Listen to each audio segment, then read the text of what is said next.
Hour of the Wolf had come to an end, and with it, the Dance of the Dragons. Lord Cragen Stark had stepped down as Hand of the King and announced his intention to return to Winterfell. But before he could take his leave of King's Landing and of the South, he faced a thorny problem. Lord Stark had marched south with a great host, made up in large part of men unwanted and unneeded in the north, whose return home would bring great hardship and maybe even death for the loved ones they had left behind. Legend and Mushroom tell us that it was Lady Alysanne Blackwood who suggested the answer. The lands along the Trident were full of widows, she reminded Lord Stark. Women, many burdened with young children, who had sent their husbands off to war with one lord or another, only for their husbands then to fall in battle. With the winter at hand, strong backs and willing hands would be welcome in many a hearth and home. In the end, more than 1,000 Northmen accompanied Black Aly and her nephew Lord Benjicot when they returned to the Riverlands after the royal wedding.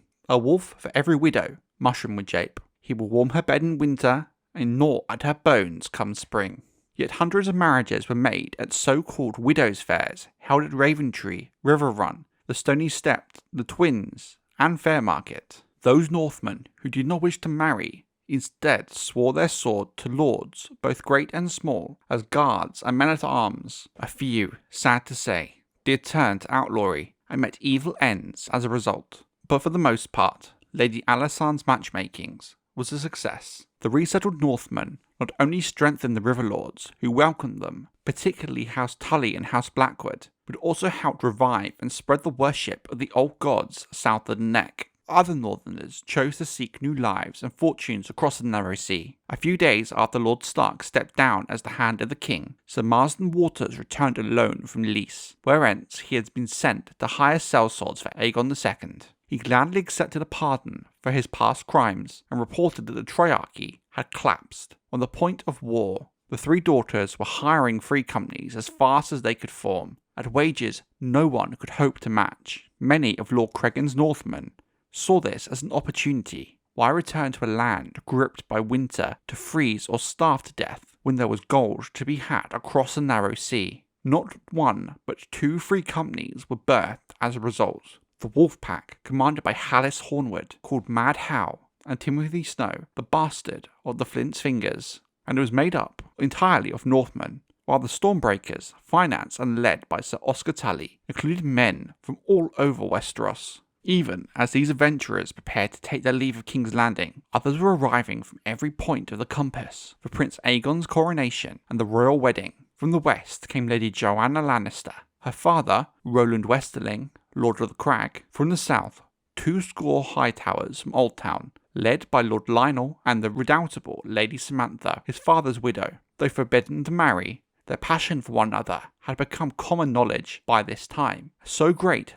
a scandal that the High Septon had refused to travel with them, arriving 3 days later in the company of Lord Redwyne, Costain, and Beesbury. Lady Elenda, the widow of Lord Boris Baratheon, had remained at Storm's End with their infant son, but sent her daughters Cassandra, Ellen, and Floris to represent House Baratheon. Maris, the fourth daughter, had joined the Silent Sisters. In Mushroom's account, this was done after her lady mother had her tongue removed, but that grisly detail can be safely discounted. The persistent belief that the Silent Sisters are tongueless is no more than a myth. It is piety that keeps the sisters silent, not red-hot pincers. Lady Baratheon's father, Royce Caron, Lord of Nightsong and the Marshal of the Marches, escorted the girls to the city and would remain with them as their guardians. Alyn Velaryon came ashore as well, and the Manderley brothers returned once more from White Harbour with 100 knights in blue-green cloaks. Even from across the narrow sea came from Bravos and Pentos. All three of the daughters of Atlantis. From the Summer Isles appeared 3 tall black princes in feather cloaks, whose splendour was a wonder to behold. Every inn and stable in King's Landing was soon full. Outside the walls, a city of tents, pavilions arose, for those unable to find accommodation. A great deal of drinking and fornication took place, Mushroom claims, as he usually would, and a great deal of prayer and fasting and good works, reported Septon Eustace. The tavern keepers of the city waxed fat and happy for a time, as did the whores of Fleabottom and their sisters in the fine houses along the Street of Silk, though the common people complained about the noise and stink. fragile air of forced fellowship hung over King's Landing in the days leading up to the wedding, as many of the men gathered in the city's wine sinks and pot shops had stood upon opposite sides of the battlefield not a year past. If only blood can wash out blood, King's Landing was full of the unwashed, says Mushroom. There was far less fighting in the street than most had anticipated, with only 3 men killed. Maybe the lords of the realm had finally grown weary of bloodshed and war. With the dragon pit still largely in ruins, the wedding of Prince Aegon and Princess Jaehaera was celebrated outdoors at the top of Visenya's hill, where towering grandstands were erected so the men and women of nobility might sit in comfort and enjoy an uninterrupted view. The day was cold but sunny, Septon Eustace recalls. It was the 17th day of the 7th moon of the 131st year after Aegon's conquest, a most auspicious date. The High Septon of Old Town performed the rites himself, and a deafening roar went up from the small folk when His High Holiness declared the Prince and Princess won. Tens of thousands packed the streets cheering Aegon and Jaehaera as they were carried in an open litter back to the Red Keep, where the prince was crowned with a circlet of yellow gold. Simple and unadorned, claimed Aegon of House Targaryen, third of his name, King of the Andals, the Rhaenyra and the First Men, Lord of the Seven Kingdoms. The young king himself placed the crown upon the head of his child bride. The new king, Aegon III, was a solemn boy, but was undeniably handsome, taking the best parts of both his parents, Rhaenyra and Daemon, lean of face and form, with the silver-white hair and purple eyes of a Targaryen, while his young queen was also a beautiful child, sharing that Targaryen look. Their wedding was as lavish as a spectacle the Seven Kingdoms had seen since the coronation of Aegon II in the Dragon Pit only a few months prior. All that was lacking this time were dragons, something that would define House Targaryen for the next 150 years. There would be no triumphant flight around the city walls for this king, no majestic descent upon the castle yard, and the more observant made note of another absence. The Dowager Queen, Alicent Hightower, was nowhere to be seen, though as Jaehaera's grandmother, Alicent ought to have been present. As Aegon was still but 10 years of age, the new king's first act was to name the men who would protect and defend him, and rule for him until he came of age. Sir Willis Fell, the sole survivor of the Kingsguard of Viserys' time, was made Lord Commander of the White Swords, Sir Marsden Waters as his second. As both men were considered greens, the remaining places in the Kingsguard were filled with blacks. Sir Tyland Lannister, recently returned from Myr, was made Hand of the King, whilst Leowyn Corbray was named Protector of the Realm. The former had been a green, the latter a black. Over them was the Council of Regency, consisting of Lady Jane Arryn of the Vale, Lord Corlys Velaryon of Driftmark, Lord Ronald Westerling of the Crag, Lord Royce Caron of Nightsong, Lord Manfred Moodin of Maidenpool, Sir Torren Manderley of White Harbour, and Grand Maester Munkin, newly chosen by the Citadel to take up the Maester Orwell's chain of office. It is reliably reported, to the point of fact, that Lord Cregan Stark was also offered a place among the regents, but refused, wanting to return home to Winterfell with his new bride as winter was soon to set in. Conspicuous omissions from the council include Kermit Tully, Unwin Peake, Sabitha Frey, Thaddeus Rowan, Lionel Hightower, Joanna Lannister, and Benjicott Blackwood. Only Lord Peake was truly angered by his exclusion, though. This was a council of regents, with Septon Eustace heartily approved of, 6 strong men and 1 wise woman, 7 to rule us on earth as the 7 above rule all men from their heaven. Mushroom was less impressed, however. 7 regents were 6 too many, he said. Pity our poor king. Some agreed that the fool had a point, and wondered how a accord could ever be reached between so many regents. But despite the fool's misgivings, most observed seemed to feel that the reign of King Aegon III had begun on a hopeful note. The remainder of the year 131 AC was a time of departures, as the great lords of Westeros took their leave of King's Landing one by one to return to their own seats of power. The capital became noticeably quieter, to the joy of some and sorrow of others. Amongst the first to flee were the 3 widows, after bidding tearful farewell to their daughters, sons and siblings, and cousins, who would remain to serve the new king and queen at court as companions and hostages. Cregan Stark led his now much diminished host, thanks to Black Aly's plan to resettle them, up north along the King's Road within a fortnight of the coronation. 3 days later, Lord Blackwood and Lady Alysanne herself set out for Raventree, with 1,000 other Stark northerners as tail. Lord Lionel Hightower and his paramour, the Lady Sam, rode south for Old Town with their men, with Lords Rowan, Beesbury and Costain, Tarly and Redwine joining to escort His High Holiness to the same destination. Lord Kermit Tully and his knights returned to Riverrun, whilst his brother Sir Oscar set sail with his Stormbreakers for Tyrosh and the disputed lands. There was one who did not depart as planned, however, Sir Merrick Manderley, who had agreed to take the men bound for the Wall as far as White Harbour on his galley, North Star. From there, they were to proceed overland to Castle Black. On the morning the North Star was to sail, however, account of the Condemned revealed a man was missing. Grand Maester Orwell, it seemed, had experienced a change of heart as regard to taking the Black, bribing one of his guards to loose his fetters. He had changed into beggar's rags and disappeared into the city. Unwilling to linger any longer, Sir Merrick sentenced the guard who had freed Orwell to take his place, and the North Star sought the sea. By the end of 131 AC, Certain Eustace tells us a grey calm had settled over King's Landing and the Crown Lands. Aegon III sat the Iron Throne when required, but elsewise was little seen. The task of defending the realm fell on the Lord Protector Leomund Corbray, the day-to-day tedium of rule to the blind hand, Tyland Lannister. Once as tall and golden-haired and dashing as his twin, the late Lord Jason, Sir Tyland had been left so disfigured by Queen Rhaenyra's tortures that ladies new to court had been known to faint at the sight of him. To spare them, the Hand took to wearing a silken hood over his head on formal occasions. This was perhaps a misjudgment, for it gave Sir Tyland a sinister aspect, and before very long, the small folk at King's Landing began to whisper tale of the malign masked sorcerer in the Red Keep. Sir Tyland's wits had remained sharp, however.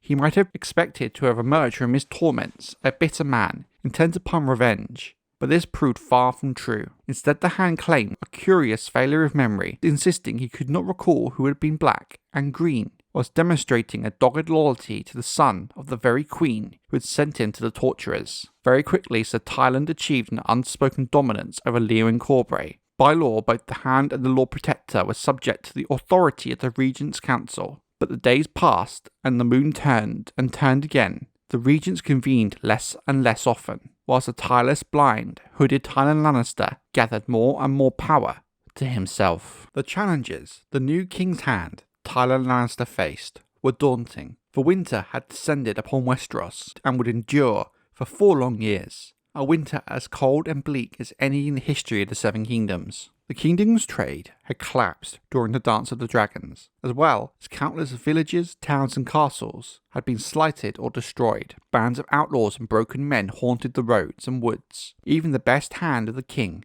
would struggle to repair such damage under better circumstances. A more immediate problem Lord Tyland faced was posed by the Dowager Queen, who refused to reconcile herself to new King Aegon III. The murder of her last son had turned Alicent's heart into a stone.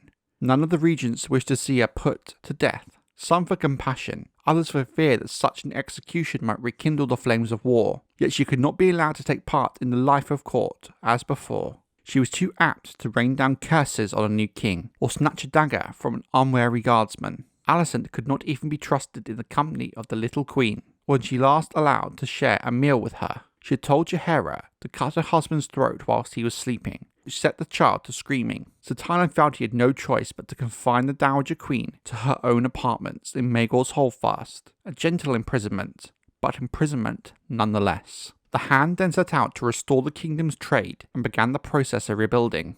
Great lords and small folk alike were pleased when he abolished the taxes enacted by Queen Rhaenyra and Lord Celtigar. With the crown's gold once more secure, Tyland set aside 1,000,000 golden dragons as loans for lords whose holdings had been destroyed during the dance. Though many availed themselves of the coin, the loans did bring about a rift between the Iron Throne and the Iron Bank of Braavos. He also ordered the construction of 3 huge fortified granaries in King's Landing, Lannisport and Goldtown, and the purchase of enough grain to fill them. The latter decree drove up the price of grain sharply, which pleased those towns and lords with the wheat and corn and barley to sell, would anger the proprietors of inns and pot shops, and the poor and hungry in general. But with winter setting in, the Hand saw no choice, and saw this as a necessity. Though he called a halt to the work on the gargantuan statues of Prince Aemond and Prince Daemon that had been commissioned by Aegon II, but not before the heads of the 2 princes had been carved. The Hand set hundreds of stonemasons, carpenters and builders to work on the repair and restoration of the Dragon Pit. The gates at King's Landing were strengthened at his command, so they might be better able to resist attack from within the city walls as well as without. The Hand also announced the Crown's funding for the construction of 50 new war galleys. When questioned, he told the regents that it was meant to provide work for the shipyards and defend the city from fleets such as the Triarchy, but many suspect Sir Tyland's real purpose was to lessen the Crown's dependence on House Velaryon of Driftmark, which had been a huge factor in the onset of the Dance of the Dragons. The Hand might also have been mindful of the continuing war in the West when he set the shipwrights to work. While the ascent of Aegon III did mark the end of the worst of the carnage of the Dance of the Dragons, it was not wholly correct to assert that the young king's coronation brought peace to Westeros. Fighting continued in the West the first 3 years of the boy king's reign, as Lady Joanna of Casterly Rock continued to resist the attacks of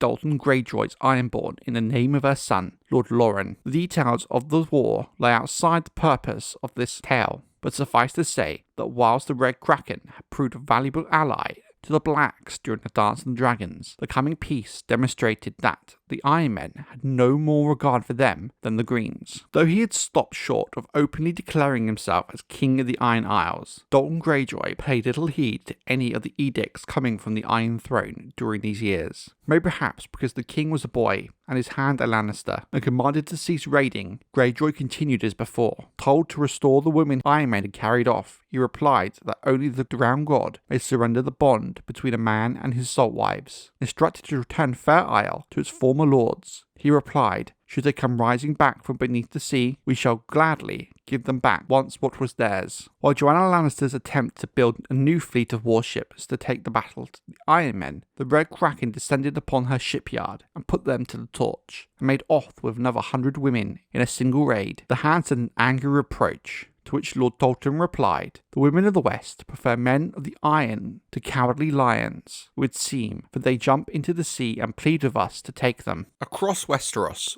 the winds of war were blowing up the narrow sea as well. The murder of Lara of Lys, the admiral who presided over the Triarchy's disaster in the Gullet, proved to be the spark that engulfed the three sisters in flames, fanning the smouldering rivalries of Tyrosh, Lys and Myr into open war once again. It is commonly accepted that Shakara's death was a personal matter, and that the arrogant admiral was slain by one of his rivals for the favour of a courtesan known as the Black Swan. At the time, however, his death was seen as political killing, and the Myrish was suspected as a result. When Lys and Myr went to war, Tyrosh seized the opportunity to assert its dominance over the Stepstones once more. To press that claim, the Archon of Tyrosh called up Rancalio Rhydun, the flamboyant captain general who had once commanded the Triarchy's fleet against Daemon Targaryen and the Sea Snake many years before.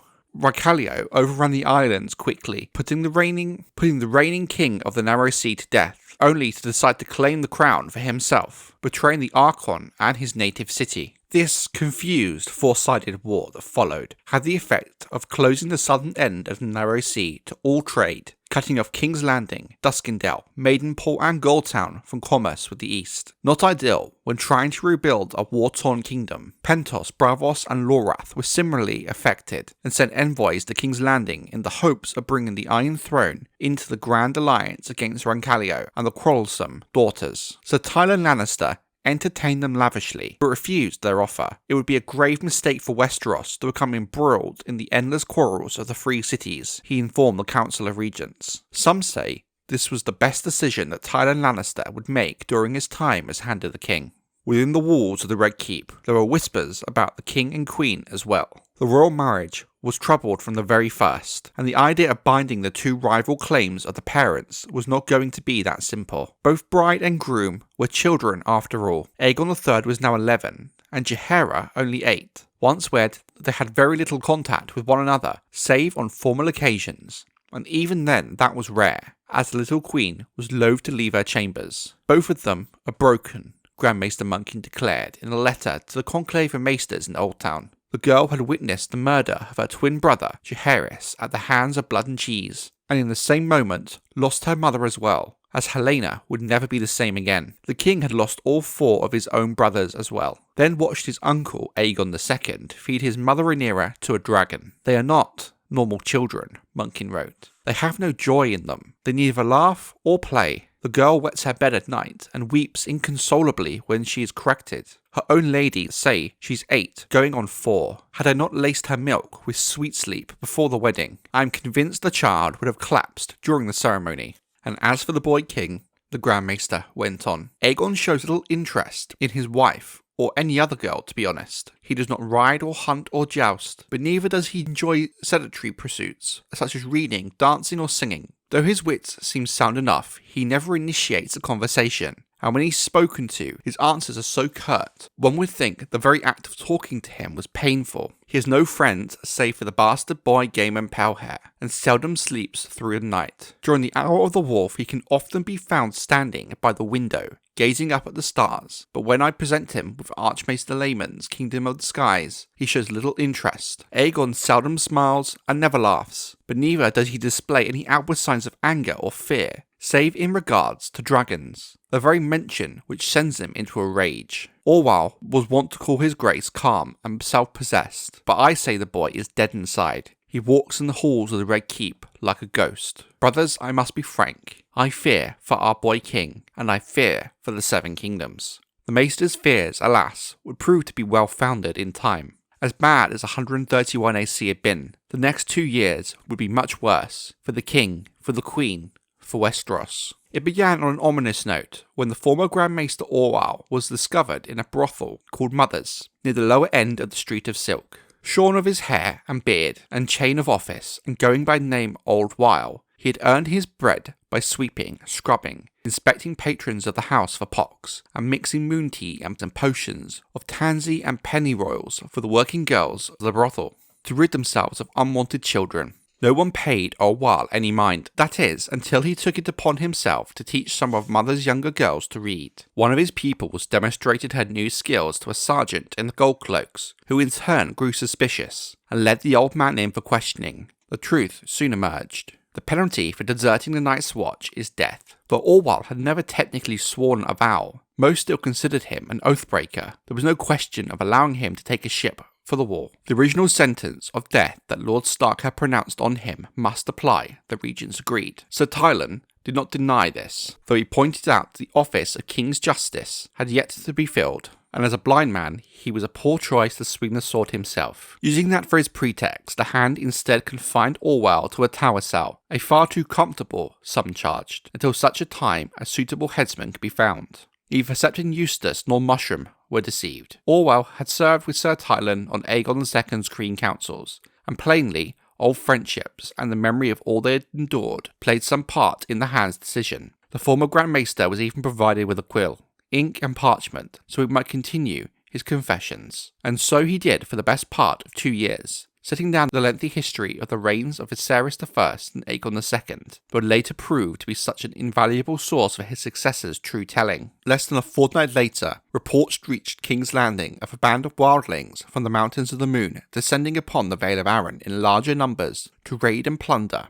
and Lady Jane Arryn left the court and sailed for Goldtown to see to the defence of her own lands and people. There were also ominous stirrings along Dornish marches too, for Dorne had a new ruler in Alejandra Martell, a brazen girl of 17 who'd fancied herself the new Nymeria, and had every young lord south of the Red Mountains vying for her affections. To deal with the incursions, Lord Carron took his leave of King's Landing as well, hastening back to Nightsong in the Dornish marches. Thus, the 7 regents became 5. The most influential of these was plainly the sea snake, Corlys Velaryon, whose wealth, experience, and alliances made him first amongst equals. Even more telling, he seemed to be the only man the young king was willing to trust. For all these reasons, the realm suffered a terrible blow on the 6th day of the 3rd moon of 132 AC, when Corlys Velaryon, Lord of the Tides, collapsed while ascending the serpentine steps in the Red Keep in King's Landing. By the time Grand Maester Munkin came rushing to his aid, the sea snake was dead, 79 years of age. He had served 4 kings and a queen, sailed to the ends of the earth, raised House Velaryon to its unprecedented levels of wealth and power, married a princess who might have been queen, fathered dragon riders, built towns and fleets, proved his valour in times of war, his wisdom in times of peace. The 7 kingdoms would never see his like again. With his passing, a great hole was torn in the tattered fabric of the Seven Kingdoms. On the 6th day of the 3rd moon of the year 132 AC, Corlys Velaryon, Lord of the Tides, collapsed while ascending the serpentine steps in the Red Keep of King's Landing. He was 79 years of age, a ripe age for a man who had seen so much adventure and war in his long life. He had served 4 kings and a queen, sailed to the ends of the earth, and raised House Velaryon to unprecedented levels of wealth and power, higher than the infamous Lannisters of Castle Rock. Through his marriage to Princess Rhaenys Targaryen, a woman who could have been a queen, he fathered dragon riders in Rhaena and Laenor Velaryon. He used his new wealth to build towns and fleets. The old sea snake had proved his valor in times of war and wisdom in times of peace. His death was a huge loss for the Seven Kingdoms. They would never see a man of his like again, and House Velaryon would never soar so high, slowly fading into irrelevance in the centuries that would follow the Dance of the Dragons. With his passing, a great hole was torn in the tattered fabric of the Seven Kingdoms, during a time a man such as Corlys Velaryon was needed the most. Due to all he had given in his life in service of the realm and the young King Aegon III's favour, the late old sea snake, Lord Corlys Velaryon, was given the honour of laying in state beneath the Iron Throne for 7 days. Afterwards, his remains were carried back to Driftmark, aboard the Mermaid's Kiss, captained by Miranda of Hull, his rumoured lover of old, with her son, Alyn. The battered and rotting hull of the ancient ship, the Sea Snake, was floated once again for the final time and towed out into the deep waters east of Dragonstone. It was there where Corlys Velaryon was buried at sea, aboard the very ship that had given him his name. It was said that afterwards, as the hull went down, the wild dragon cannibal swept overhead, his great black wings spread in a last salute. A moving touch, but most likely a later embellishment, and as little proof the dragon was there. From all we know of Cannibal, he would have been more apt to have eaten the corpse, rather than salute it. The base-born Alyn of Hull, now Alyn Velaryon, had been the Sea Snake's chosen heir, but his succession was not uncontested. This was expected, given the rumours of his parentage, some believing he was Laenor Velaryon's bastard, others that he was in fact the bastard of the Sea Snake. It will be recalled that in the time of King Viserys, now long ago, a nephew of Lord Corlys, Sir Daemon Velaryon, had put himself forward as the true heir to Driftmark. This act of rebellion cost him his head, but he left a wife and sons behind him. Sir Daemon had been the son of the elder of the Sea Snake's brothers. 5 other nephews, sired by another brother, had claims as well. When they took their case before the sick and failing Viserys, they made the grievous mistake of questioning the legitimacy of his daughter's children. Viserys had their tongues removed for this insolence, though he let them keep their hands. 3 of the Silent 5 had died during the Dance of Dragons, fighting for Aegon II against Rhaenyra, but 2 did survive, and together with Sir Daemon's sons, all came forward now, insisting that they had more right to Driftmark than this bastard of Hull, whose father was not even certain to begin with. Sir Daemon's sons, Daemon and Daemon, took their claims to the Regency Council in King's Landing, where the Hand of the King, Tyland Lannister, and the regents ruled against them. They wisely chose to accept the decision and be reconciled with Lord Arryn, who rewarded them with lands on Driftmark on the condition that they contribute ships to his fleet. Their silent cousins chose a different course. Lacking tongues with which to make their appeal, they preferred to argue with swords. However, the plot to murder their young lord went awry when the guards at Castle Driftmark proved loyal to the Sea Snake's memory and his chosen heir. Sir Maltin was slain during the attempt, his brother captured, both condemned to death. So Rhaegar saved his head by taking the Black and joining the Night's Watch. Alyn Velaryon, the bastard born of Mouse, was formally installed as Lord of the Tides and Master of Driftmark, whereupon he set out for King's Landing to claim the Sea Snake's place among the regents. Even as a boy, Lord Alyn never lacked for boldness. Hand thanked him and sent him home, understandably, as Alyn Velaryon was but 16 in 132 AC. Lord Corlys' seat upon the Council of Regents had been offered to the older and more seasoned man, Unwin Peake, Lord of Starpike, Lord of Dunsterbury, Lord of Whitegrove. Sir Tyland Lannister, the Hand of the King, had far more pressing concerns in 132 AC than the infighting of House Velaryon, leaving the young Lord Alyn to deal with the situation as he saw fit. The Hand's focus was rather on the matter of succession of the Iron Throne. Whilst Lord Corlys Velaryon had been old and frail, his very sudden death had nevertheless served as a grim reminder that any man could die at any time, even seemingly healthy young kings like Aegon III, for all anyone could predict. War, illness, accidents, there were so many ways to die, and if the king should perish, who would then follow him? There were so few Targaryens left, who would be in the line to succeed him? If he died without an heir, we shall dance again. However much we may mislike the music, Lord Manfred Moonton warned his fellow regents. Queen Jaehaera's claim was as strong as the king's, and stronger in the minds of some, given her father was the firstborn son of King Viserys, but the notion of placing that sweet, simple, frightened child on the Iron Throne was madness. All agreed she was not the right fit to be queen, and pushing that power on her would only cause the fragile girl more harm. King Aegon himself, when asked, put forward his cupbearer, Gaemon Powhair, reminding the regent that the boy had been a king before during the Moon of Madness. It was also pointed out by many that there was a strong possibility that Powhair was the bastard son of Aegon II, meaning he did have the blood of the dragon, but the council viewed the prospect of putting a bastard on the Iron Throne as impossible as well. In truth, there were only two real claimants the realm would be likely to accept: the king's half-sisters, Baela and Rhaenyra Targaryen, Prince Daemon's twin daughters by his first wife, Lady Aelyn Velaryon. The girls were now 16 years of age, tall and slim and silver-haired, and now the darlings of the city. King Aegon seldom set foot outside the Red Keep after his coronation, and his little Queen Jaehaera never left their own apartments. So, for most of the past year, it had been Rhaena and Baela riding out to hunt or hawk, giving alms to the poor, receiving envoys and visiting lords with the king's hand, serving as hostesses at feasts, of which there were few, masquerades and balls of which there had none as yet. The twins were the only Targaryens the people ever saw, mostly as there were so few senior Targaryens left after the Dance of the Dragon killed so many. Yet here the council encountered a difficulty and division. When Lewin Corbray said Lady Rhaena would make a splendid queen, Sir Tyland rightly pointed out that Baela had been first from her mother's womb. Baela is too wild, countered Torrhen Manderly. How can she rule the realm when she cannot rule herself? So Willis Fell fully agreed. It must be Rhaena. She has a dragon. Her sister, not. When Lord Corbray answered, Baela flew a dragon.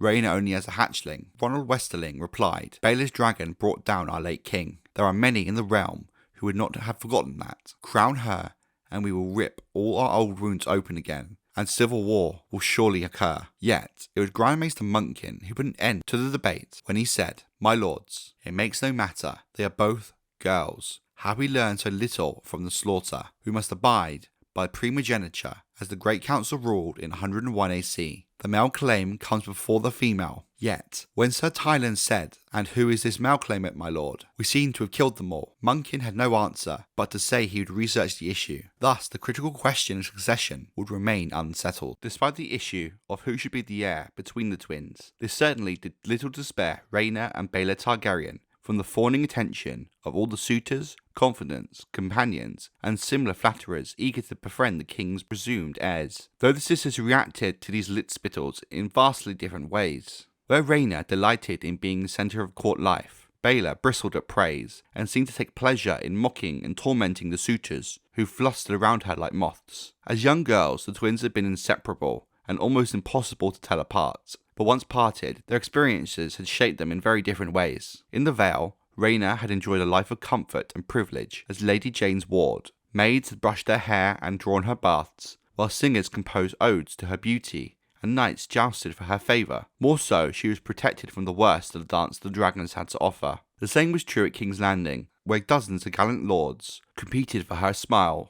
Artists begged leave to draw or paint her, and the city's finest dressmakers sought the honour of making her gowns. And everywhere that Rhaena went came mourning, her young dragon, often as not, coiled about her shoulders like a stole. Baela's time on Dragonstone during the war had obviously been more troubled than her twin's more peaceful life. For her, the war ended with fire and blood. By the time she came to court, she was as wild and willful as a young woman as any in the realm. Rhaena was slender and graceful. Baela was lean and quick. Rhaena loved to dance while Baela loved to ride and to fly. That had been taken from her when her dragon died. She kept her silver hair cropped as short as a boy's, so it would not whip about her face while she was riding. Time and time again she would escape her ladies to seek adventures in the streets. She took part in drunken horse races along the Street of Silk, engaged in moonlight swims across the Blackwater Rush, whose powerful currents had been known to drown many a strong swimmer. She drank wine with the gold cloaks in their barracks, wagered coin and sometimes clothing in the rat pits of Fleabottom. Once she vanished for 3 days and refused to say where she had been when she had returned. But some began to see the harsher elements of her father,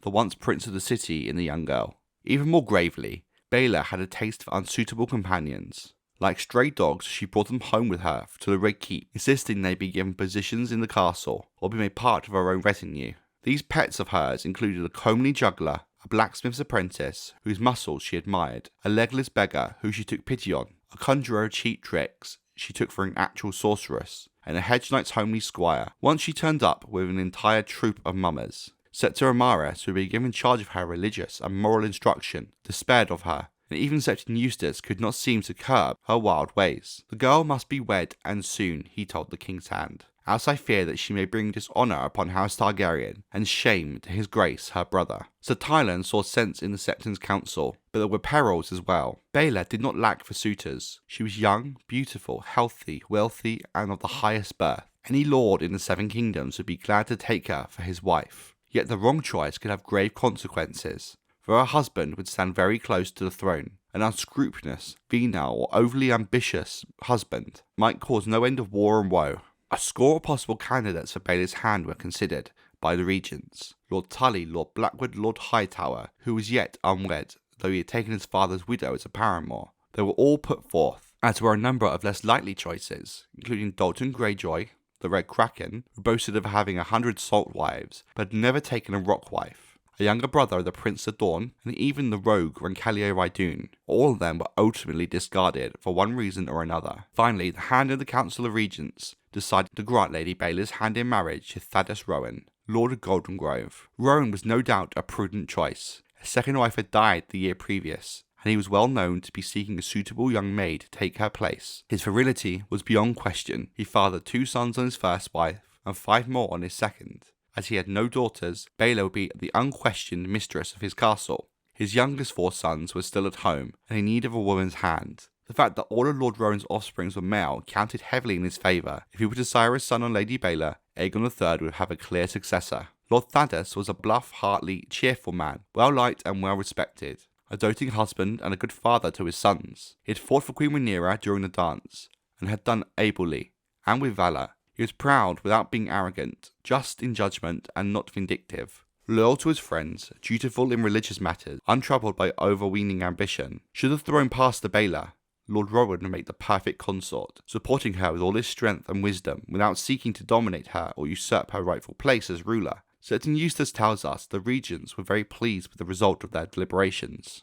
Baela Targaryen, when informed of the match, did not share their pleasure. Lord Rowan is 40 years my senior, bold as a stone with a belly that weighs more than I do, she purportedly told the king's hand. Then she added, I bedded 2 of his sons, the eldest and third born, I think it was. Not both at once, that would have been improper. Whether there is any truth to this, we cannot say. Lady Baela was known to be deliberately provocative at times. If that was her purpose here, she was successful. The hand sent her back to her rooms, posting guards at her door to make certain she remained there until the regents could convene. Yet a day later, he discovered to his dismay, Baela had fled the castle by some secret means. Later it was found out she climbed out of a window, swapped clothes with a washwoman, and walked out the front gate. But by the time the hue and cry went up, she was halfway across Blackwater Bay, having hired a fisherman to carry her to Driftmark. There she sought out her cousin, the Lord of the Tides. 2 weeks later, Alyn Velaryon and Baela Targaryen were married in the Sept at Dragonstone, the bride 16, the groom nearly 17. After Baela Targaryen had eloped with Alyn Velaryon, several of the regents, outraged, urged Sir Tyland to appeal to the High Septon for an annulment, but the Hand's own response was one of bemusement resignation.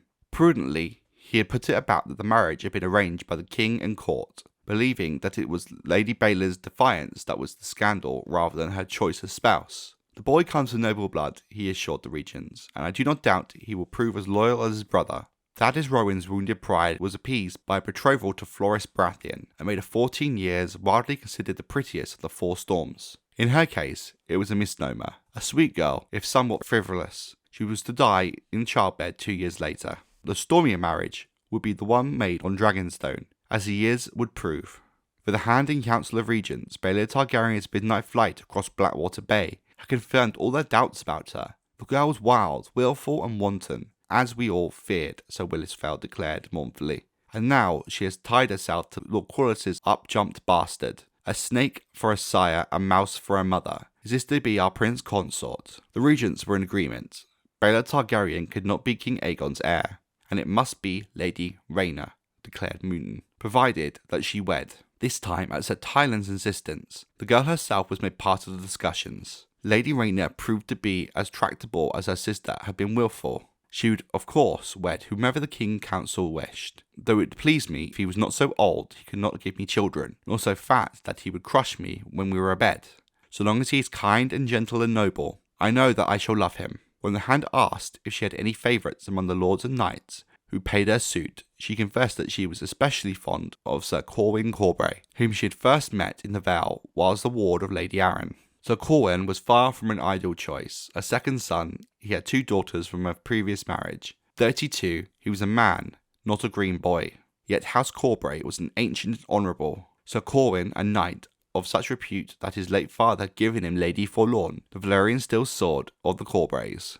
His brother Leowyn was Lord Protector of the realm. That alone would have made it difficult for the regents to raise objections, and so the match was made. A quick betrothal followed by a hasty wedding a fortnight later. The Hand would prefer the longer betrothal, but the regents felt it prudent for Rhaena to wed quickly, in the event that her sister was already with child. The twins were not the only ladies of the realm to wed in 132 AC. Later that same year, Benjagot Blackwood, Lord of Raventree, led a retinue up the King's Road to Winterfell to stand witness at the marriage of his aunt, Alicent, to Lord Cregan Stark. With the north already in the grip of winter, the journey took thrice as long as expected. Half the riders lost their horses as the column struggled through the howling snowstorms, and thrice Lord Blackwood's carts were attacked by bands of outlaws who carried off much of the column's food and all the wedding gifts. The wedding itself was said to be splendid. However, Black Aly and her wolf pledged before the heart tree in Winterfell's icy godsworth. At the feast afterwards, 4-year-old Rickon, Lord Cregan's son from his first wife, sang a song for his new stepmother. Lady Elenda Baratheon, the widow of Storm's End, also took a new husband that year. With Lord Boris dead and Oliver an infant, Dornish incursions into the Stormlands had grown more numerous, and the outlaws of the Kingswood proving troublesome. The widow felt in need of a man's strong hand to keep the peace. She chose Sir Stephen Connington, a second son of the Lord of Griffin's Roost. Though 20 years younger than Lady Elenda, Connington had proven his valour during Lord Boris's campaigns against the Vulture King, and was said to be as fierce as he was handsome. Elsewhere, men were more concerned with wars than weddings. All along the Sunset Sea, the Red Kraken and his Iron Men continued to raid and reave. Tyrosh, Myr Lys and the three-headed alliance of Braavos, Pentos and Lorath battled one another across the Stepstones and the disputed lands, while the rogue kingdom of Rancalio Rhydun pit shut the bottom of the narrow sea. In King's Landing, Duskendale, Maidenpool and Goldtown, trade withered, merchants and traders came howling to the king, who either refused to see them or was not allowed to, depending on whose chronicle we must trust. The spectre of famine loomed in the north as Cregan Stark and his lord Bannerman watched their food stores dwindle, whilst Night's Watch turned out an ever-increasing number of wildling incursions from beyond the wall. Later that year, a dreadful contagion swept across the Three Sisters. The Winter Fever, as it was called, killed half the population of Sisterton. The surviving half believed that the disease had come to their shores from whalers from the port of Ibben.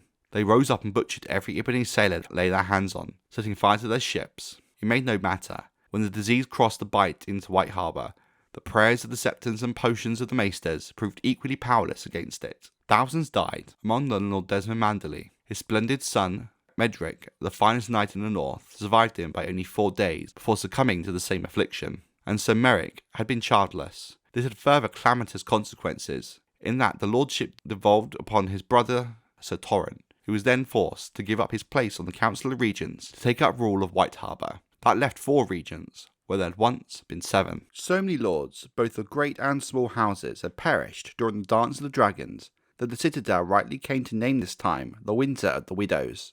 Never before or since in the history of the 7 kingdoms had so many women wielded so much power, ruling in place of their slain husbands, brothers, and fathers. For sons in swaddling cloths, so many men had died, though many women were ruling their houses in their own right. 4 such women played crucial parts in the history of the realm in late 132 AC and in early 133, whether for good or ill. Foremost of these was Lady Joanna, the widow of Casterly Rock, who ruled the domains of House Lannister for her young son, Lord Lauren. She had appealed time and time again to Aegon III's hand, her late lord husband's twin brother Tyland, for aid against the Reavers from the Iron Islands, but none had been forthcoming, with the hand's focus on maintaining the fractious peace won during the Hour of the Wolf. Lady Joanna, desperate to protect her people and reputation of her house, at last donned a man's mail and mounted a horse to lead the men of Lannisport and Casterly Rock against the Ironborn raiders herself. The songs tell of how she slew dozens of Iron Men beneath the walls of Case, but those may be safely put aside as the work of drunken singers. While Lady Joanna did carry a sword, she rarely used it, instead carrying the golden lion banner of House Lannister into battle. Her courage and simple presence on the battlefield did help to inspire the Westermen. Thanks to her actions, the Ironborn raiders were soon routed and Case was saved. Amongst the dead was the Red Kraken's favourite uncle. Lady Sharis Footley, the widow of Tumbleton, achieved a different sort of fame by her efforts to restore the shattered town, ruling in the name of her infant son. Half a year after the second Tumbleton, she had given birth a lusky dark-haired boy, who she proclaimed her late lord husband's true-born heir, though it was far more likely that the boy had been sired by bold John Roxton. Lady Sharis pulled down the burned shell of the shops and houses, rebuilt the town walls, buried in numerous dead, planted wheat and barley and turnips in the fields where the camps had once been, and even had the heads of the dragons, Sea Smoke and Vermithor cleaned and mounted on display in the town square, where travellers paid good coin to view them. Meanwhile, in Old Town, relations between the High Septon and Lord Ormond Hightower's young widow, Lady Sam, continued to worsen when she ignored his High Holiness's command to remove herself from her stepson's bed and take a vow as a silent sister, penance for her sins. Righteous in his wrath, the High Septon condemned the Dowager Lady of Old Town as a shameless fornicator and forbade her to set foot in the Starry Sept until she repented and sought forgiveness. Instead, Lady Samantha mounted a warhorse and burst into the Sept as the High Holiness was leading a prayer. When he demanded to know her purpose,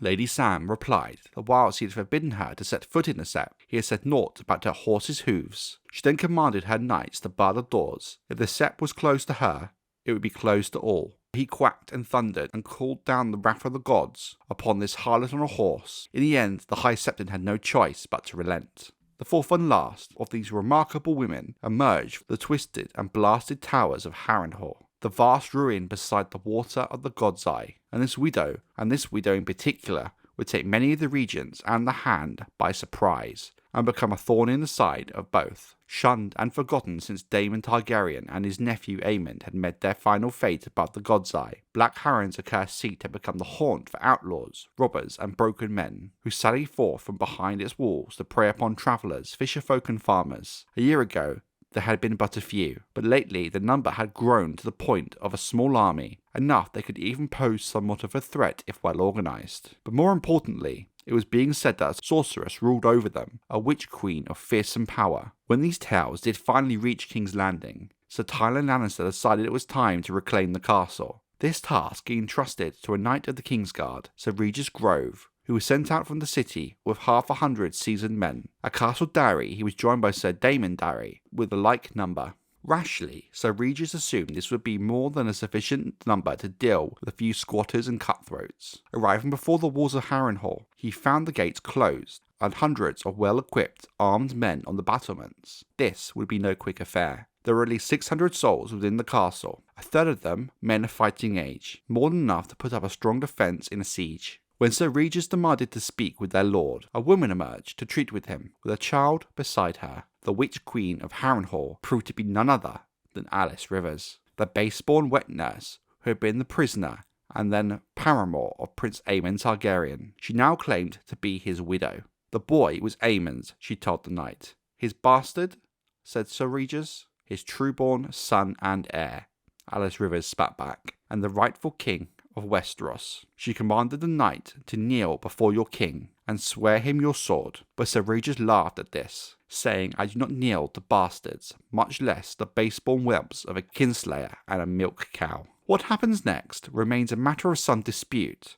Some say that Alys Rivers merely raised a hand, and Sir Regis began to scream and clutch his head, until his skull burst apart, spraying blood and brains. But others insist the widow's gesture was a signal, at which a crossbowman on the battlements let fly a bolt that took Sir Regis through the eye. Whatever the case is, Sir Regis Grove was dead in an instant. Half a heartbeat later, the gates of Harrenhal burst open, and a swarm of howling riders charged forth. A bloody fight ensued. The king's men were put to rout. Sir Daemon Darry, being well horsed, well armoured, and well trained, was one of the few to actually escape.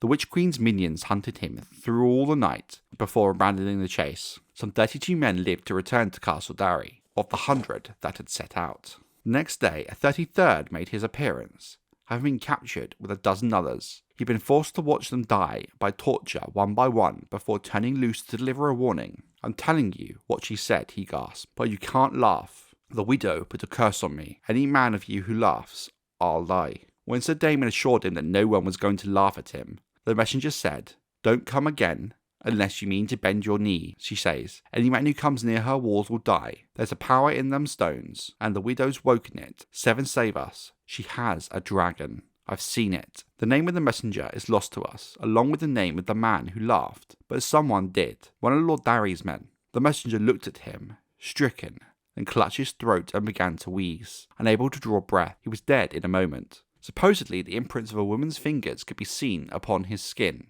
as if he'd been strangled, as if she had been in the room, choking him. The death of a Kingsguard knight at the supposed hands of the Witch Queen of Harrenhal, Alys Rivers, was greatly troubling to Sir Tyland Lannister, the Hand of the King. However, Unwin Peake discounted Sir Daemon Darry's talk of sorcery and dragons, and put the death down to Regis Grove and his men, simply to outlaws. The other regents concurred. A stronger force would be required to root them out of Harrenhal.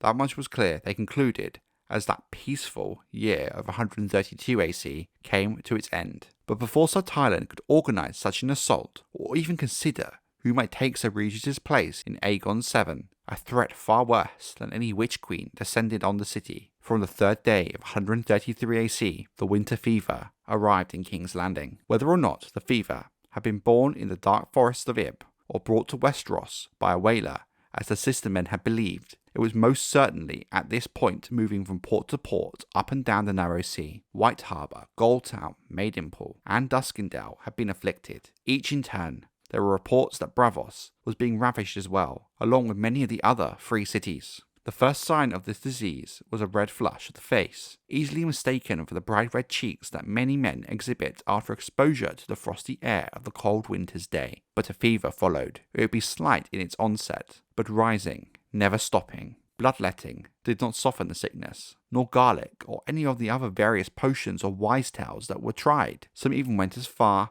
as packing the afflicted in barrels of snow and icy water. This did seem to slow the course of the fever, but did not halt it in its entirety. By the 2nd day, the victims would begin to shiver violently, complaining of being cold, though they might feel burning hot if you dared to touch them. On the 3rd day, they had become delirious with a bloody sweat, and on the 4th, the person was dead.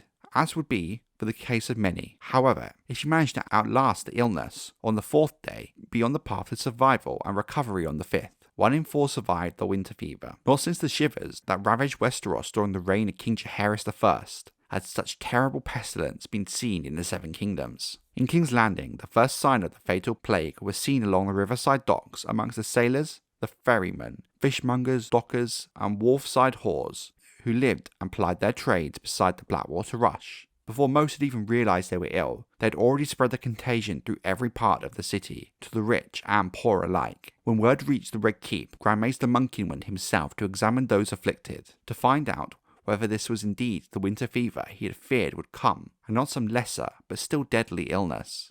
The Maester was immediately alarmed by what he saw. Monkey did not return to the Red Keep, for fear that he himself might have been inflicted by his close contact with 20 feverish whores and dockers. Instead, he sent an acolyte with an urgent letter to the King's Hand. Sir Tyland Lannister acted immediately, commanding the Goldcloaks to close the city and to see that no one entered or left until the fever had run its course. The gates of the Red Keep were also barred as well. Those members of the court, unfortunate enough to be on the wrong side of the gate when the order came, were left to fend for themselves. But this winter fever had no respect for gates or guards or castle walls. It struck the highest of lords and the most destitute of poor equally. To those less well informed, the deaths seemed random, though the fever seemed to have grown somewhat less potent as it moved south from the Sisters. Tens of thousands of the population at King's Landing turned feverish in the days that followed. 3/4 of those would die, and the exact number of the dead is hard to truly ever know. Grand Maester Munkin proved to be one of the fortunate and recovered, but Sir Willis fell. Lord Commander of the Kingsguard was struck down, together with 2 of his sworn brothers. The Lord Protector, Leowyn Corbray, retired to his chambers when stricken, and tried to cure himself with hot mulled wine. He died, along with his mistress and several of his servants. The Queen Jaehaera's maids grew feverish and succumbed. The little queen herself remained healthy. The Lord Commander of the City Watch died. 9 days later, his successor followed him to the grave. Nor were the regents spared. Lord Westerling and Lord Mouton both grew gravely ill. Lord Mouton's fever broke and he survived, though much weakened. In truth, he would never fully recover. Ronald Westerling, a much older man, perished. One death from the winter fever may have been, in truth, a mercy. The Dowager Queen Alicent, second wife to King Viserys I, and mother to his sons Aegon, Aemon, and Daemon, and his daughter Rhaenyra, died on the same night as Lord Westerling. Before she passed, she insisted on confessing her sins to her sceptre. Though still reasonably young herself, she'd outlived all of her children, and this in itself broke the very soul of the Queen. She had spent the last year of her life confined to her apartments in Maegor's Holdfast, with no company but her sceptre, the serving girl who brought her food, and the guard outside her door. Books were given to her, and needles and thread, but her guard said Alicent spent more time weeping than reading or sewing. One day she ripped all her clothing into pieces. By the end of the year, she had taken to talking to herself, and had come to develop a deep aversion to the colour green. In her last few days before death, the Queen Dowager seemed to become more lucid and aware again. In some ways, as she lay dying, part of Alicent Hightower had come back from the dead. "I want to see my sons again. Aegon, Aemon, and Daemon," she told the sceptre. "And Rhaenyra, my sweet girl too. Oh, and it'd be nice to see the old King Jaehaerys once more. I will read to him as I did when I was a little girl. He used to say I had a lovely voice." How accurate her final words are is debatable, as some have rightly pointed out how strange it is that in her final hours, Queen Alicent spoke often of her children and grandchildren, of the old King Jaehaerys, but never once her beloved husband, King Viserys. The stranger came for her on a rainy night at the hour of the wolf. Alicent Hightower would forever be remembered in history for her role and actions in the disastrous Dance of the Dragons. While many will remember the victims of the tragedy of the Civil War, perhaps existence was harder for those who were left behind. Countless men, such as Tyland Lannister, suffered grievous wounds, visible to all those who looked upon them, but many would suffer the sort of wounds a person cannot see, and these would haunt their existence. Alicent Hightower never recovered from the loss of her children. She may have lived through the war, but her mere existence was a misery. Aegon III had watched all his brothers die and his mother be consumed by his uncle's dragon, leaving him fractured and damaged. The very same could be said for the little Queen Jaehaera, who was just as broken as the king. Alicent Hightower died at the age of 45, and she will always be remembered in the history of Westeros, for good or ill. All the deaths of the winter fever were recorded faithfully by Septon Eustace. Took a great deal of care to keep a record of the last words of every great lord and noble lady who lost their lives. The Full Mushroom, in his account of events, also names the dead as well, but spent much more time on the follies of those still living, such as the homely squire who convinced the pretty bedmaid to yield her virtue to him by telling her he had the flush, and in 4 days he would be dead, and he would die without ever knowing love. This rather simple ploy proved so successful that he returned to it with 6 other girls, but when he failed to die, they began to talk to one another, and the squire's scheme was unravelled. Mushroom attributes his own survival to alcohol. "If I drank sufficient wine, I reasoned I might not never know I was sick. Every fool from dawn to the wall knows that things you don't know can't hurt you." During those long, dark winter days, 2 very unlikely heroes came briefly to the fore. One of them, and perhaps the most unexpected, was the former Maester Orwyle, whose jailers had freed him from his cell after many of the other maesters in the Red Keep had been laid low by the fever and were unable to perform their duties. Old age, fear, and long confinement had left him a shell of the man that he had been during the Dance of the Dragons, and his cures and potions proved no more effective than those of the other maesters that he himself was trying to save. Orwyle worked tirelessly to help those he could ease the passing of, but also those he could not. The other hero, to the astonishment of all, was the young King Aegon himself. To the horror and dismay of the Kingsguard, Aegon spent his days visiting the sick of the Red Keep,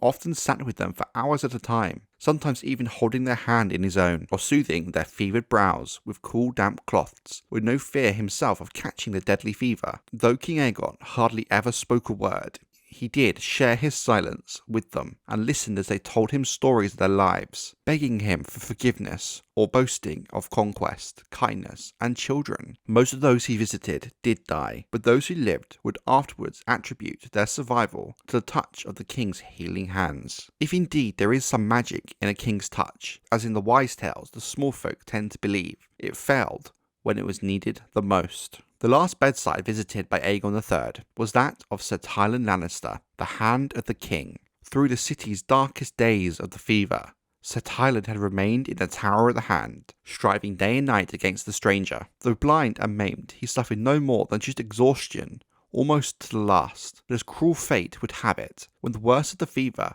was past, and new cases of it had dropped away to almost nothing when life had started to return to the Red Keep and the streets of King's Landing. On a cold, brisk winter's morning, Sir Tyland commanded his serving men to close a window. "It's very cold in here," he said, though the fire in the hearth was blazing and the windows were already closed, and the room, noted by one of the serving boys, as hot as the Red Keep's kitchens. Sir Tyland declined and worsened very quickly after that. The fever managed to take his life in 2 days instead of the usual 4, with the maesters putting the swiftness of his passing down to its already weakened physical state due to his injuries, plus the exhaustion from having spent the last few weeks of his life tirelessly working to fight the fever spreading throughout the Red Keep and beyond. Even today, many maesters still believe that Tyland Lannister's swift actions in locking down King's Landing and the Red Keep itself saved thousands of lives by preventing the fever from spreading to the interior of Westeros.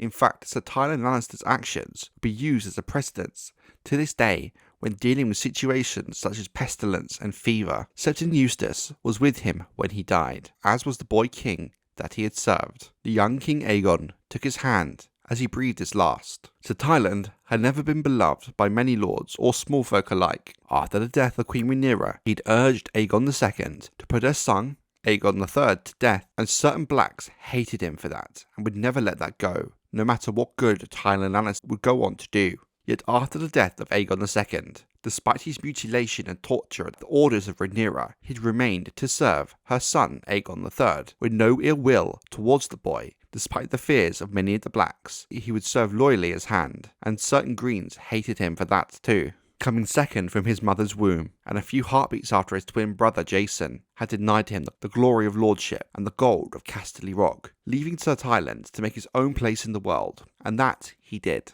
Because he never married or fathered any children, there were few left to mourn him when he was carried off. To the surprise of some, it seemed the boy king Aegon III mourned the loss of Tyland more than most of the lords in the Red Keep. After his torture, the veil he wore to conceal his disfigured face gave rise to tales that the visage underneath was monstrous and evil. Some called him a craven for keeping Westeros out of the Daughters' War and doing so little to curb the Greyjoys in the West. However, with hindsight, we can now look back at his actions as trying to maintain the fragile peace struck after the Dance of the Dragons. By moving 3/4 of the crown's gold from King's Landing, whilst Aegon II's master of coin, Tyland Lannister had sowed the seeds of Queen Rhaenyra's downfall, a stroke of cunning that would in the end cost him his eyes, his ears, and his health, and cost the Queen her throne and her very life. Yet it must be said that he served Rhaenyra's son well and faithfully as Hand, while at the time Tyland Lannister may have seemed a footnote in the histories of the Seven Kingdoms. We now look back in retrospect and see the true impact he had during his life. His actions alone dictated the outcome of the Dance of the Dragons and the eventual fates of both Aegon II and Rhaenyra. He was pivotal in the stabilising of the realm during the early days of the rule of Aegon III. Without his cool head and political neutrality, it is likely, all but inevitable,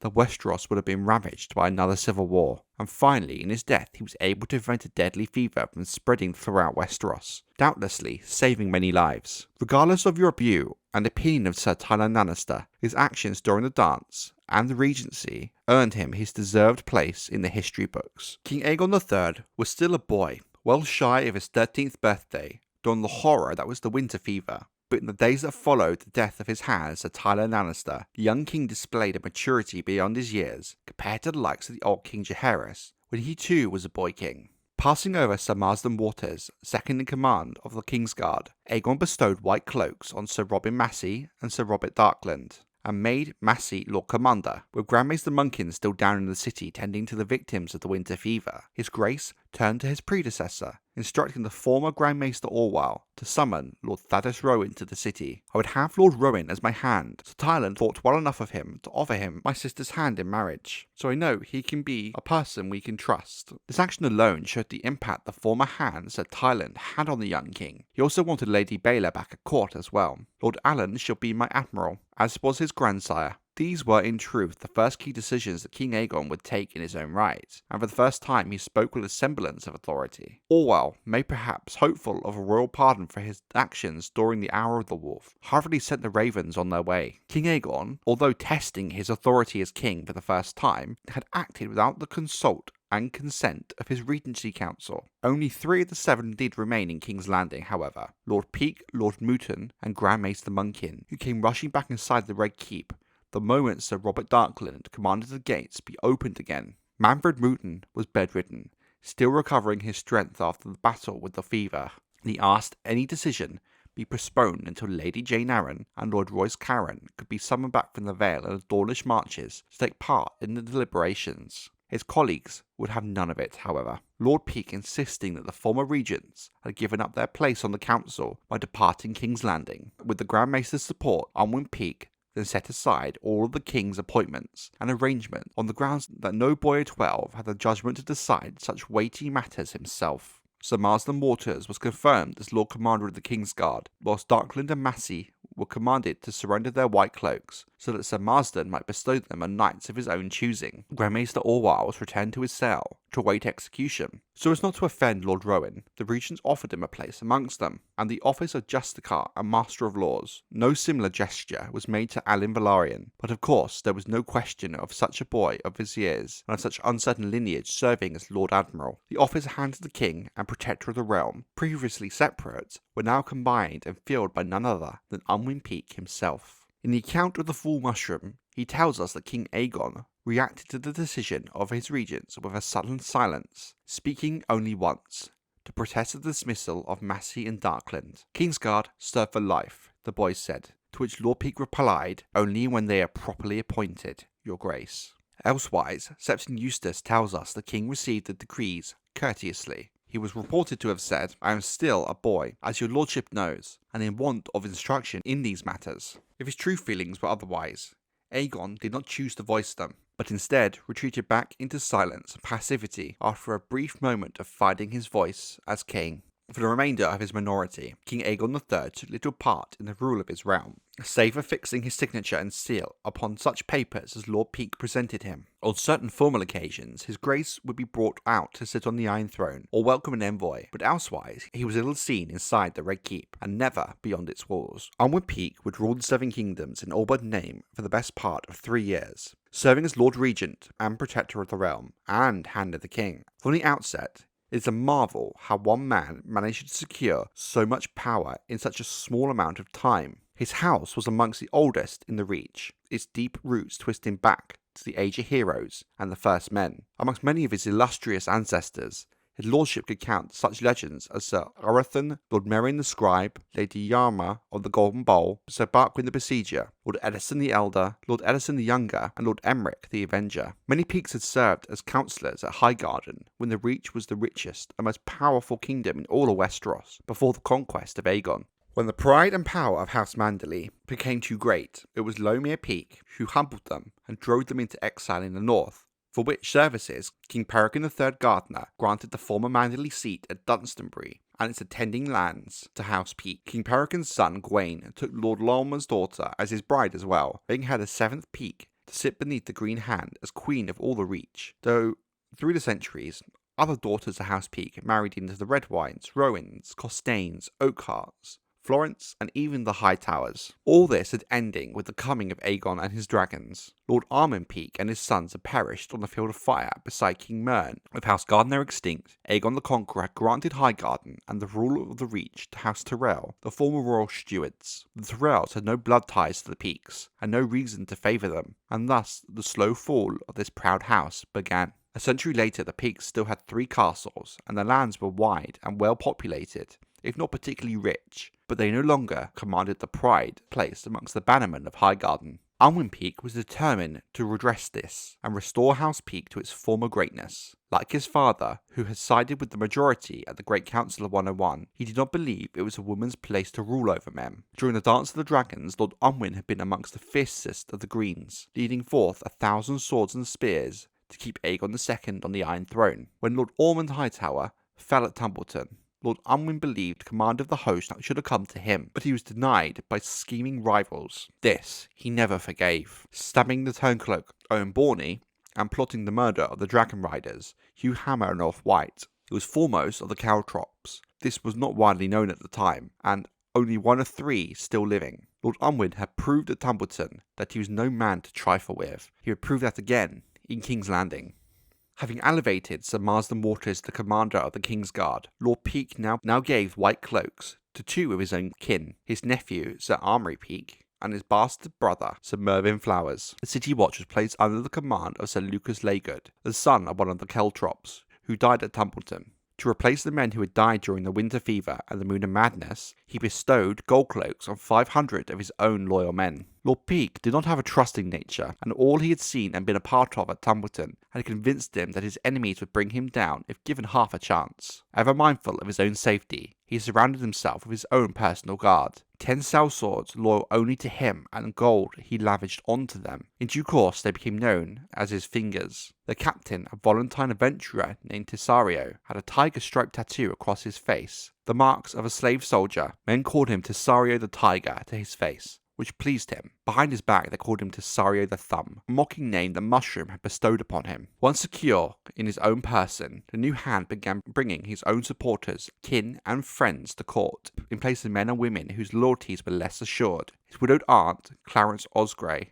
was put in charge of Queen Jaehaera's household, supervising her maids and servants. Sir Garth Long, Master-at-Arms at Starpike, was granted the same title at the Red Keep and tasked with the training of King Aegon for knighthood. George Graceford, Lord of Hollyhall, and Sir Victor Rhinsley, Knight of Rhinsley Glade, the sole surviving Caltrop, aside from Lord Peake himself, were appointed Lord Confessor and King's Justice, respectively. The Hand even had the audacity to go as far to dismiss Septon Eustace, bringing in a younger man, Septon Bernard, tend to the spiritual needs of the court and supervise the King's religious and moral instruction. Bernard, too, was of Unwin Peake's blood, being descendant from a younger sister of his great-grandfather. Once relieved of his duties, Septon Eustace would depart King's Landing for Stony Sept, the town of his birth, where he devoted himself to writing of his great, though if somewhat long, work, The Reign of King Viserys, the first of his name, and The Dance of the Dragons that came after. Sadly, with music, the new Hand and Lord Protector of the Realm, Unwin Peake, almost overnight replaced most of the key people within the Red Keep, from the Master-at-Arms to the Queen's handmaids.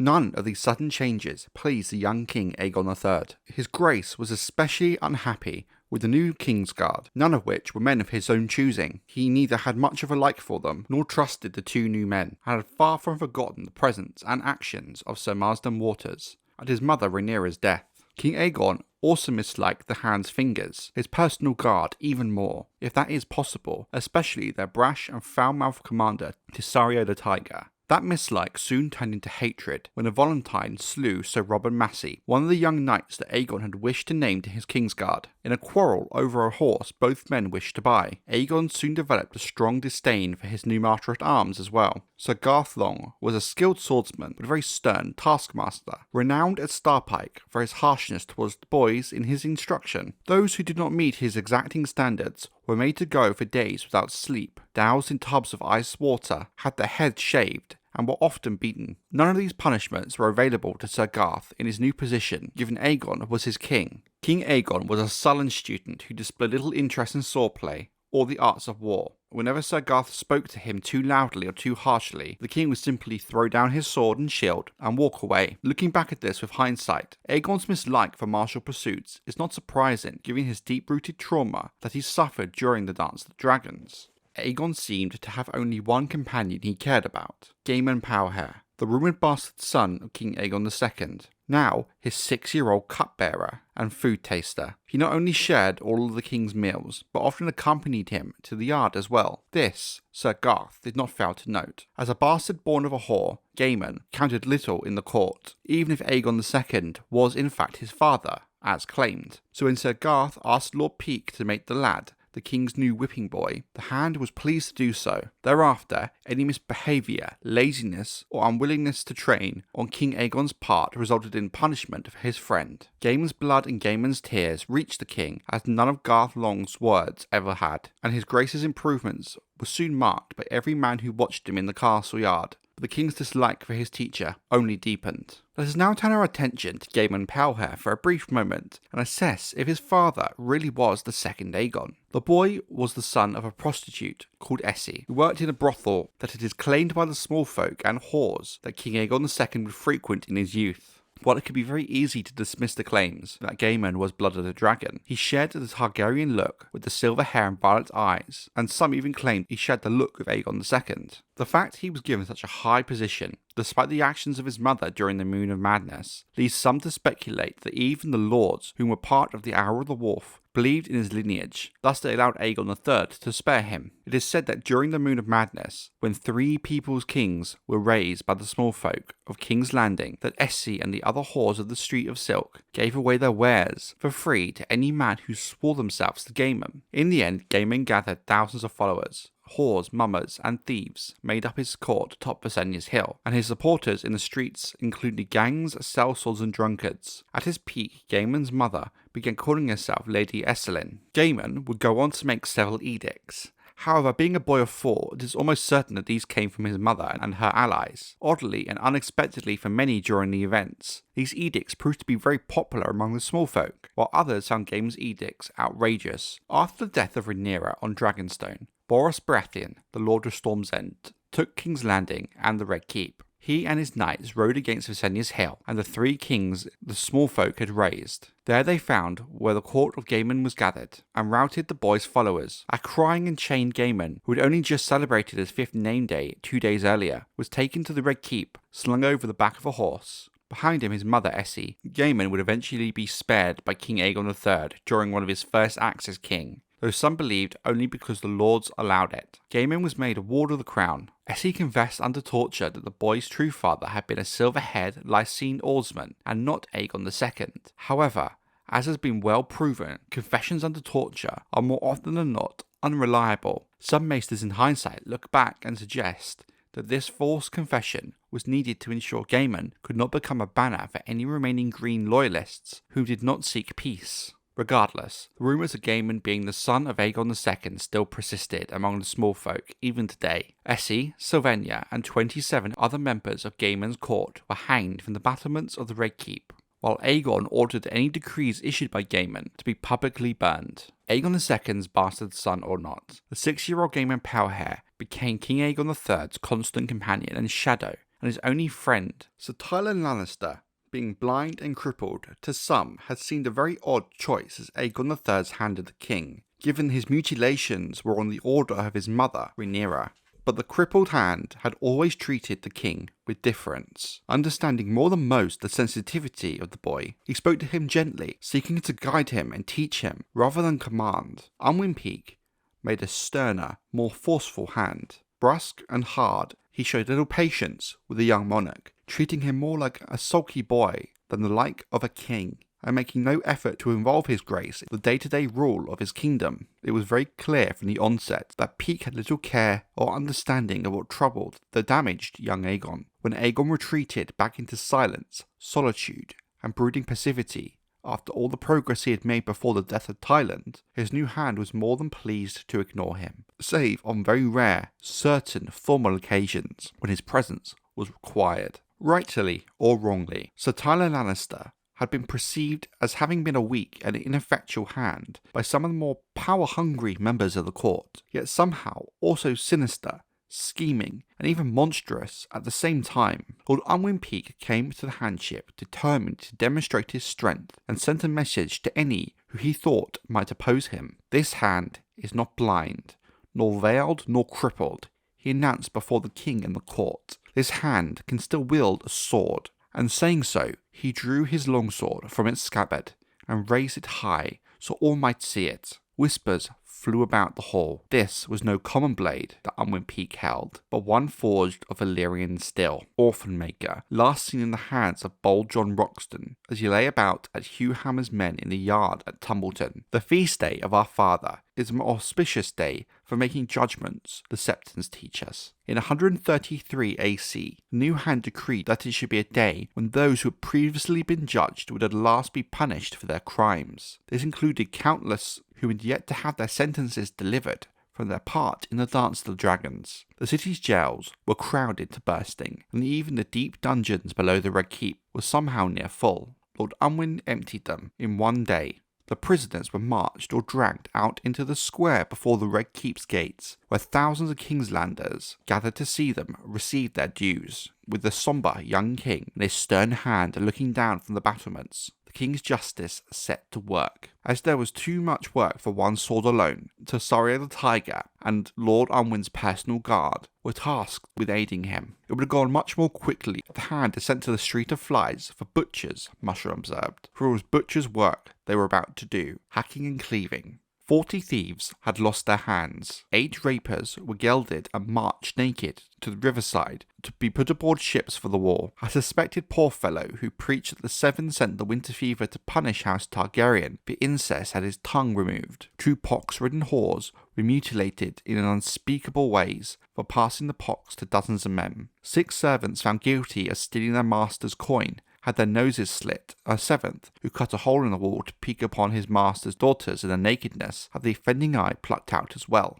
Next came the murderers. 7 were brought forward. 1, an innkeep who had been killing some of the guests he judged would not be missed and stealing their valuables since the time of Jaehaerys, where the other murderers were hanged straightway. He had his hands hacked off and burned before his eyes. He was hung by a noose and disemboweled as he strangled. Last came the 3 most prominent prisoners, the ones that the mob had been waiting for. Yet another shepherd reborn, one of many that would pop up in the wine sinks of King's Landing from time to time, for many years after the Dance of the Dragons. The second was a captain of a Pentoshi merchant ship, who had been accused and found guilty of bringing the fever from the sisters to King's Landing. How this was proven is unknown. The last and by far the most important in terms of the history of Westeros and the Dance of the Dragons was the former Grand Maester Orwyle, now nothing more than a convicted traitor and deserter from the Night's Watch. The King's Justice, Sir Victor Risley, attended each of them himself. He removed the heads of the Pentoshi and the false shepherd with a headman's axe, but Grand Maester Orwyle was granted the honour of dying by sword, in view of his age, high birth, and long servitude. When our father's feast was done,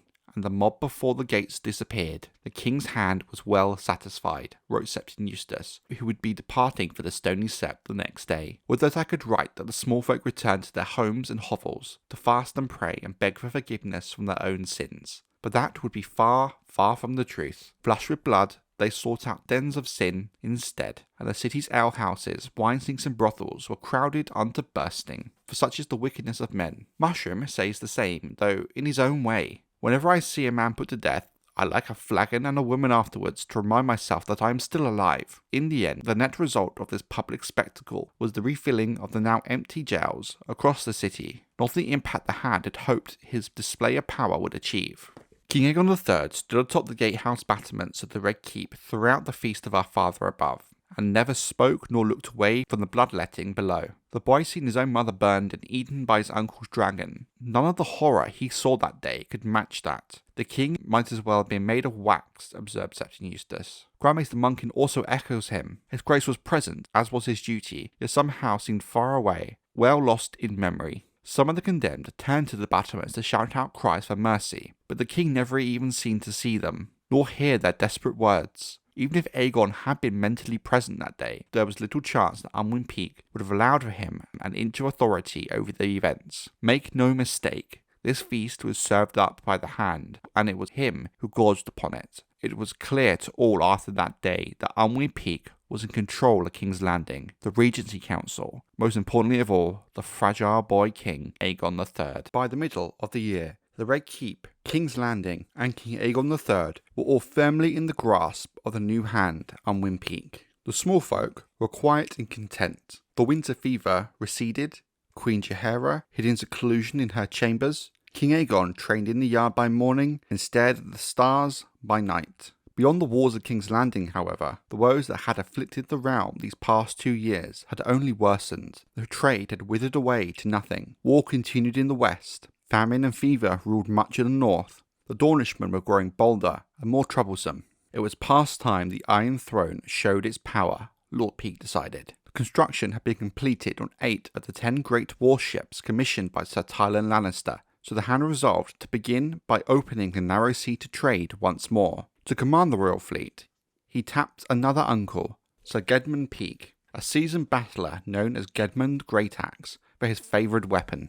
Though justly renowned for his prowess as a warrior, Sir Gedmund had little knowledge or experience of ships, however, so his lordship also summoned the notorious sail Ned Bean, called Black Bean for his thick black beard, to serve as Great Axe's second in command and advise him on all matters nautical. The situation in the Stepstones, as Gedmund and Black Bean set sail, was chaotic, to say the least.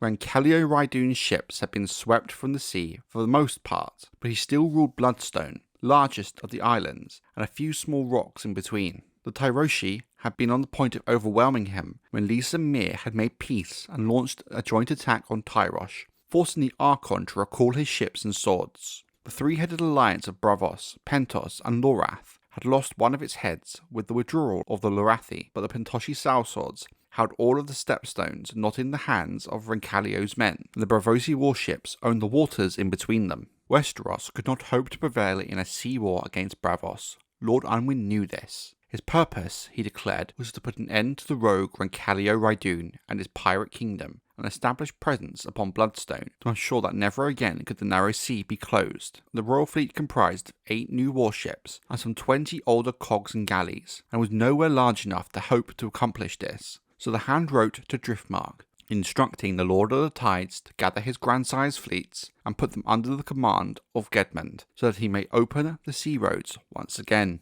This was no more than Alyn Velaryon had long desired, as the sea snake Corlys Velaryon had before him, though when he read the message, the young lord bristled and declared, "They are my fleets now, and Baela's monkey is more suited to command them than Gedmund." Even so, he did as he was bid, bringing together 60 war galleys, 30 longships, and more than 100 cogs to meet the royal fleet as it swept out from King's Landing. As the great war fleet passed through the gullet, Sir Gedmund sent over Blackbean to Lord Alyn's flagship, Queen Rhaenys, with a letter authorising him to take command of the Velaryon squadrons, so they might benefit from his years of experience. Lord Alyn sent him back. "I would have hanged him," he wrote to Sir Gedmund, "but I am loath to waste good rope. In winter, strong northern winds often prevail upon the narrow sea, so the fleet made splendid time on this voyage south. Off Tarth, another dozen longships rowed out further to swell their ranks, commanded by Lord Bridemere, the Even Star. The tidings that his lordship brought, however, proved less welcoming. The Sea Lord of Braavos, the Archon of Tyrosh, and Rancalio Rhydun had made common cause. They would rule the Stepstones jointly, and only such ships as they licensed to trade by Braavos or Tyrosh would be allowed to pass. What of Pentos? Lord Alyn wanted to know.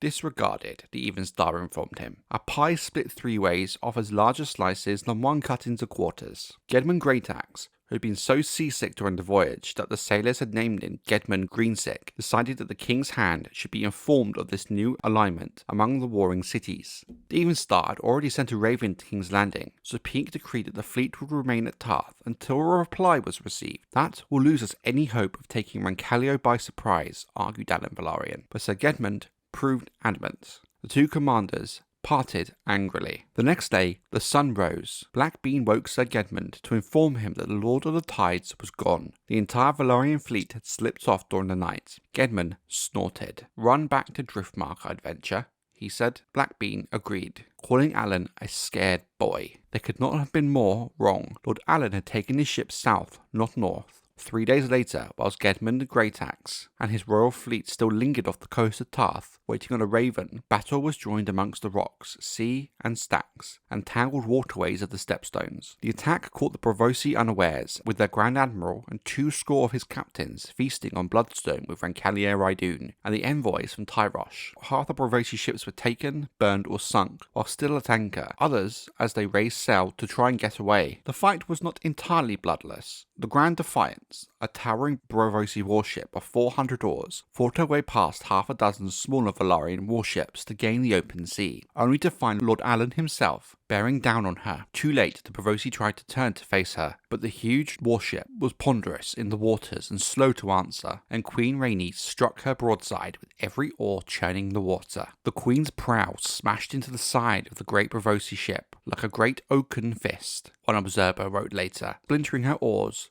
crashing through her planks and hull. cutting the massive warship almost in two. When Lord Alyn shouted to his rowers to back off, the sea rushed into the gaping wound the Queen had made, and the Defiance went down in a mere moment, and with it, the Sea Lord's swollen pride. Alyn Velaryon's victory was complete. He lost 3 ships in the Stepstones. One, sadly, was Trueheart, captained by his cousin Daemon, who perished when she sank, while sinking more than 30 and capturing 6 galleys, 11 cogs, 89 hostages, vast amounts of food, drinks, arms and coin, and an elephant meant for the Sea Lord's menagerie. All this the Lord of the Tides brought back to Westeros, along with the name that he would carry for the rest of his long life.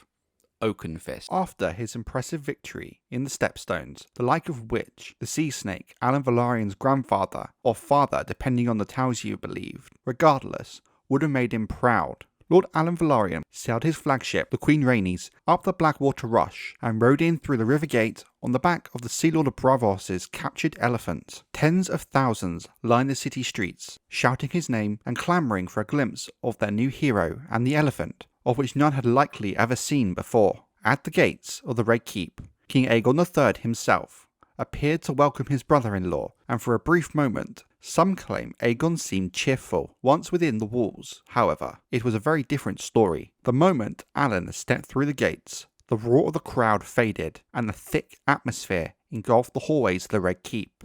By the time the Oakenfist reached the throne room, the young king had somehow vanished, as if he did not even exist. Instead, Lord Unwin Peake scowled down at him from atop the Iron Throne, and said, "You fool, you thrice damned fool, if I dared, I would have your bloody head off." Say what you will, and let history judge the actions of Unwin Peake, but in this, the Hand had a good cause to be so wroth. However loudly mob outside might cheer for the Oakenfist, their bold young hero's rash attack had left the realm in an untenable position. Lord Velaryon might have captured a score of Braavosi ships, and sunk even more, and brought back an elephant, but he had not taken Bloodstone, nor any of the other Stepstones, the entire point of the mission to the Stepstones in the first place. The knights and men-at-arms such a conquest would have required had been aboard the larger ships of the royal fleet, that he had abandoned off the shores of Tarth to seek glory for himself. The destruction of Roncalio Raidoon's pirate kingdom across the Stepstones had been Lord Peake's objective, and a fair and needed one at that. Instead, after the attack by Alyn, Roncalio appeared to have emerged stronger than ever, despite the material losses. The last thing the Hand desired was war with Braavos, richest and most powerful of the 9 free cities. While before the Dance of the Dragons, the free cities would have struggled against the might of House Targaryen and their dragons, the damage the Civil War had brought would take many years to recover from, and even then House Targaryen would never be the almost unmountable power it once was, with the loss of so many senior members, along with the dying of the dragons. War now was a war the Seven Kingdoms was not ready for. Yet that is what you have given us, my lord, Peake thundered down at the 17-year-old Lord of the Tides. You have given us a war boy and an elephant, Lord Alyn answered insolently. Pray do not forget the elephant, my lord. Even the well-regarded and respected sea snake failed to bring one home to the shores of Westeros. The remark drew nervous laughter, even from Lord Peake's own hand-picked men. But what we can say for sure is the Hand was not amused in the slightest. He was not a man who liked to laugh himself, and he liked being laughed at even less. Though other men, even though twice Alyn's age, might fear to provoke Lord Unwin's enmity, Alyn Oakenfist was secure on his own strength, and knew too well there was little the Hand could do. Barely a man grown, and a bastard born as well. He was married to the king's half-sister, had all the power and wealth of House Velaryon at his command, and had just become the darling of the small folk. Lord Regent or not, Unwin Peake was not so mad as to imagine he could safely harm the hero of the Stepstones. All young men suspect they are immortal, and whenever a young warrior tastes the heady wine of victory, suspicions become certainty. Yet the confidence of youth counts for little against the cunning of age. Lord Alyn might smile at the Hand's rebukes, but he would soon be given a good reason to dread the Hand's reward.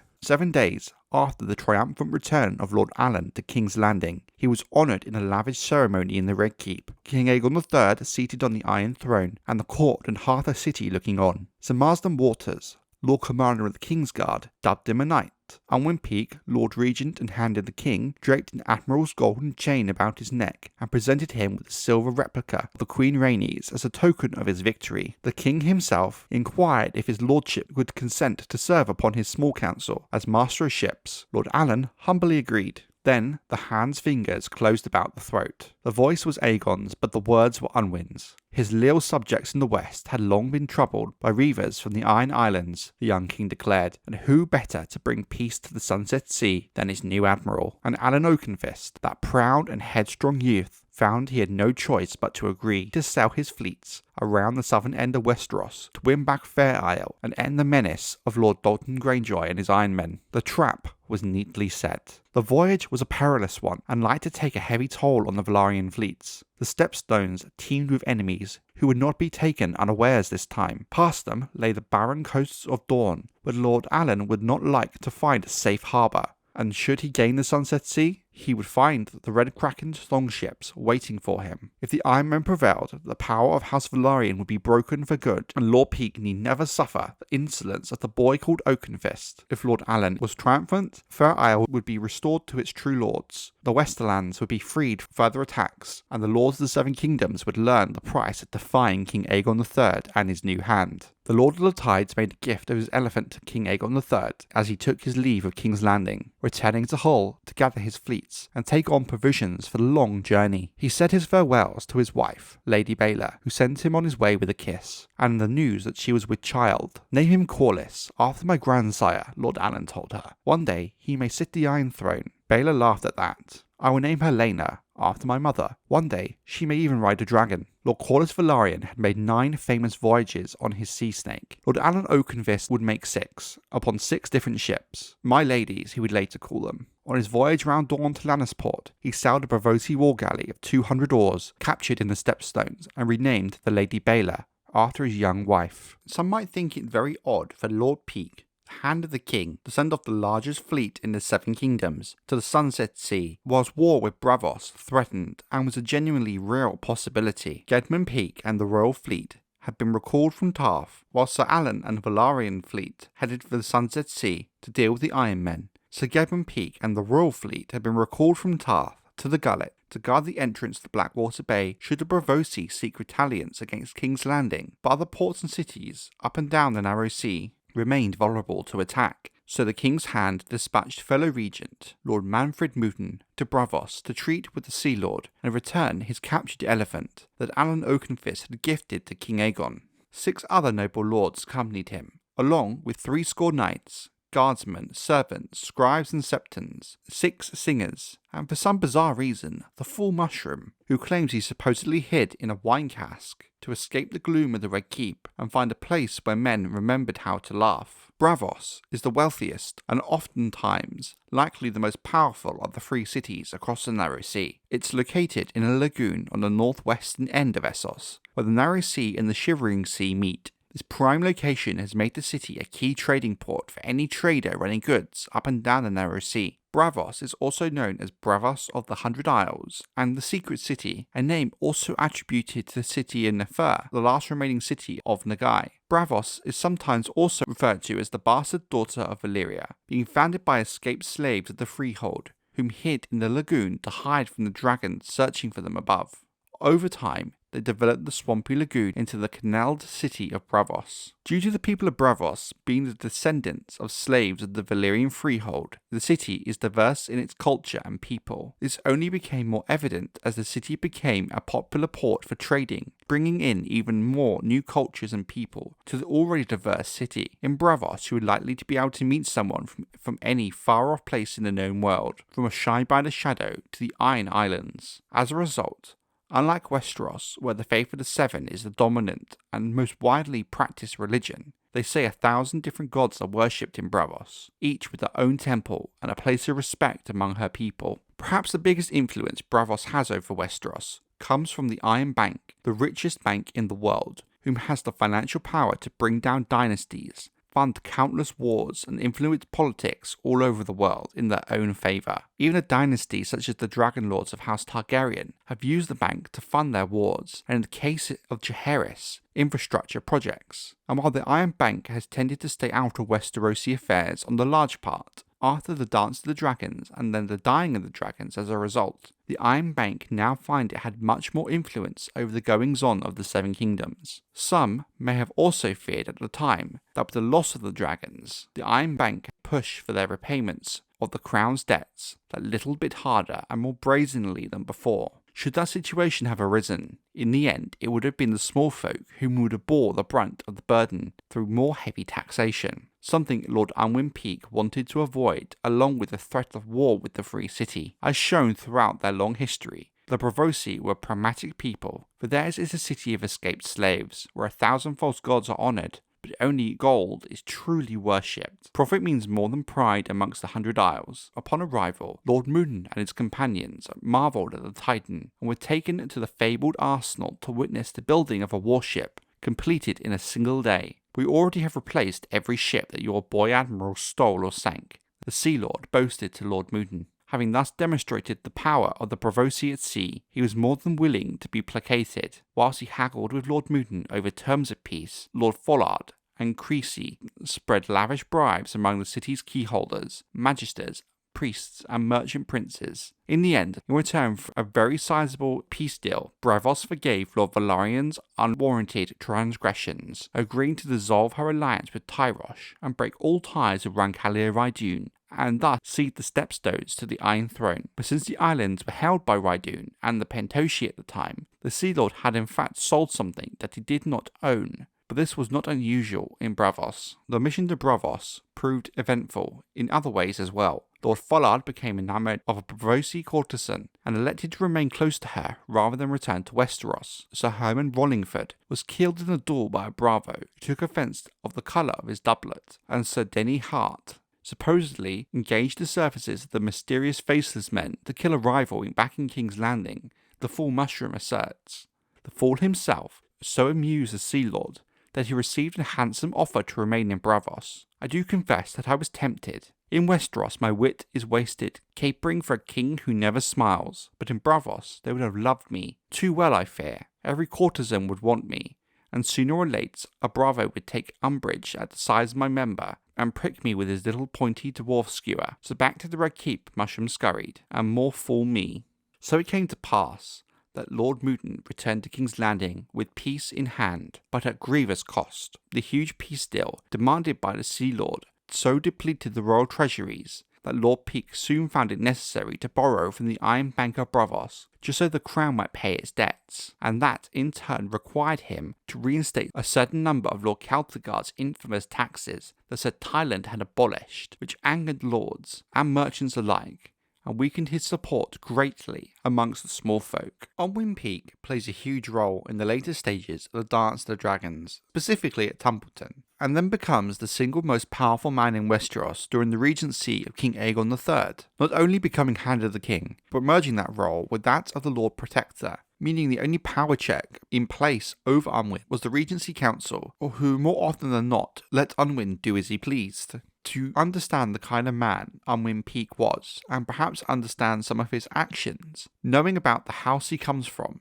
House Peake, is important, as knowing their history shines a light on Unwin himself. House Peake is from Starpike in the Reach, and by the time of Unwin, they are sworn to House Tyrell, with the coat of arms of 3 black castles and an orange background that symbolise the 3 castles that House Peake once owned: Starpike, Dunstanbury and Whitegrove. It's speculated that since they gained Dunstanbury after having driven the Manderleys from the Reach at the behest of House Gardner, their arms were presumably different before this. What is important to understand about House Peake is they are Marcher Lords from the Dornish Marches. During this time period, and for much of the history of the Targaryen Westeros, Dorne was not a part of the Seven Kingdoms. Thus, Dornish raids and incursions often happened along the border of the Dornish Marches. Repelling these attacks are the responsibility of the Marcher Lords, and thus House Peake. House Peake is also one of the few remaining houses to have firstmen origins as far south as the Reach. According to tales from the Reach, the Peakes, Florence and Bulls all descend from one of the 3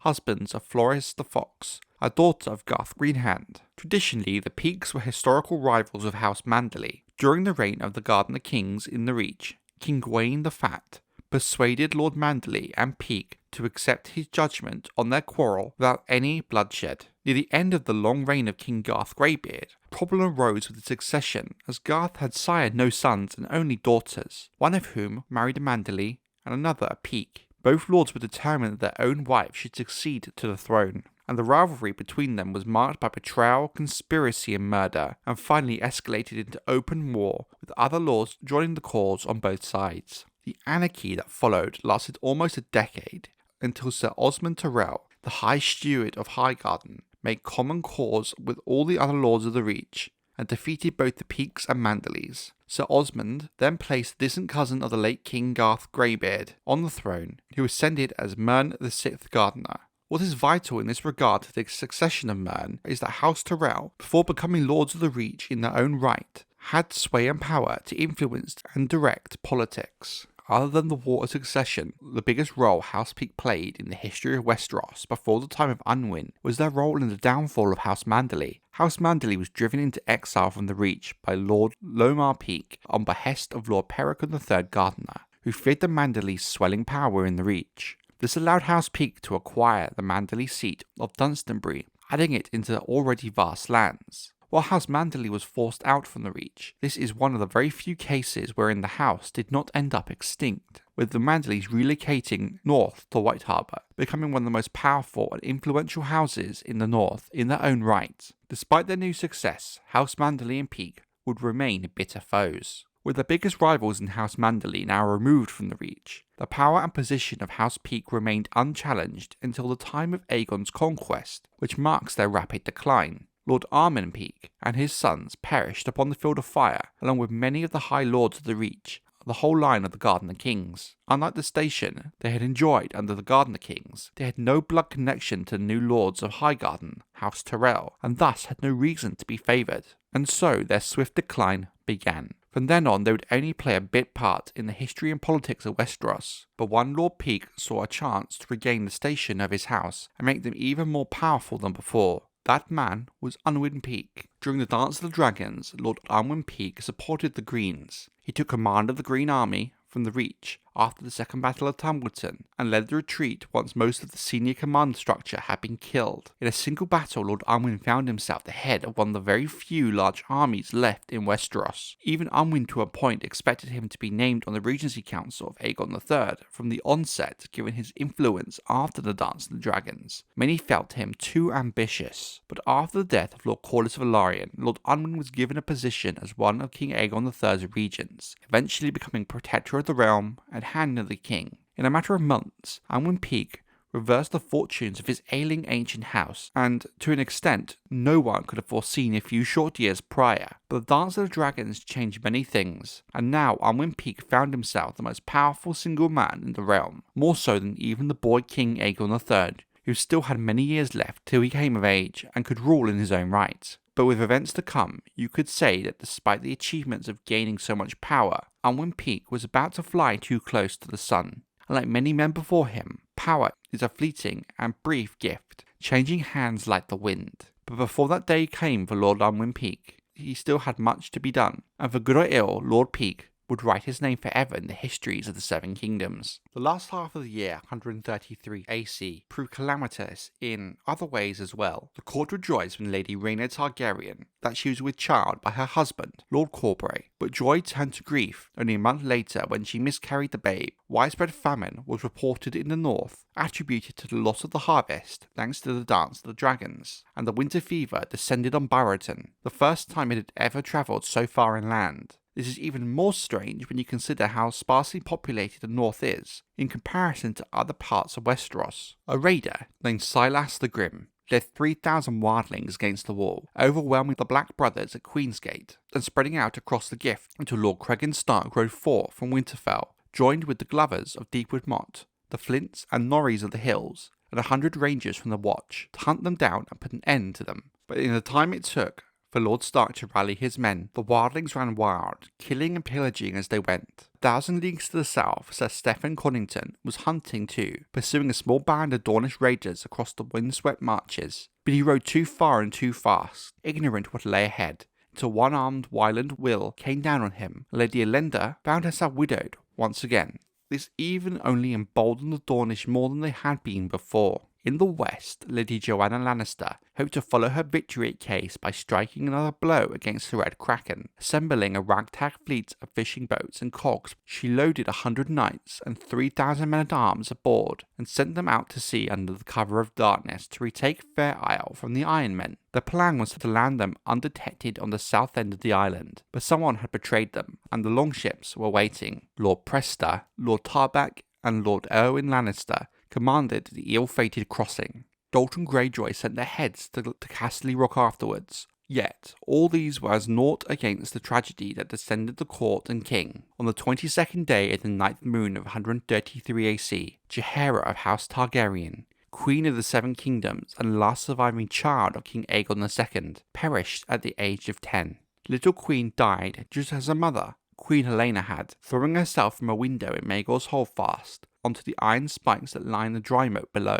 Impaled through the breast and belly, she twisted in agony for half an hour before she could be lifted free, whereupon she passed from blood loss and died almost instantly. King's Landing grieved, as only King's Landing could, and as they had done many times before. Jaehaera had been a frightened, broken child from the day she saw her twin brother murdered by blood and cheese, in the early days of the Dance of the Dragons. From the day she donned her small crown, she had hidden herself away inside the Red Keep, hardly even being seen by the king himself. The small folk of the city remembered her wedding and how brave and beautiful the little girl had seemed. So they wept and wailed and tore their clothes, and crowded into seps and taverns and brothels to seek whatever solace they could find. But there was also an atmosphere of suspicion and discontent that was spreading like fire on a thatched roof. There the whispers soon were flying, just as they had when Queen Helaena died under suspicious circumstances, in a similar fashion in the early days after Rhaenyra and the Blacks had captured King's Landing. While officially Helaena is said to have committed suicide, there were countless rumours of foul play, both inside the Red Keep and the pot shops of King's Landing. In the eyes of the small folk, anyone and everyone was blamed for her death, from Larys the Clubfoot to Rhaenyra herself. But the truth of the matter is, we shall never know what led to Helaena to her death, be it from her hand or that of another.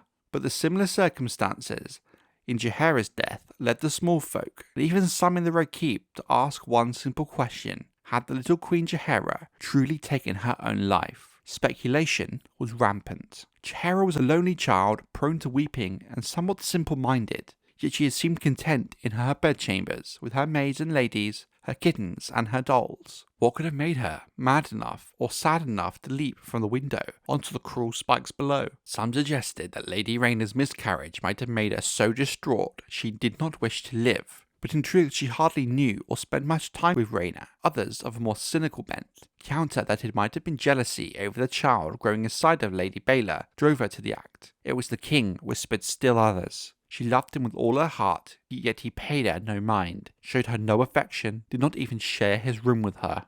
And of course, there was many who refused to believe that Jaehaera had even taken her own life. She was murdered, they whispered, just as her mother was. But if that were true, who was the murderer? In truth, if it was murder, there was no lack of suspects. By tradition, there was always a Knight of the King's Guard posted at the Queen's door. It would have been a simple thing for him to slip inside and throw the child from her window. If so, surely the king himself had given the command. Aegon had tired of her weeping and wailing and wanted a new wife, men said. Or perhaps he wished to revenge himself on the daughter of the king who killed his mother. The boy was dour and gloomy. Tales of Maegor the Cruel were freely told, but looking back at history, it is safe to remove Aegon from any part in the plot to murder his queen, given what we know of him. Others blamed one of the little queen's companions, Lady Cassandra Baratheon, the eldest of the Four Storms. Lady Cassandra had briefly been betrothed to Aegon II during the last year of his life, and possibly also to his brother Aemon One-Eye before that. Disappointment had turned her sour. Once her father's heir at Storm's End, she found herself on little account in King's Landing, and bitterly resented having to care for the weepy, feeble-witted child whom she blamed for all her woes. One of the Queen's bedmaids also came under suspicion when it was found that she had stolen two of Jaehaera's dolls and a pearl necklace. A serving boy who had spilled soup on the little Queen a year before, had been beaten for it, was accused. Both of these were put to question by the Lord Confessor and finally declared innocent, though the boy died under questioning and the girl lost a hand for theft. Even holy servants of the Seven were not above suspicion. A certain scepter in the city had once been heard to say that the little queen ought to never have children, for simple-minded women produce simple-minded sons. The Goldcloaks brought her in as well, and she vanished into a dungeon, never to see the light of day. Grief makes men mad. With hindsight, we can say for fair certainty that none of these played any role in the sad death of the little queen. If indeed Jaehaera Targaryen was murdered, and there is not a shred of proof of that, it was surely done at the behest of the only true plausible culprit, Unwin Peake, Lord Regent, Lord of Starpike, Lord of Dunstanbury, Lord of Whitegrove, Protector of the Realm, and Hand of the King. So why was Lord Unwin Peake prime suspect in the death of Queen Jaehaera? Lord Peake was known to have shared his predecessor's concerns about the succession. King Aegon III had no children, nor any living siblings so far as it was known, and any man with eyes could see that the king was not like to get an heir from his little queen. Unless he did, the king's half-sister remained his nearest kin, but Lord Peake was not about to allow a woman to ascend the Iron Throne, having so recently fought and bled to prevent that very thing. If either of the twins produced a son, the boy at once would become first in the order of succession. But Rhaenyra's pregnancy had ended in miscarriage, which left only the child growing inside Lady Baela on Driftmark. The thought that the crown might pass to the whelp of a wanton and bastard was more than Lord Unwin Peake was prepared to stomach. Were the king to sire an heir of his own body, that calamity might be averted, but before that could happen, Jaehaera had to be removed, so Aegon could remarry. Lord Peake could not have pushed the child from the window himself, to be sure, as he was elsewhere in the city when she died. But the Kingsguard posted at the Queen's door that night was Mervyn Flowers, his bastard brother. Could he have been the Hand's assassin? It's more than possible, particularly in light of later events, which will be discussed in due course. Bastard-born himself, Sir Mervyn, was regarded by most a dutiful, if not especially heroic member of the Kingsguard, neither champion nor hero, but a seasoned soldier and a fair hand with a longsword, a little man who did as he was told. But not all men are as they seem, however, particularly in King's Landing. Those who knew Flowers best saw other sides of him. When not on duty, he was fond of wine, says Mushroom, who was known to have drunk with him. Though sworn to chastity, he seldom slept alone save in a cell at the White Sword's Tower. Despite being somewhat ill-favoured, he had a rough charm that the washwomen and serving girls responded to, and when in his cups he would even boast of having bedded certain high-born ladies. Like many bastards, he was hot of blood and quick to anger, seeing slights where none had been intended. Yet none of these suggested that Flowers was the sort of monster who could take a sleeping child from her bed and throw her to a grisly death. Even Mushroom, ever ready to think the worst of everybody, says as much in his testimony. If Sir Mervyn had killed the Queen, he would have done so with a pillow, the fool insists, before suggesting a far more sinister and likely possibility. Flowers would never have pushed the Queen out of the window, the dwarf claims, but he might well have stood aside to allow someone else to enter her room. That someone were known to him. Someone may perhaps like to surrey the thumb or one of the fingers. Nor would Flowers have felt the need to ask their business with the little Queen, not if they said they came at the behest of the Hand. So says the fool.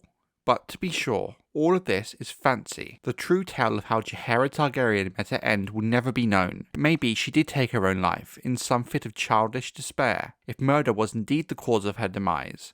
However, for all these reasons, the man behind it could only have been Lord Unwin Peake. Yet without proof, none of this would have been damning, if not for what the Hand did afterwards. Only 7 days after the body of the little Queen was consigned to the flames, Lord Unwin paid a call upon the grieving king, accompanied by Grand Maester Munkin, Septon Bernard, and Marsden Waters of the Kingsguard. They had come to inform his grace that he must put aside his mourning blacks and wed again, for the good of the realm. Moreover, his new queen had already been chosen for him. Unwin Peake had married 3 times and sired 7 children, but only one survived. His firstborn son had died in infancy, as had both his daughters by his second wife. His eldest daughter had lived long enough to marry, only to die in childbirth at the age of 12. His second son had been fostered at the Arbour, where he served Lord Redwine as a page and squire, but at the age of 12 he had drowned in a sailing accident. Sir Titus, heir to Starpike, was the only one of Lord Unwin's sons to grow to manhood. Knighted for valour after the Battle of the Honeywine by Joel Bon Roxton, he had died only 6 days later in a meaningless skirmish with a band of broken men he stumbled upon while scouting. The Hand's last surviving child was a daughter. Mariella Peake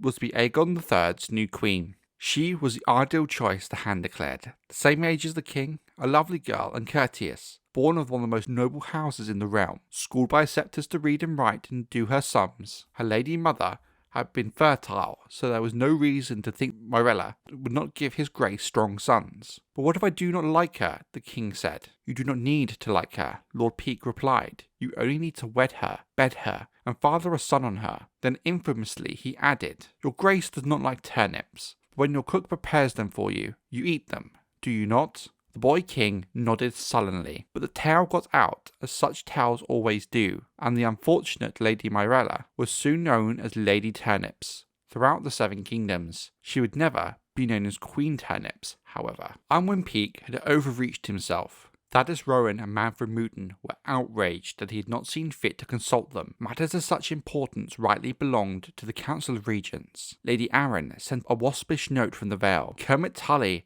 declared the betrothal presumptuous. Bloody Ben Blackwood questioned the haste of it. Aegon should have been allowed half a year at least to mourn his little queen. A curt message arrived from Cregan Stark in Winterfell, suggesting that the North might look with disfavour on such a match. Even Grand Maester Munkin began to waver. Lady Myrella is a delightful girl, and I have no doubt she would make a splendid queen, he told the Hand. But we must be concerned with appearances, my lord. We who have the honour of serving with your lordship knows that you love his grace as if he were your own son, and do all you do for him and the realm. But others may imply that you choose your own daughter for more ignoble reasons, for power or glory of House Peake. Mushroom, our ever-wise fool, observes that there are certain doors best not opened, for you never know what might come through them. Peake had opened a queen's door for his daughter, but the other lords had daughters too, as well as sisters, nieces, cousins, and even the odd widowed mother or maiden aunt, and before the door could close, they all came pushing through, insisting that their own blood would make better royal consorts than Lady Turnips. To recount all of the names put forward to be the bride of King Aegon III would take much more time than allows, but a few are worthy of mention. At Casterly Rock, Lady Joanna Lannister set aside her war with the Iron Men long enough to write to the Hand and point out that her daughters, Syrell and Tyshaera, were maidens of noble birth and marriageable age. The twice-widowed Lady of Storm's End, Elenda Baratheon, put forward her own daughters, Cassandra and Ellen. Cassandra had once been betrothed to Aegon II and was well prepared to serve as queen, she wrote. From White Harbour came a raven from Lord Torrhen, speaking of past marriage pacts between the dragon and the merman, broken by cruel chance, and suggesting that King Aegon might put all of this aright by taking a Manderley for his queen. Sharis Footley, the widow of Tumbleton, made so bold of a move to nominate herself. Perhaps the boldest letter came from the irrepressible Lady Samantha of Oldtown, who declared that her sister, Sansara of House Tarly, is spirited and strong, and has read more books than half the maesters in the Citadel, whilst her good sister, Bethany of House Hightower, was very beautiful, with smooth skin and luscious hair, and the sweetest of manner, but also lazy and somewhat stupid if truth be told, though some men seem to like that in a wife. She concluded by suggesting that perhaps the king should marry both of them, one to rule beside him as Queen Alysanne did King Jaehaerys, and one to bed and breed, and in the event that both of them were found wanting, for whatever obscure reason, Lady Sam helpfully attached the names of 31 other noble maidens from House Hightower, Redwine, Tarly, Ambrose, Florence, Cobb, Costain, Breesby, and Vynar, who might be suitable queens. Mushroom adds that her ladyship ended with a cheeky postscript that said, I know some pretty boys as well, should his grace be so inclined, but I fear they could not give him heirs. But none of the other chronicles mention this affront, and her ladyship's letters have been lost.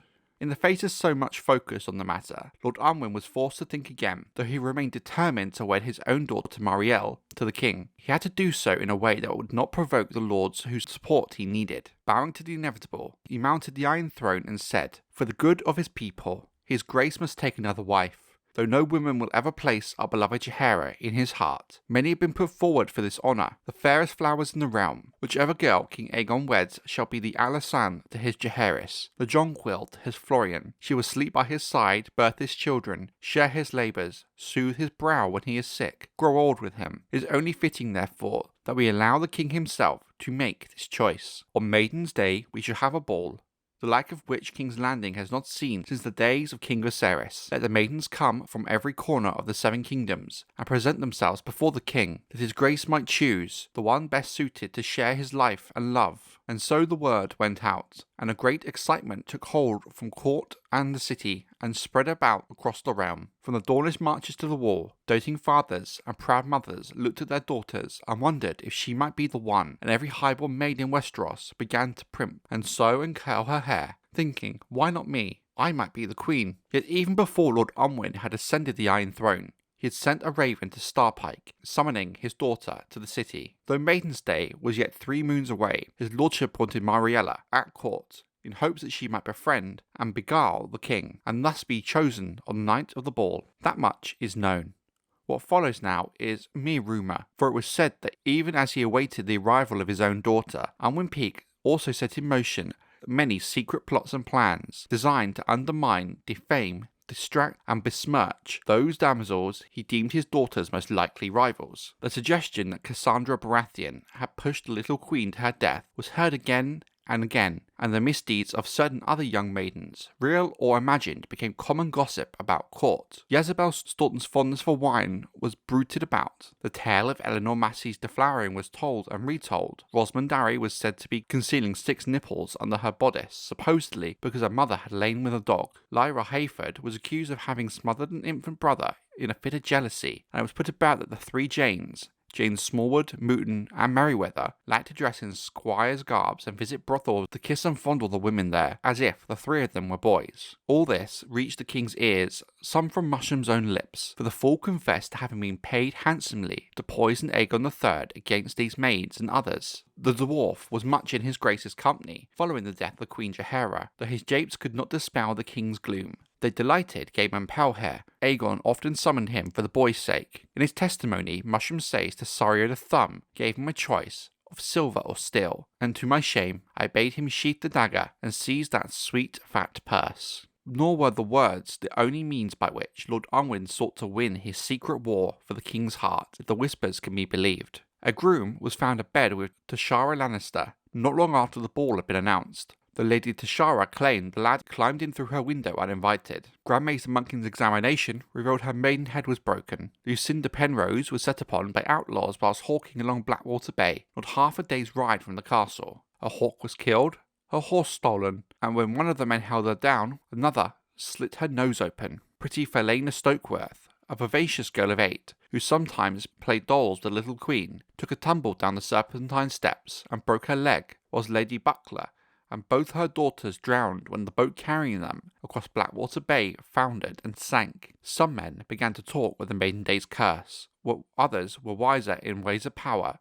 saw unseen hands at work, and held their tongues. If the Hand and his minions were responsible for the tragedies and misfortunes that befell many of the maidens who were a threat to Lord Peake's plans, or perhaps it could have just been happenstance. In the end, it would not matter. Since the reign of King Viserys, there had not been a ball of any sorts in King's Landing. There was no place for them during the Dance of the Dragons. The ball would be one like no other, with a prize on offer larger than any that had come before. At tourneys, fair maidens and high ladies vied for the honour of being crowned the Queen of Love and Beauty, but such reigns only lasted for a night. Whichever maid King Aegon chose would reign over Westeros for a lifetime, with her son one day being king himself. The highborn descended on King's Landing from keeps and castles in every part of the 7 kingdoms. In an effort to limit the numbers, Lord Peake decreed the contest would be limited to maidens of noble blood under the age of 30. Yet even so, more than 1,000 girls crowded into the Red Keep on the appointed day, a tide far too great for even the hand to stem. Even from across the narrow sea they came.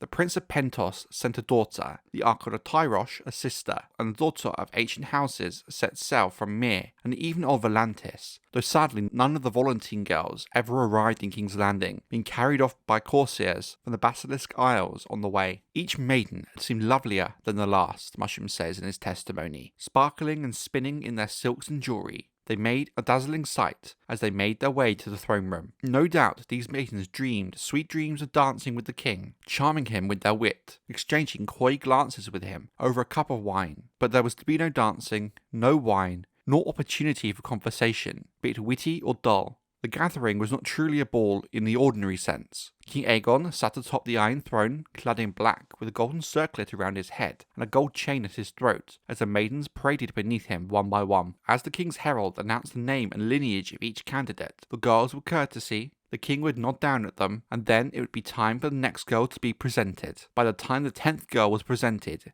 the king had doubtless forgotten the first 5, Mushroom says. The fathers could well have sneaked them back in the queue for another go-around, and some of the more cunning likely did. A handful of the braver maidens made so bold as to address the king in an attempt to make themselves more memorable. Ellen Baratheon asked his grace if he liked her gown. Alyssa Royce told them that she had come all the way from Runestone to be with him today. Patricia Redwine went her one better by declaring that her party had travelled from the Arbor and had thrice been forced to beat back attacks by outlaws. I shot one with an arrow, she declared proudly. Others ventured compliments about his city, his castle, his clothes. A northern maid named Barbara Bolton, daughter of the Dreadfort, said, "If you send me home, your grace, please send me with food, for the snows are deep and your people are starving." The boldest tongue belonged to a Dornish woman, Moria Orgyle of Stanstone, who rose up from her courtesies smiling and said, "Your grace, why not climb down from there and kiss me?" Aegon did not answer her. He answered none of them. He gave each maiden a nod to acknowledge that he had heard them. Then Sir Marsden and the Kingsguard saw them on their way. Music wafted over the hall all throughout the night, but could scarcely be heard over the scuffle of footsteps, the din of conversation, and from time to time the faint soft rounds of weeping. The throne room of the Red Keep is so cavernous a chamber, larger than any hall in Westeros, save the blasted ruin of Harrenhal, but with more than 1,000 maids on hand, each with her own retinue and parents, siblings, guards, and servants. It soon became too crowded to move, and suffocatingly hot. Though outside a winter wind was blowing, the herald charged with announcing the names and lineages of each of the fair maidens lost his voice and had to be replaced. 4 of the hopefuls fainted, along with a dozen mothers, several fathers, and a septon. One stout lord collapsed and died. The Maiden's Day Cattle Show, Mushroom named the ball afterwards. Even the singers who made so much of it beforehand found little to sing about as the events unfolded, and the king himself appeared even more restless as the hours passed and the parade of maids continued. It was just as the hand desired. Each time his grace frowned, shifted in his seat, or gave another weary nod, the likelihood of his choosing Lady Turnips increased, Lord Unwin reasoned. Unwin Peake arrived in King's Landing almost a moon's turn before the ball, and her father had made certain that she spent part of every day in the king's company. Brown of hair and eyes, with a broad freckled face, and crooked teeth that made her shy with her smiles, Lady Turnips was 4 and 10, 1 year older than Aegon. She was no great beauty, Mushroom says, but she was fresh and pretty and pleasant, and his grace did not seem averse to her. During the fortnight leading up to Maiden's Day, the dwarf tells us Lord Unwin arranged for Myriella to share 6 suppers with the king, called upon to entertain them during those long, awkward meals. Mushroom tells us that King Aegon said as little as they ate, but seemed more comfortable with Lady Myriella than he had been with Queen Jaehaera, which is to say, not comfortable at all. He did not seem to find her presence distasteful. 3 days before the ball, he gave her one of the little queen's dolls. "Here," he said as he thrust it at her, "you can have this." Not quite the words the innocent young maidens dream of hearing, perhaps, but Marielle took the gift as a token of affection, and her father was most pleased. Lady Marielle brought the doll with her when she made her own appearance at the ball, cradling it in her arms as if it was a babe. She was not the first to be presented. That honour went to the daughter of the Prince of Pentos. Her father had seen to it that she came before the king late in the first hour, far enough back so he could not be accused of giving her pride of place, but far enough forward so the king was still reasonably fresh. When his grace greeted Lady Marielle by name and said not only, "It was good of you to come, my lady," but also, "I am pleased you like your doll," her father surely took heart, believing all his careful scheming had borne fruit. Yet it would be undone in a moment by the king's half-sisters, the very twins whom succession and Unwin Peake had been so determined to prevent. Fewer than 12 maids remained, and the press had thinned considerably when a sudden trumpet blast heralded the arrival of Baela Velaryon and Rhaena Corbray. The doors to the throne room were thrown open, and the daughters of Prince Daemon and Lena Velaryon entered upon a blast of winter air. Lady Baela was great with child, Lady Rhaena wan and thin from her miscarriage, yet seldom had they seemed more as one. Both were dressed in gowns of soft black velvet, with rubies at their throats, and a three-headed dragon of House Targaryen on their cloaks. Mounted on a pair of coal-black chargers, the twins rode the length of the hall side by side. When the Marsden waters of the Kingsguard blocked their path and demanded they dismount, Lady Baela slashed him across the cheek with her riding crop. His Grace my brother can command me. You cannot. At the foot of the Iron Throne, they reined up. Lord Unwin rushed forward demanding to know the meaning of this. The twins paid him no more heed than they would a serving man. Brother, Lady Rhaena said to Aegon, if it please you, we have brought your new queen. Her lord husband, Sir Corwin Corbray, brought the girl forward. A gasp went through the hall. Lady Daenaera of House Velaryon boomed out the herald, somewhat hoarsely, daughter of the late and lamented Daemon of that house, and his lady wife, Hazel of House Hart, also departed, a ward of Lady Baela of House Targaryen and Alyn the Oakenfist of House Velaryon, Lord Admiral, Master of Driftmark, and Lord of the Tides. Daenerys Velaryon was an orphan. Her mother had been carried off by the winter fever. Her father had died in the Stepstones when his ship went down. His own father had been that Sir Daemon Velaryon, beheaded by Queen Rhaenyra, but Daemon had been reconciled with Lord Alyn and had died fighting for him. As she stood before the king that Maiden's Day, clad in pale white silks of Moorish lace, her long hair shining in torchlight, and her cheeks flushed with excitement, Daenerys was but 6 years old, yet so beautiful she took the breath away. The blood of old Valyria was strong in her, as is often seen in the sons and daughters of House Velaryon. Her hair was silver, laced with gold, her eyes as blue as the summer sea, her skin as smooth and pale as winter snow. She sparkled, Mushroom says, and when she smiled, the singers rejoiced, for they knew that here at last was a maid worthy of a song. Daenerys' smile transformed her face, men agreed. It was sweet and bold and mischievous, all at once. Those who saw it could not fail to think, here is a bright, sweet, happy little girl, the perfect antidote for this young king's gloom. When Aegon III returned her smile and said, "Thank you for coming, my lady.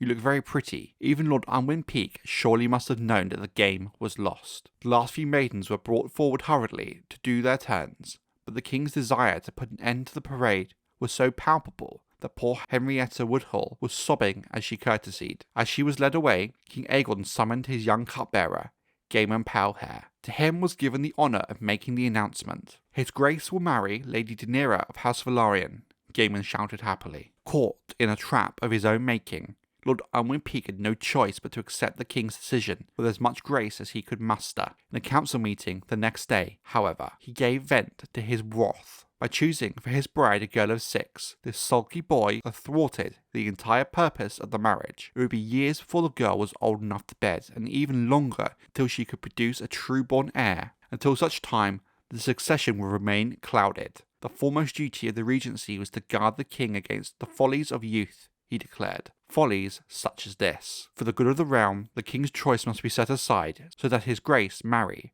a suitable maid of childbearing age. Such as your daughter?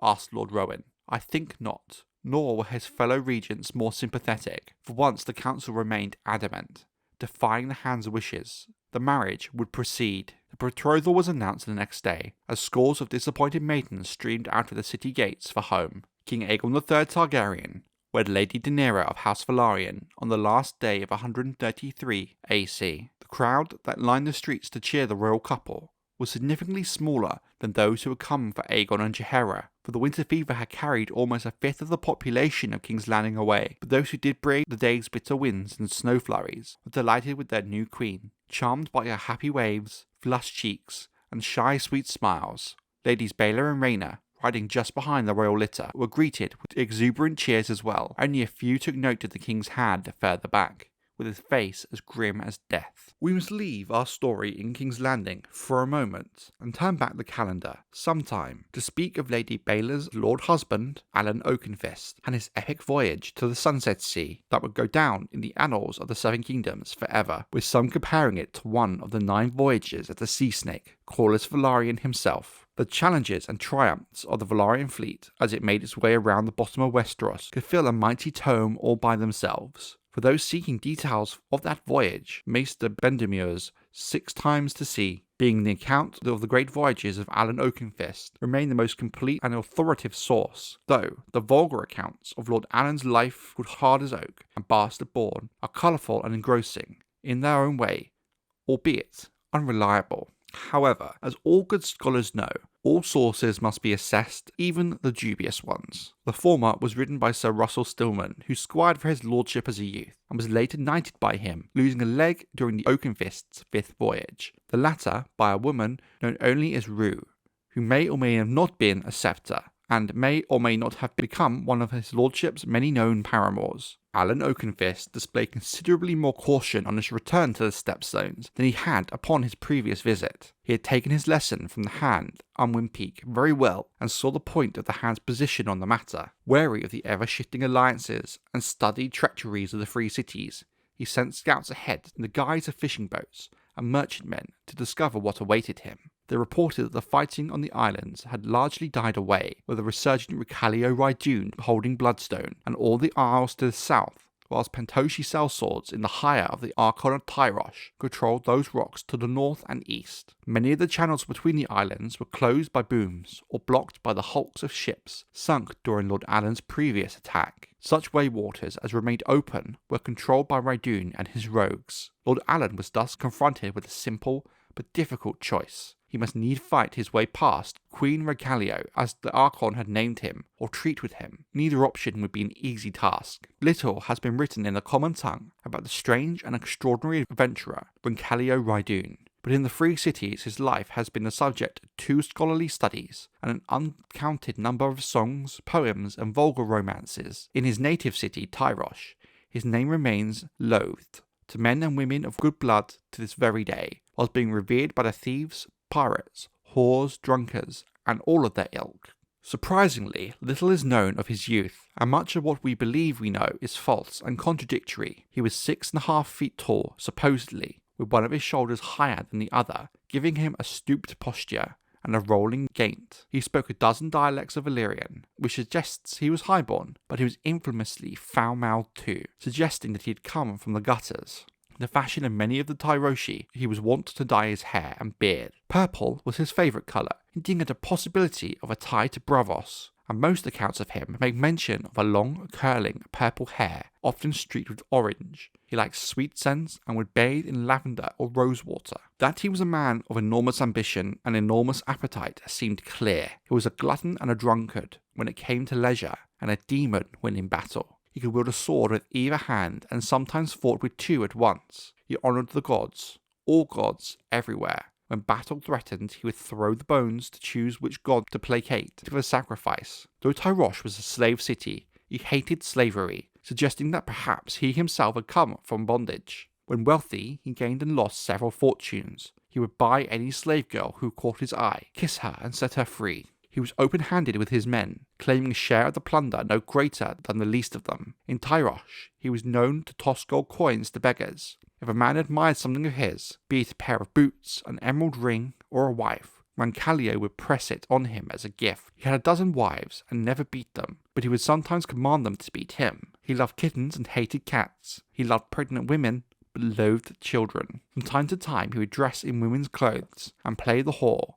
though his height and crooked back and purple beard made him more grotesque than female to the eye. Sometimes he would burst out laughing in the thick of battle. Sometimes he would swing bawly songs instead. Roncalio Rhydun was mad, yet men loved him, fought for him, died for him, and for a few short years they made him a king. In 133 AC, in the Stepstones, Roncalio was at the height of his power. Alyn Velaryon could perhaps have brought him down, but it would have cost him half his strength. He feared he would have need of every man if he was to have any hope of defeating the Red Kraken. He therefore chose to talk instead of battle, detaching his Lady Baela from the fleet. He sailed her to Bloodstone beneath a parley flag to try and arrange passage for his ships through Rhydun's waters. Ultimately, he succeeded, though Roncalio kept him for more than a fortnight in his sprawling wooden fortress on Bloodstone. Whether Lord Alyn was captive or a guest was never quite clear, even to his lordship himself, for his host was as changeable as the sea. One day he would hail Oakenfist as a friend and brother-in-arms and urge him to join him in his attack on Tyrosh. Next he would throw the bones to see if he should put the guest to death. He insisted that Lord Alyn wrestle him in the mud pit behind his fort, while hundreds of jeering pirates looked on. When he beheaded one of his own men accused of spying for the Tyroshi, Roncalio presented Lord Alyn with the head as a token of their friendship. But the very next day,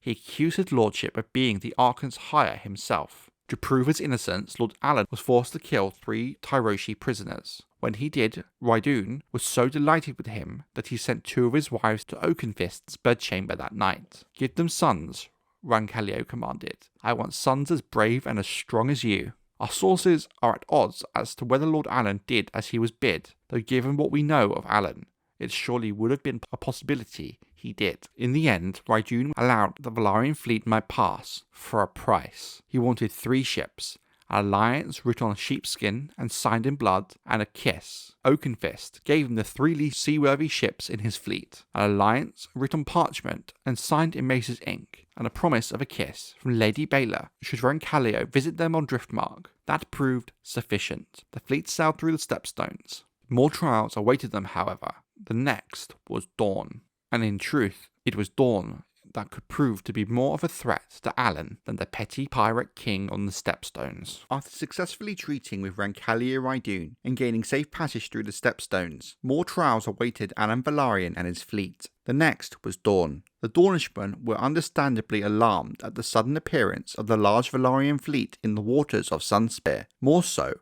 when they were very much unexpected, given the situation in the Stepstones. Lacking any real strength at sea themselves to challenge the fleet, they chose to regard Lord Alyn's coming as a visit rather than an attack, thus treating the young Lord of the Tides as an envoy. Alejandra Mattel, the Princess of Dawn, came out to meet with him, accompanied by a dozen of her current favourites and suitors. The new Nymeria, as the small folk and lords alike named her, had just celebrated her 18th birthday and was reportedly much taken with the young, handsome, dashing hero of the Stepstones, the bold admiral who'd humbled the Braavosi. Lord Alyn required fresh water and provisions for his ships, whilst Princess Alejandra required services of a more intimate nature, if rumour is to be believed. The 2 unofficial written tales of Alyn's life would give us differing accounts of the events. Bastard Born would have us believe that he provided the princess with the services she requested. Hard as oak, that he did not. Given what we do know of Alyn, if the account in Bastard Born were to be true, it would not come as a surprise. We do know the attentions the flirtatious Dornish princess lavished upon him much displeased her own lords and angered her younger siblings, Carl and Corianne. Nonetheless, Lord Oakenfist got fresh casks of water, wine and ale, and more than enough food to see them through to Old Town and the Arbor. They were also given vital charts showing the deadly whirlpools that lurked along the southern coast of Dawn that had claimed the life of many a Westerosi sailor. Even so, it was the Dornish waters that Alyn Velaryon suffered his first losses of the voyage. A sudden storm, common along the open southern coast of Westeros, blew up as the fleet was making its way past the dry lands west of Saltshore, scattering the ships and sinking 2. Further west, near the mouth of the Brimstone River, a damaged galley was put in to take aboard fresh water and make certain repairs, and was attacked under the cover of darkness by bandits, who slaughtered her crew and looted her supplies. The losses were more than made good when Lord Oakenfist reached Old Town, however. The great beacon atop the Hightower guided Lady Baela and the fleet up the Whispering Sound to the harbour, where Lord Lionel Hightower himself came forth to meet them and welcome them to his city. The courtesy with which Lord Alyn treated Lady Sam warmed Lord Lionel to him immediately, and the 2 youths struck up a fast friendship that did much to put all of the old enmities between the Blacks and the Greens to rest, once and for all. Old Town would provide 20 warships for the fleet, Hightower promised, and his good friend Lord Redwine of the Arbor would send 30. In a stroke, Lord Oakenfist's fleet had become considerably more formidable and a real threat to the Red Kraken. The Velaryon fleet lingered overlong in the Whispering Sound, waiting for Lord Redwine and his promised galleys, who were taking a long time to rally. Alyn Oakenfist enjoyed the hospitality of the Hightower, explored the ancient roads and ways of Old Town, and visited the Citadel, where he spent days poring over ancient charts and studying dusty Valyrian tomes about warship designs and tactics for battle at sea. At the Starry Sept, he received the blessing of the High Septon, who traced a 7-pointed star upon his brow in holy oil, and sent him forth to bring down the warrior's wrath upon the Iron Men and their drowned god. Lord Velaryon was still at Old Town when word of Queen Jaehaera's death reached the city, followed within a short few days by the announcement of the king's betrothal to Unwin Peake. By that time he had become close to Lady Sam, as well as to Lord Lionel, though whether he had any part in the writing of her infamous letter remains a matter of mystery. It is known, however, that he dispatched his own letters to his own lady wife on Driftmark, was at the Hightower. We do not know the contents, but could guess that it is related to the Lady Daenaera and betrothing her to Aegon. Alyn Oakenfist was still a young man in 133 AC, only 18 years of age, and young men are not known for their patience and rational thinking, no matter how brilliant a commander they appear to be. Finally, he decided that he would wait no longer for Lord Redwyne and his fleet, and gave the order to sail. Old Town cheered as the Velaryon ships raised their sails and lowered their oars, sliding down the Whispering Sound one by one. 20 war galleys of House Hightower followed, commanded by Sir Leo Costane, a grizzled seafarer known as the Sea Lion. Even without the Redwyne fleet,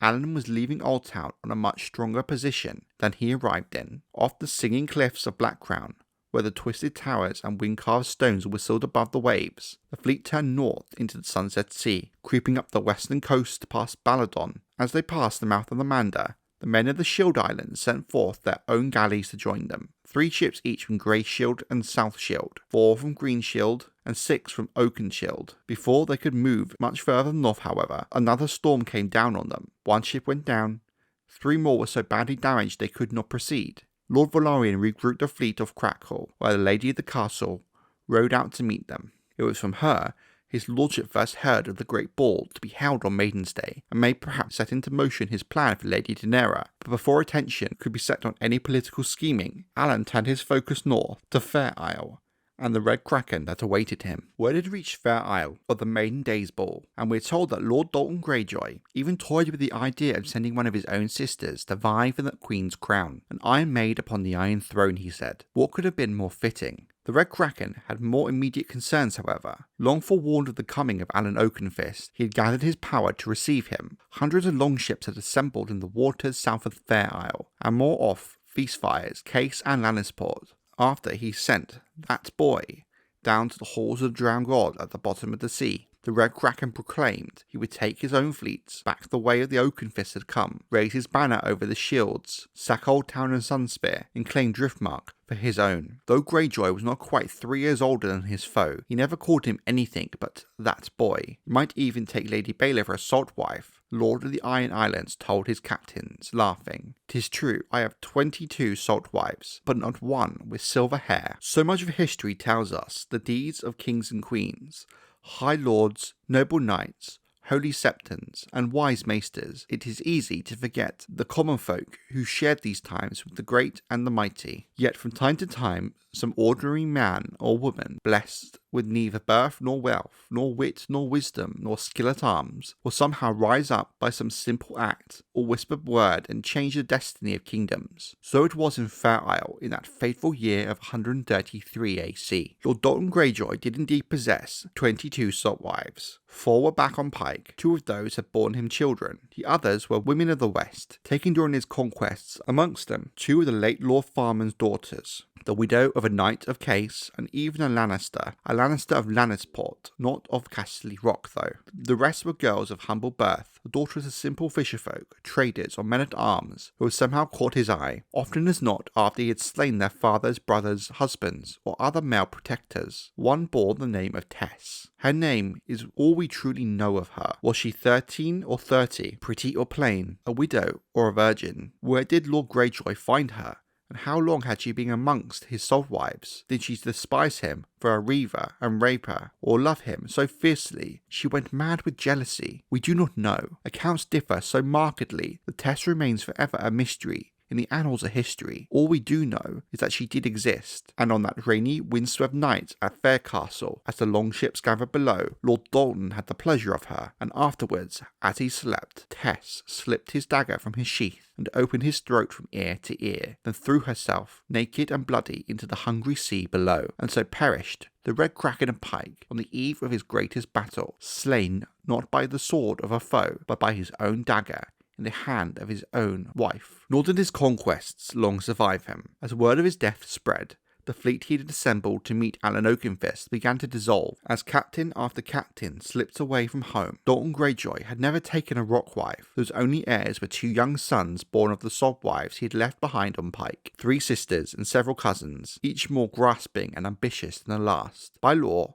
the Seastone share passes to the eldest of his salt sons, but the boy Torrhen was not yet 6, and his mother, as a salt wife, could not hope to act as a regent for him, as a rock wife might have. A struggle for power was now inevitable, a truth the Ironborn captains saw as well as they raced back towards their islands. Meanwhile, the small folk of Fair Isle, such knights as still remained on the island, rose up in red rebellion. The Iron Men, who lingered when their kinsmen fled, were dragged from their beds and hacked to death, or set upon on the dock. Their ships swarmed over and set ablaze, and in the space of 3 days, hundreds of reavers suffered ends as cruel, bloody, and sudden as those they had inflicted on their prey, till only Fair Castle remained in the Ironborn hands. The garrison, composed in large part of the Red Kraken's closest companions and brothers in battle, held out stubbornly under sly Alistair Wench and the roaring giant Gunther Goodbrother, till the latter slew the former in a quarrel over Lord Farman's daughter Lysa, one of the Salt Widows. And so it came to pass that when Alyn Velaryon arrived at last to deliver the West from the Ironmen of the Isles, he found himself without a foe. Fair Isle was free, the long ships had fled.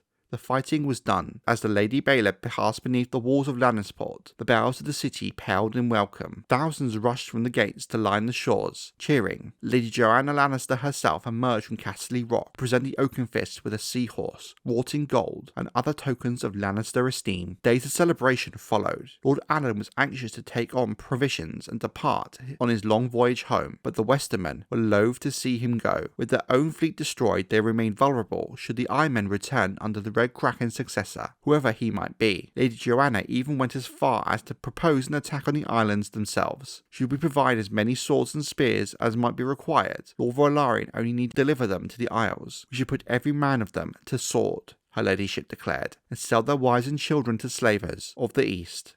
Let the seagulls and crabs claim those worthless rocks. Alyn Oakenfist would have none of it, but to please his host he did agree that the sea lion, Leo Costaigne, would remain at Lannisport with 1/3 of the fleet until such a time as the Lannisters, the Farmans, and the other lords of the West could rebuild sufficient warships of their own to defend against any return of the Iron Men. Then he raised his sails once more and took the remainder of his fleet back out to sea, returning from whence he had come. Of Alyn Velaryon and his fleet's voyage home, we need say little. Near the mouth of the Mander, the late arriving Red Wine fleet was finally sighted, hurrying north, but they turned around after breaking bread with Lord Velaryon on the Lady Baela. His lordship made a brief visit to the Arbour as Lord Red Wine's guest, and a longer one at Old Town, where he renewed his friendship with Lord Lionel Hightower. Lady Sam once more sat with the scribes and maesters of the Citadel so they might set down the details of his voyage, was feted by the maesters of the 7 guilds, and received yet another blessing from the High Septon. Again he sailed along the parched, dry coast of Dawn, this time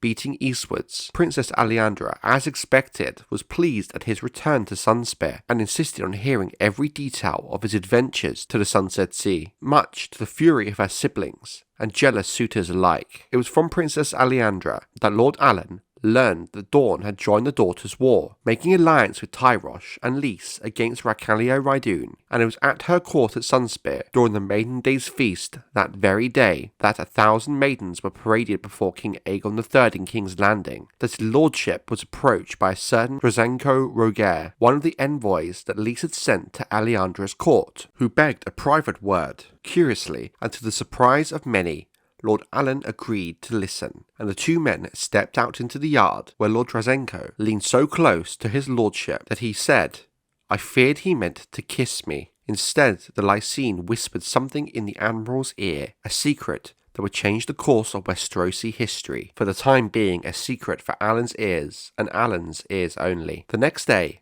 Lord Velaryon returned to his ship, the Lady Baela, and gave the command for his fleet to sail for Lys, much to the shock and confusion of all of his captains and sailors alike. His reasons, and for what befell him in the 3 cities, we shall reveal in due time, but for the moment, let us now turn our gaze back on King's Landing. Hope and good feeling reigned over the Red Keep as the new year dawned. Though younger than her predecessor, Queen Jaehaera was a happier child, and her sunnier nature did much to enlighten the king's gloom, for a while at least. King Aegon III was seen about the court more often than he had been for many years, and even left the castle on 3 occasions to show his bride the sights the city offered, though he did refuse to take her to the dragon pit, where Lady Rhaenyra's young dragon Morning had made her lair. His Grace seemed to take a new interest in his studies, and mushrooms often summoned to entertain the king and queen at supper. The sound of the queen's laughter was like music to the fool's ears, so sweet that even the king was known to smile. Even Garth Long, the Red Keep's despised master-at-arms,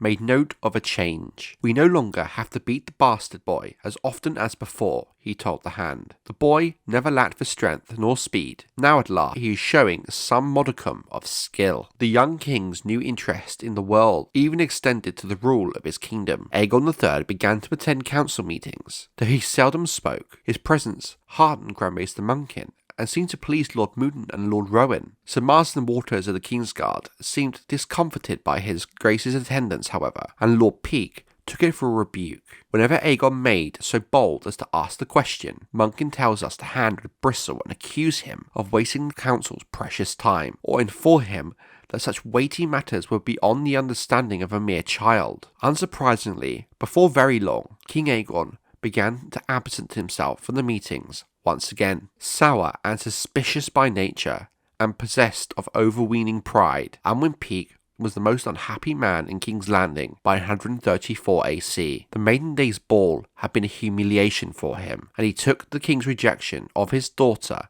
Marielle, in favour of daenaera as a personal affront. Never fond of Lady Baela, he now reasoned to mislike her sister Rhaena as well. Both of them, he was convinced, were working against him, most like at the behest of Baela's husband, the insolent and rebellious Oakenfist, Alyn Velaryon. The twins had deliberately, and with malice and forethought, wrecked his own plans to secure the succession. He told his own loyalists, and by seeing to it that the king took to wife a 6-year-old, that it ensured that the child that Baela carried would be next in line to the Iron Throne. "If the child is a boy, his Grace will never live long enough to sire an heir of his own body," Peake said to Marsden Waters, once in Mushroom's presence. Shortly thereafter, Baela Velaryon was brought to childbed and delivered a healthy baby girl. She named the child Lena, after her mother, yet even that did not long mollify the king's unsettled hand. For less than a fortnight later, the leading elements of the Velaryon fleet returned to King's Landing, bearing a cryptic message. Oakenfist had sent them on ahead, whilst he set sail for Lys to secure a treasure beyond price. These words inflamed Lord Peake's suspicions. What was this treasure? How did Lord Velaryon mean to secure it? With a sword? Was he about to start a war with Lys, as he had with Braavos? The Hand had sent the young, rash admiral around the whole of Westeros to rid court of him, yet here he was, about to descend on them once more, dripping with undeserved acclaim, and may perhaps vast wealth as well. Gold was ever a sore point for Lord Unwin Peake, whose own house was land poor, rich in stone and soil and pride, yet chronically short of coin. The small folk saw Oakenfist as a hero. His lordship knew, the man who had humbled the proud Sea Lord of Braavos and the Red Kraken of Pike, whilst he himself was resented and reviled by all, even within the walls of the Red Keep. There were many who'd hoped that the regents might have removed Lord Peake as Hand of the King and replaced him with the young Alyn Velaryon. Whatever this great treasure Lord Alyn Velaryon boasted of, be it gold or some kind of trick, the Hand and protector of the realm, Lord Unwin Peake, knew one thing for sure. It must be bad news for himself and all of his plots and schemes, and to ensure his own place, he must regain control of the ever more confident boy king. The excitement occasioned by Lord Oakenfist's return was palpable. The halls of the Red Keep and the alleyways of Flea Bottom brimmed with debate as to what Lord Alyn's prize from Lys entailed. Was it gold, or the head of an enemy of the crown? Plus, for those around the Red Keep, it was clear to all that the Hand, Unwin Peake, grew more sour as the days passed closer to the return of Lord Alyn and his prize. All the Hand could do was seethe and brood, and try to scheme his way out of his decline in favour. When the Lady Baela's sails were first seen across the waters of Blackwater Bay, with the rest of the Velaryon fleet appearing from the morning mist behind her, every bell in King's Landing commenced to toll in celebration that only served to drum up the excitement to a fever pitch. Thousands crowded onto the city walls to cheer the hero, just as they had at Lannisport half a year before, after the demise of the Red Kraken, whilst thousands more rushed out the river gate to line the shores in the hopes of catching a glimpse. But when the king expressed a wish to go to the docks,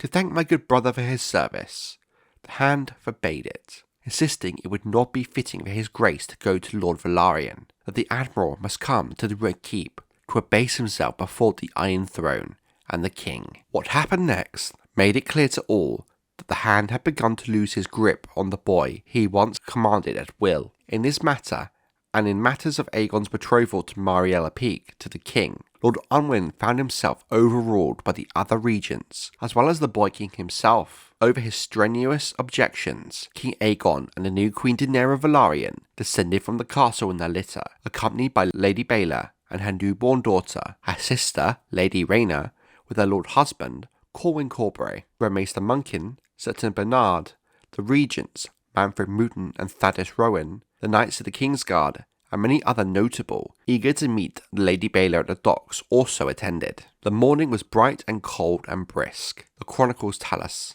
but none the less the excitement in the city was palpable. There, before the eyes of tens of thousands, Lord Oakenfist beheld his daughter Rhaena for the first time. After kissing his lady wife, he took the child from her and held her high for all the crowd to see, as the cheers fell like thunder, much to the visible annoyance of the Hand, Unwin Peake. Only then did he return the girl to her mother and bend his knee before his brother-in-law, the King, and the new Queen Jaehaera, blushing prettily and stammering just a little, pointed out, hung about Alyn's neck, a heavy golden chain studded with sapphires, blue as the sea, where my lord has won his victories, she said. Then King Aegon III bade his admiral and brother-in-law to rise with the words, "We are glad to have you safe and home, my brother." Mushroom says that the Oakenfist was laughing as he climbed back to his feet with a sly, knowing grin on his face. "Sire," he replied, "you have honoured me with your sister's hand in marriage, and thus also given me my daughter, Rhaena, and I am proud to be your brother by marriage,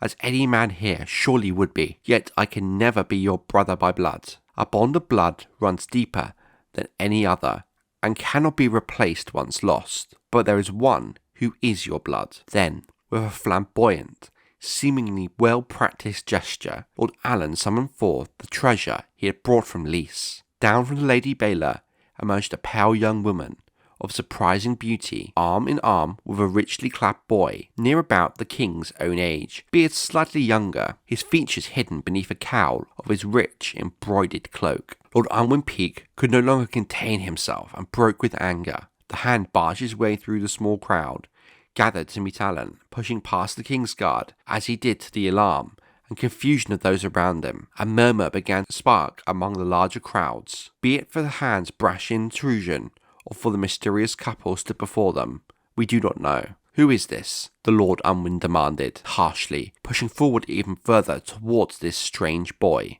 "Who are you?" The boy threw back his cowl. As the sunlight glittered on the silver gold hair beneath, King Aegon III began to weep, throwing himself up upon the boy in a fierce embrace. Oakenfist's treasure was Viserys Targaryen, the king's lost younger brother, the youngest son of Queen Rhaenyra and Prince Daemon, presumed dead since the Battle of the Gullet and missing for nigh on to 5 years. The crowd was in a stunned silence, where many not even being able to process the events they had just witnessed. But slowly, as word spread among them, they let out a huge cheer. Lord Unwin lost all colour from his face at once when Viserys revealed himself, while the king embraced his brother, and Lord Alyn, who had brought him home, and the regents hastily made their way towards the king and his brother. Lord Peake stood alone, broken, shocked, and silent, trapped in nothing but his own thoughts, maybe perhaps scheming how he could possibly turn these unprecedented events to his own means, as his grip on power became ever looser. But the question that pressed most on his mind, and on the mind of all in attendance, from the small folk to the highborn, was how Prince Viserys stood before them when he certainly perished during the Dance of the Dragons. And in truth, what really happened to Prince Viserys is far more interesting and a fascinating tale than any speculation could conjure. The return of the supposedly dead Prince Viserys Targaryen in 134 AC was a shock to all. Everyone, from the poor of Fleabottom to the small council chambers in the Red Keep, all had the same question on their mind. Where had the prince been for the last 5 years? And what had truly happened to him during this time? In 129 AC, it will be recalled that Queen Rhaenyra had sent her 2 youngest sons to Pentos to keep them from harm's way as the Dance of the Dragons reached its bloody peak, only to have the ship taking them across the narrow sea sail into the teeth of a war fleet from the Triarchy. Whilst Prince Aegon had escaped on his dragon, Stormcloud, Prince Viserys had been taken, then the Battle of the Gullet soon followed, and when no word was heard of the young prince afterwards, he was presumed dead. No one could even say for certainty which ship he had been on, and no ransom from a possible captor came. Though many thousands died in the Battle of the Gullet, Viserys Targaryen, the son of Queen Rhaenyra and Prince Daemon Targaryen, was not one of them, to the surprise of all. The ship carrying the young princeling had somehow managed to survive the battle, slowly limping back home to Lys, only just about making it to port. In Lys, Viserys found himself a captive of the Grand Admiral of the Triarchy, Shakara Lothar.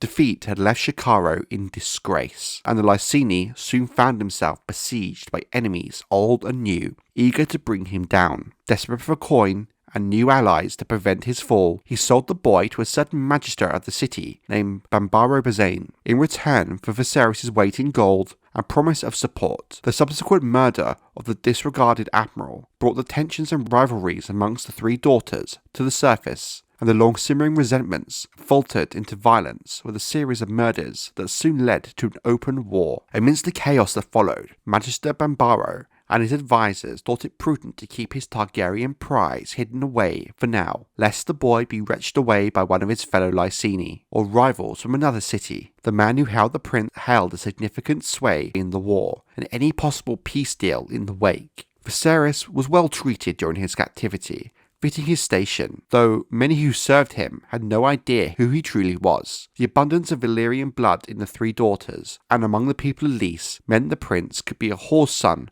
for anyone really knew. Though forbidden to leave the ground on Bambaro's manse, he had his own suite of rooms, shared his meals with the magister and his family, had tutors to instruct him in languages, literature and mathematics, history, and even a master at arms to teach him swordsmanship, an art at which he soon excelled. Given the boy's age at the time of his captivity, it is reason to think that he did not truly understand the situation he was in fact in, and that he was really a captive. It is widely believed, though never proven, that Bambaro's intent was to wait out the Dance of the Dragons, and then either ransom Prince Viserys back to his mother, should Rhaenyra emerge triumphant, or sell his head to his uncle, should Aegon II prove victorious. Either way, Viserys was an extremely valuable asset to hold. As Lys suffered a series of shattering defeats in the Daughters' War, these plans went awry. Bambario Bazane died in the disputed lands in 132 when the Salsor company he was leading against Tyrosh turned against him over a matter of back pay. Upon his death, it was discovered that he had been enormously in debt, whereupon his creditors seized his assets and sold off his manse. His wife and children were also sold into slavery, and his furnishings, clothing and books, and anything valuable, including the captive princeling, passed to the hands of another nobleman, Lysandro Rogare. Lysandro was the patriarch of a rich and powerful banking and trading dynasty whose bloodline could be traced back to Valyria before the Doom. While many in Lys and the 3 daughters can trace their ancestry back to Old Valyria, from whores to traders, the Rogares appeared to descend from those in high Valyrian society. Amongst many other holdings,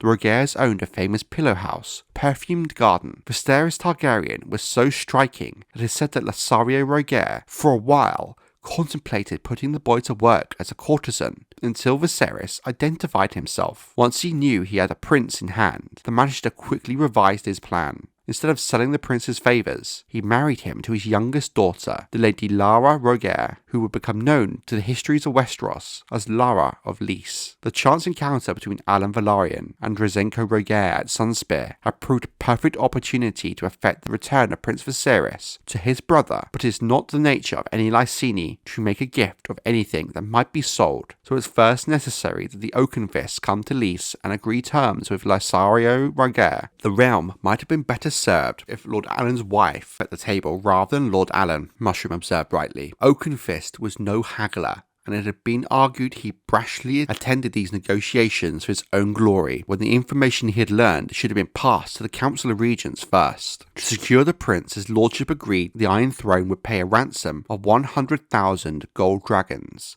an enormous amount of gold, and they also agreed not to take up arms against House Rogare or its interests for 100 years, and entrust the Rogare Bank of Lys with such funds as were presently held by the Iron Bank of Braavos, grant lordships to 3 of Lassario's younger sons, and above all, swear upon his honour that the marriage between Viserys Targaryen and Lara Rogare would not be set aside for any cause. To all of this, Lord Alyn Velaryon agreed and affixed his sign and seal. Prince Viserys had been 7 years of age when he was taken from the Grey Abaddon during the Dance of the Dragons. On his return to Westeros in 134 AC, he was now 12. His wife, the beautiful young woman who had walked arm in arm with him from the Lady Baela, was 19, 7 years his senior, and notably taller than her husband. Though 2 years younger than his elder brother the king, Viserys was in certain ways more mature than his elder brother. Aegon III had never shown any carnal interests in either of his queens, understandable in the case of Queen Daenaera, who was still yet a child, but he was of the rough same age as the late Queen Jaehaera. But Viserys had already consummated his own marriage with Lara, as he confidently and proudly confessed to Grand Maester Munkin during the feast held to welcome him home. This confidence of which he admitted this information would in turn say a lot about the character of the prince. Despite his captivity, he seemed to have become well-adjusted and confident young man, something that could not be said about the brother who had escaped that day, who was emotionally broken by the events of the Dance of the Dragons. The return of his long-lost and most beloved brother from the dead worked a wondrous change in King Aegon III. Grand Maester Munkin tells us in his notes, His Grace had never truly forgiven himself for leaving Viserys to his fate when he fled the Grey Abaddon on Dragonback before the Battle of the Gullet. In truth, there was little if anything Aegon could have done to prevent his brother's capture, or intervene in any such way. If anything, Aegon's own capture alongside his brother would only have devalued Viserys' worth in Lys, and seen him sold or used in less pleasant means. But though only 9 at the time of his brother's disappearance, Aegon came from a long line of warriors and heroes, and had been raised on stories of their bold deeds and daring exploits, none of which included fleeing from a battle whilst abandoning your little brother to death. Deep down, the broken king felt himself unworthy to sit the Iron Throne. He had not been able to save his brother, his mother, or his little Queen Jaehaera from their grisly deaths. How could he presume to save a kingdom? Viserys' return did much to lessen the king's loneliness as well. As a boy, Aegon had worshipped his 3 elder half-brothers, Jace, Luke and Joffrey, but it was Viserys who he shared his bedchamber, his lessons and his games. It was Viserys with whom he shared both the blood of his mother and his father, a bond which he had with no other, no matter how much he admired and loved his half-siblings. Some part of the king had died with his brother in the gullet, wrote Munkin. It is plain to see that Aegon's affections for Gaemon Pelhair was also born of his desire to replace the little brother he had lost. But only when Viserys was restored to him did Aegon once seem more alive and whole. Prince Viserys once again became King Aegon's constant companion, as he had been when they were boys together on Dragonstone, whilst Gaemon Pelhair was almost cast aside and forgotten, for a short time at least, and even the Queen Daenerys was neglected to some extent. The return of the lost prince resolved the question of succession as well. As the king's brother, Viserys was undisputed heir apparent, ahead of any children born to Baela Velaryon or Rhaena Corbray, or the twins themselves. King Aegon's choice of a girl of 6 as his second wife no longer seemed so worrisome. Prince Viserys, a lively, likely young lad, possessed of great charm and boundless fertility, though not as tall, as strong, or as handsome as his brother, he struck all who met him as a more clever and curious boy than the king, and his own wife was no child, but a beautiful young woman of 19, well into her childbearing years. Let Aegon have his child bride. Lara of Lys was likely to give Viserys children sooner rather than later, thereby securing the dynasty. The return of the prince solved many pressing issues that faced the Regency Council. For all of these reasons, king and court and city rejoiced at the prince's coming, and Lord Alyn Velaryon became more beloved than ever for delivering Viserys from his captivity in Lys. However, their joy was not shared by the king's hand. Whilst Lord Unwin declared himself delighted by the return of the king's lost brother, he was furious at the price Alyn Oakenfist had agreed to pay for him. The young admiral had no authority to consent to such ruinous terms, Peake insisted. Only the regents and the Hand were empowered to speak for the Iron Throne, not any fool boy with a fleet. Say what you will about the actions of Unwin Peake, the Hand's assessment on this matter was correct. Alyn should have rightly consulted with the Iron Throne, the Regency Council, and the Hand, and not so brazenly negotiated without the authority of the Iron Throne. Law and tradition were on the Hand's side. Grand Maester Munkin reluctantly admitted when Lord Unwin brought the grievances to the council, but the king and the small folk felt very much otherwise, and it would have been the height of folly to withdraw from Lord Alyn's pact. The other regents concurred. They voted new honours for the Oakenfist, confirmed the legitimacy of Prince Viserys' marriage. Lady Lara agreed to pay her father the ransom in 10 annual payments, and moved a vastly greater sum of gold from Braavos' Iron Bank to Lys, much to the anger of the Iron Bank of Braavos, with whom House Targaryen had been using to manage much of its finances since the old King Jaehaerys' negotiations with them during the early years of his rule. For Lord Unwin Peake, this seemed yet another humiliating rebuke, coming so close on the heels of the Maiden Days cattle show and the king's rejection of his daughter Marielle in favour of the child daenaera. It was more than his pride could endure. Maybe perhaps his lordship thought he could bend his fellow regents to his will, threatening to resign as Hand of the King. Instead, the council just accepted his resignation graciously and appointed a bluff, honest and well-regarded Lord Thaddeus Rowan in his place. Unwin Peake removed himself to his seat at Starpike to brood upon the wrongs he felt he had suffered in King's Landing, though his aunt, the Lady Clarys, his uncle, Gedmund Peake, the Great Axe, Garth Long, Victor Risley, Lucas Lagood, George Graceford, Septon Bernard, and many of his other appointments did not follow him, but continued to serve their representative offices, as did his bastard brother Sir Mervyn Flowers, and his nephew Sir Armory Peake, the sworn brothers of the King's Guard, served for life. Lord Unwin even bequeathed to Sario the Tiger and his fingers to his successor. The king had his guard, he declared, and so must the Hand. Peace reigned over King's Landing for the remainder of 134 AC, after Unwin Peake stepped down as Hand of the King, marred only by the death of Manfred Mooten, Lord of Maidenpool, and the last of King Aegon III's original regents. His lordship had been failing for some time, never truly having regained his strength after the winter fever, so his passing excited little comment. To take his place upon the council, Lord Rowan turned to Sir Corwin Corbray, Lady Rhaenyra's husband. Her sister, Lady Baela, meanwhile, returned to Driftmark with Lord Alyn and their daughter. Not long after, Prince Viserys thrilled the court by announcing that Lady Lara Rogare was with child. All of King's Landing rejoiced, as the line of succession was more secure than ever. Beyond the walls of King's Landing, however, 134 AC would not be a year to remember fondly, for the most part. North of the Neck, winter still held the land in its icy fist and showed no signs of relenting. At Barraton, Lord Dustin closed his gates as hundreds of starving villagers gathered beneath his walls. White Harbour fared somewhat better, for its port allowed food to be brought in from the south. Prices rose so high that good men began to sell themselves into bondage to slave traders from across the narrow sea, so their wives and children might eat for a week or two, whilst worse men sold their wives and children and used the funds to cross the narrow sea themselves, in hope of escaping from the cold. Even in the winter town, beneath the tall walls of Winterfell, the Northmen fell to eating dying horses. Cold and hunger carried off a third of the already dwindling Night's Watch, and when thousands of wildlings walked across the frozen sea east of the wall, hundreds more of the Black Brothers perished in battle. In the Iron Islands, a savage struggle for power followed upon the death of the Red Kraken. His 3 sisters and the men they had married seized Torrhen Greyjoy, the boy upon the sea stone chair, and put his mother to death, whilst his cousins joined with the Lords of Harlaw and Blacktide to raise up Torrhen's half-brother, Roderick, and the men of Great Wick rallied to a pretender called Sam Salt, who claimed to be a descendant of the Black Line of Harren. Their bloody 3-way fight had been raging for half a year when Sir Leo Costaigne descended upon them with his fleet, landing thousands of Lannister swords and spears on Pike, Great Wick and Harlaw.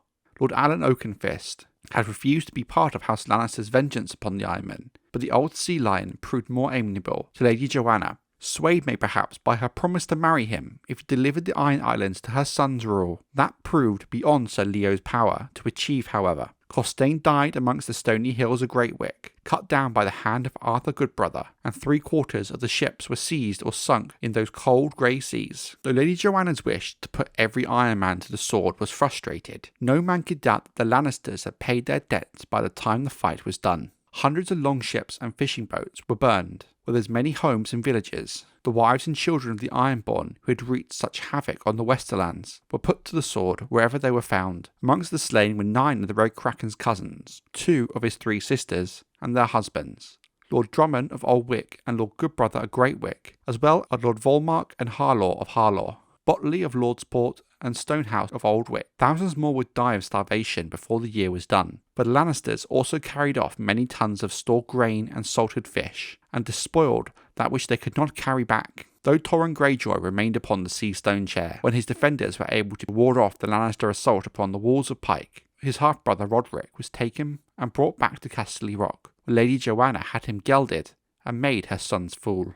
Across the width of Westeros in the Vale, another struggle for succession broke out, late in the year 134, when Lady Jane Arryn, the Maiden of the Vale, died at Goldtown of a cold that had settled in her chest. 40 years of age, she perished in the mother house of Maris, on its stony island in the harbour of Goldtown, wrapped in the arms of Jessamine Dreadford, her dear companion. On her deathbed, her ladyship dictated a last testament, naming her cousin Sir Joffrey Arryn as her heir. Sir Joffrey had served her loyally for the past 10 years as Knight of the Bloody Gate, defending the Vale against savage wildlings of the hills. Sir Joffrey was only a 4th cousin by degree, however, far closer by blood with Lady Jane's first cousin, Sir Arnold Arryn, who had twice attempted to depose her. Imprisoned after his second failed rebellion, Sir Arnold was quite mad after long years in the eerie sky cells and the dungeons under the Gate of the Moon. But his son, Sir Eldrick Arryn, was sane, shrewd and ambitious, and came forward now to press his father's claim. Many, if not most, of the Vale rallied to his banner, insisting that the long-established laws of inheritance could not be put aside by the whims of a dying woman. Their claimant emerged in the person of one Isambard Arryn, patriarch of the Goldtown Arryns, a still more distant branch of the Great House. Having split off from their noble kin during the reign of King Jaehaerys, the Goldtown Arryns had gone into trade and grown rich. Men japed that the falcon on Isambard's arms was made of gold, and he soon became known as the Gilded Falcon. He used that wealth now, bribing lesser lords to support his claim and bring sellswords across the narrow sea. Lord Rowan of the Regency Council did what he could to alleviate the woes, commanding the Lannisters to withdraw from the Iron Islands, shipping as much food as he was able to the north, and summoning all the Arryn claimants to King's Landing to present their cases to the Council of Regents. But his efforts were largely ineffectual. The Lannisters and Arryns alike ignored his decrees, and far too little food arrived at White Harbour to alleviate the famine. Though well liked, Daddas Rowan, nor the boy he served, was feared. Say what you will about Unwin Peake, he had a strong reputation and forceful will, and in large, people listened to him. By year's end, many at court had begun to whisper that it was not the regents who truly ruled the realm, but rather the money changers of Lys and House Rogare. Though the court and the city still doted on King Aegon's long-lost brother, that clever, gallant boy Viserys, the same could not be said for his beautiful 19-year-old Lysene wife. Lara Rogare had taken up residence in the Red Keep with Viserys. Yet, in her heart, she remained a lady of Lys, always seeming a stranger and ill at ease in Westeros. Though fluent in High Valyrian and the dialects of Mere, Tyrosh and Old Volantis, in addition to her own Lysene tongue, Lady Lara made no effort to learn the common tongue, seeing it as a vulgar language she would not lower herself to, preferring to rely upon a translator to make her wishes known. Her ladies were all Lysene, as were her servants. It was as if there was a Lysene enclave in King's Landing. The gowns she wore all came from Lys. Her father's ships delivered the latest Lysene fashion to her 3 times a year. She even had her own protectors, much to the dismay of the Kingsguard, whose job it was to protect the royal family. Lysene swords guarded her night and day, under the command of her brother Morado Rogare, and a towering mute from the fighting pits of Marine called Sandok the Shadow. The number of Lysene guardsmen almost matched that of Westerosi for some time. All this the court and kingdom might have accepted in time, had Lady Lara not also insisted upon keeping her own gods, an issue that could not be so easily put aside, given the tensions between the crown and the faith in the past. She would have no part in the worship of the Seven. In fact, when the High Septon asked to meet with Viserys and Lara during a visit to King's Landing, Lara's response was nothing but a laugh. Her worship was reserved for certain of the manifold gods of Lys. The 6-breasted cat goddess, Pantera, Yandros of the Twilight, who was male by day and female by night, the pale child Bacalan of the Sword, faceless Segel the giver of pain, her ladies, her servants, and her guards would join Lady Lara at certain times, performing obediences to the queer, ancient deities, much to the dismay of the faithful at court. But cats were seen coming and going from her chambers so often that men began to say they were her spies, purring at her in soft voices of all the doings of the Red Keep. It was even said that Lara herself could transform into a cat, to prowl the gutters and rooftops of the city. However, darker rumours soon arose. The acolytes of Yandros could supposedly transform themselves from male to female and female to male through the act of love, and whispers went about that her ladyship often availed herself of this ability at twilight, so she might visit the brothels on the street of silk as a man, and every time a child went missing, the ignorant would look at one another and talk of Sagal's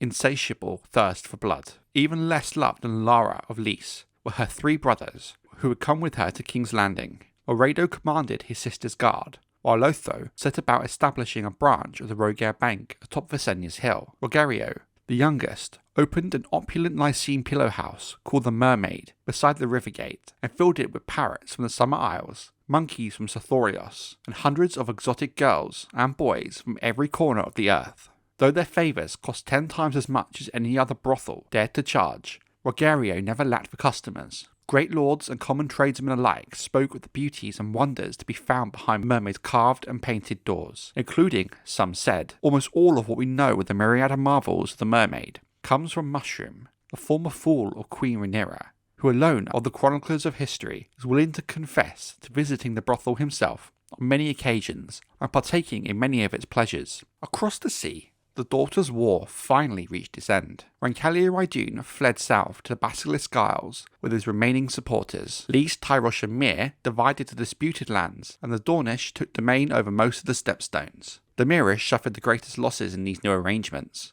whilst the Archon of Tyrosh and the Princess of Dorne gained the most. In Lys, many ancient houses fell, and many high-born magisters were cast down and ruined, whilst others rose up to seize the reins of power. Chief amongst these, Lysandro Rogare and his brother Drozenko, architect of the Dornish alliance, and the return of Prince Viserys. Drozenko's ties to Sunspear and Lysandro's tie to the Iron Throne made the Rogares the princes of Lys in all but name. By the end of 134 AC, some feared they soon might rule Westeros as well. Their pride and pomp and power became the talk of King's Landing. Men began to whisper of them. Lotho brought men with gold. Rogario seduced them with perfumed flesh. Oredo frightened them into submission with steel. Yet the brothers were no more than puppets in the hands of Lady Lara. It was her and the queer Lysene gods who held their strings. The king, the little queen, the young prince, they were only children, blind to what was really happening about them, whilst the Kingsguard and the Gold Cloaks and even the King's Hand have been brought and sold, or so the stories went. Like all such tales, they have some truth to them, well mixed with fear and falsehood. That the Lyseni were proud, grasping, ambitious, cannot be doubted. That Lotho used his bank and Rogario his brothel to win friends to their cause goes without saying, yet in the end they differed but little from many of the other lords and ladies of Aegon III's court, all of them pursuing power and wealth in their own ways. Though more successful than their rivals, for a time at least, the Lyseni were only one of several factions competing for influence. Had Lady Lara and her brothers been Westerosi, they might have been admired and celebrated, but their foreign birth, foreign ways and foreign gods made them the objects of mistrust and suspicion instead, from the highest places at court to the wine sinks and pot shops of Flea Bottom. The prosperous period after the return of Prince Viserys Targaryen, after he went missing during the Dance of the Dragons, is known as the Rogare Ascendancy, but that term was only ever used in the Citadel at Old Town. Amongst the Maesters and the Archmaesters, even in some of the history books, a very different name was used, that sprung from the streets of King's Landing and the tongues of the common folk. The people that lived through these events called them the Lysene Spring, for spring was indeed a part of it, both in terms of the season and the mood of the realm as a whole. The darkness of the Dance of the Dragons was breaking finally, and a sense of stability and normality returned to Westeros. Early in 135 AC, the Conclave sent forth its white ravens from Old Town to herald the end of one of the longest and cruelest winters the Seven Kingdoms had ever known, and the start of spring.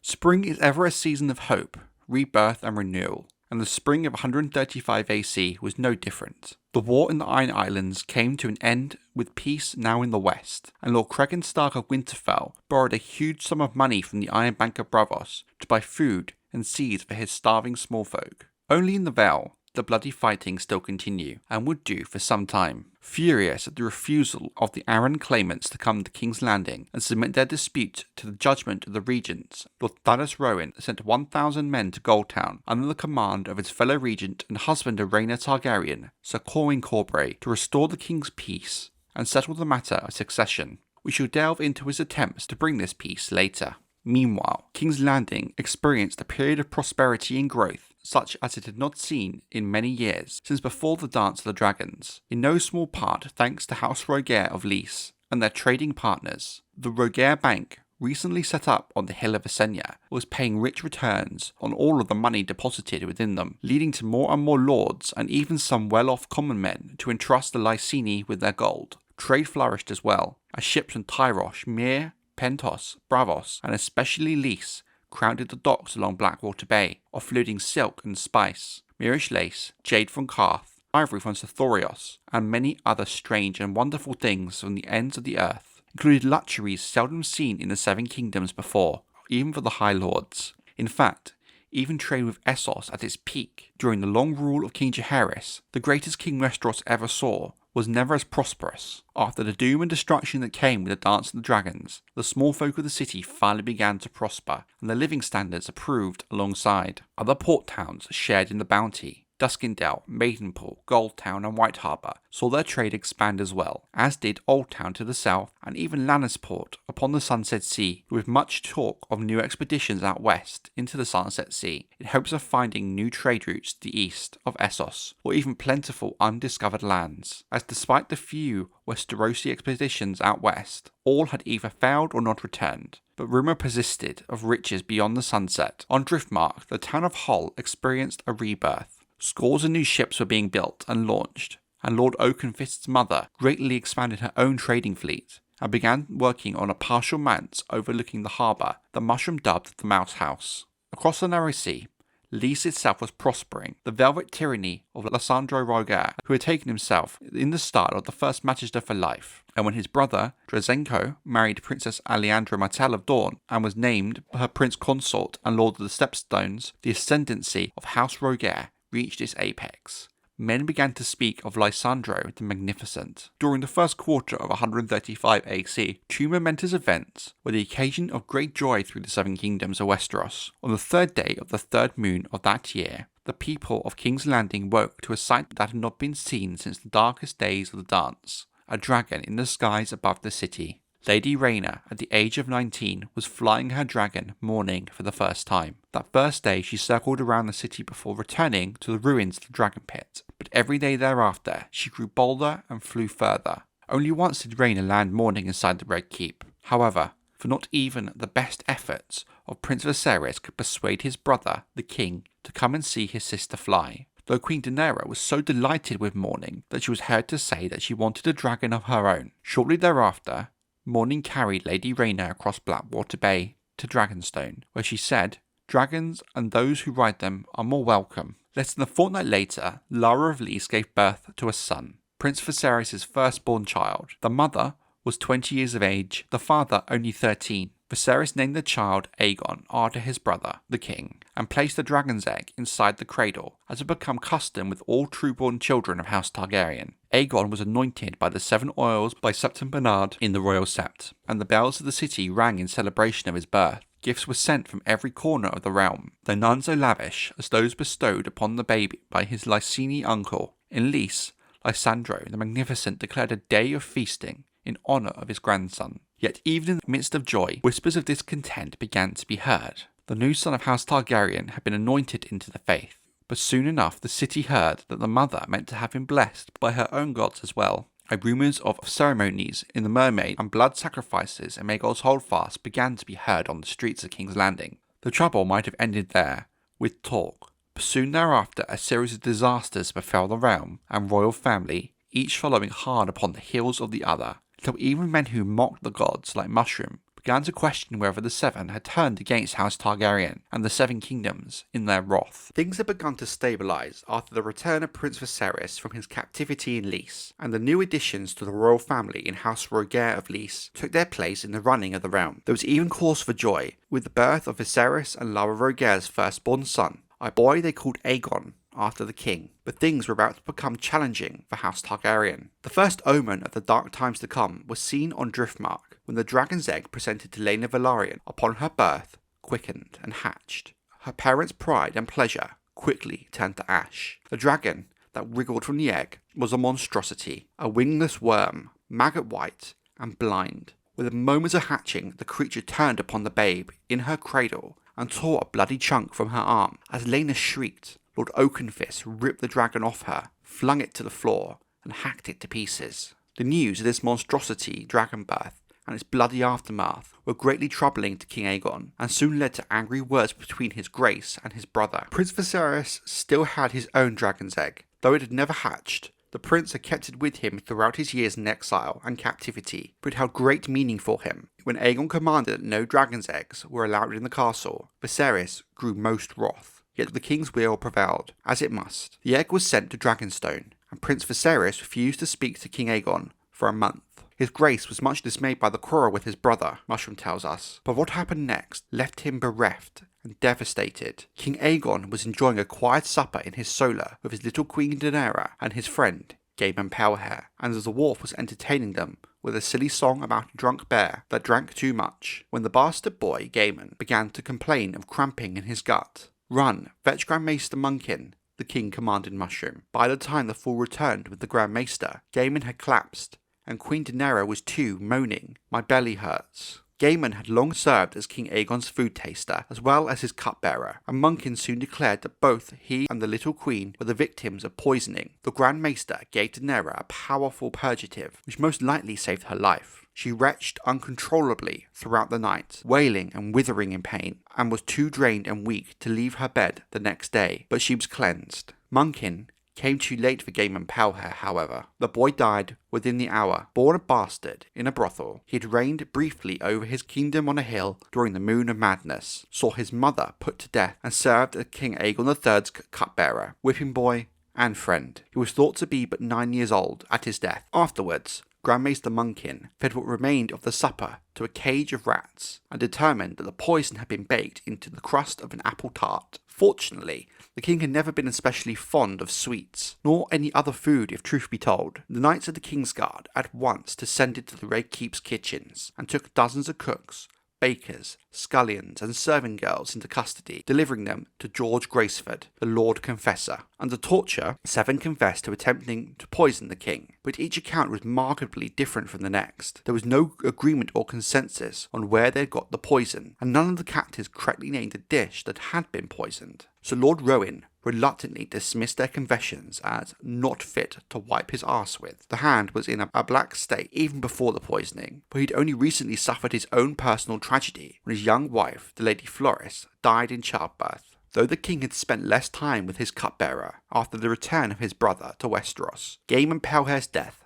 nonetheless left Aegon inconsolable. One small good came from it, for it helped him heal the rift between the king and his brother, Viserys, who broke his stubborn silence to comfort his grace in his grief, and sat with him by the queen's bedside. That proved little enough, however. Thereafter, it was Aegon who was silent, for his old gloom had settled over him once again, and he seemed to lose all interest in his court and his kingdom. The next blow fell far from King's Landing, in the Vale of Arryn, when Sir Corwin Corbray ruled that Lady James Arryn's will must prevail, and declared Sir Joffrey Arryn the rightful lord of the Eyrie. When the other claimant refused to back down and to accept his ruling, Sir Corwin imprisoned the Gilded Falcon and his sons, and executed Eldrick Arryn. Yet somehow Eldrick's mad father, Sir Arnold, eluded him and fled to Runestone, where he had served as a squire in his boyhood. Gunther Royce, known in the Vale as the Bronze Giant, was an old man as stubborn as he was fearless. When Sir Corwin arrived to wrinkle Sir Arnold out of his sanctuary, Lord Gunther donned his ancient bronze armour and rode out to confront him. Words quickly grew heated, turned to curses, then threats. When Lord Corbray drew Lady Forlon, his Valyrian steel sword, whether to strike at Royce or merely threaten him, it's not known, but a crossbowman on the runestone battlements loosed a quarrel that pierced him through the breast. Striking down one of the king's regents was an act of treason, akin to attacking the king himself. Moreover, Sir Corwin had been the uncle to Quentyn Corbray, the powerful and martial lord of Heartsholme, as well as the beloved husband of Rhaenyra Targaryen, the Dragon Rider, twin to Lady Baela, and thus by marriage he was kin to Alyn Oakenfist. With his death, the flames of war sprung up anew across the Vale of Arryn. The Corbrays, the Hunters, the Cranes, the Redfords, all rallied in support of Lady Jane's chosen heir, Sir Joffrey Arryn, whilst the Royces of Runestone and Sir Arnold the Man there were joined by the Templetons, Tollets, Coldwaters and Duntons, along with Lords of the Fingers and the Three Sisters. Goldtown and House Grafton remained staunch in its support of the Gilded Falcon, despite his captivity, but ultimately with the deaths of Sir Corwin, all the eyes of the realm had turned to the Vale, and things would only get more bloody before they got any better. The answer to the war in the Vale and the death of Corwin Corbray for King's Landing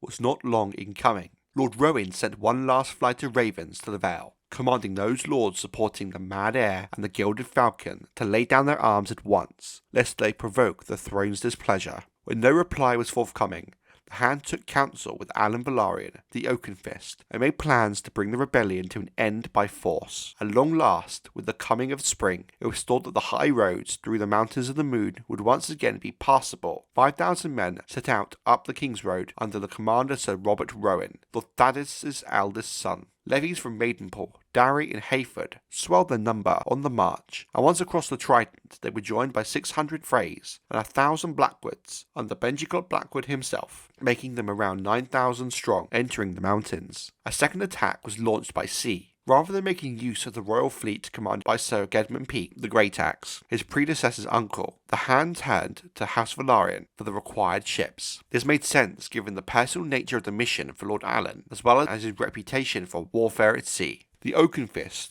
would command the fleet himself, whilst his wife, Lady Baela, went to Dragonstone to comfort her widowed twin, and incidentally make certain that Lady Rhaena did not attempt to avenge her husband's death upon her young dragon mourning. The last thing anyone wanted was a dragon on the battlefield, after the death and destruction of the Dance of the Dragons. The army Lord Alyn was to carry to the Vale would be commanded by Lady Lara Rogare's brother, Morado Rogare, Lord Rowan announced. That Lord Morado was a fearsome fighter none could dispute, tall and stern with white blonde hair and blazing blue eyes. He looked the very image of a warrior of old Valyria, men said, and bore a long sword of Valyrian steel he called Truth. His prowess notwithstanding, however, the Lysene appointment was deeply unpopular. While his brothers Rogerio and Lotho were both fluent in the common tongue, Morado's grasp of the language was limited at best, and the wisdom of putting a Lysene in command of an army of Westerosi knights was widely questioned. Lord Rowan's enemies at court,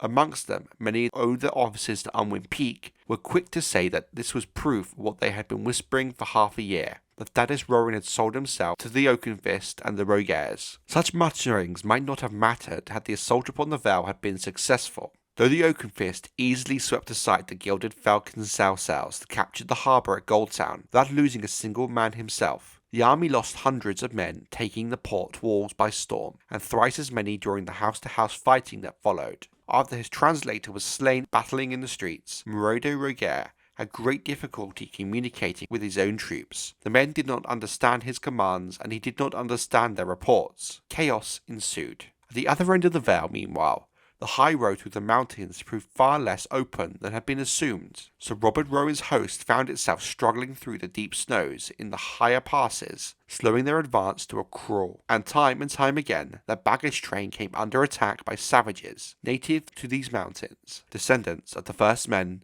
driven from the Vale by the Andals thousands of years before. They were skeletons in skins armed with stone axes and wooden clubs, Ben Blackwood had said later. So hungry and so desperate they could not be deterred, no matter how many were killed. Soon the cold and the snow and the nightly attacks began to take its toll. High in the mountains, the unthinkable happened one night. As Lord Robert and his men huddled around their campfires, in the slopes above, a cave mouth was visible from the road, and a dozen men climbed to see if it might offer them some shelter from the wind. Bones scattered about the mouth of the cave might have given them pause, yet they pressed on, and roused a dragon. 16 men perished in the fight that followed, and 60 more suffered burns before the angry brown worm took wing and fled deeper into the mountains, with a ragged woman clinging to its back. That was the last known sighting of Sheep Stealer and his rider, the dragon seed, Nettles, recorded in the annals of Westeros. Though the wildlings of the mountains still tell tales of a fire witch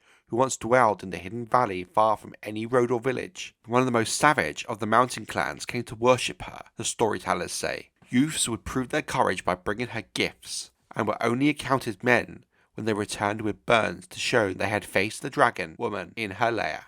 Their encounter with the dragon was not the last peril encountered by Sir Robert's host. By the time they reached the Bloody Gate, a third of them had perished in the wildling attacks, or died from cold or hunger. Amongst the dead was Sir Robert Rowan, crushed by a falling boulder when the clansmen toppled half a mountainside down upon the column.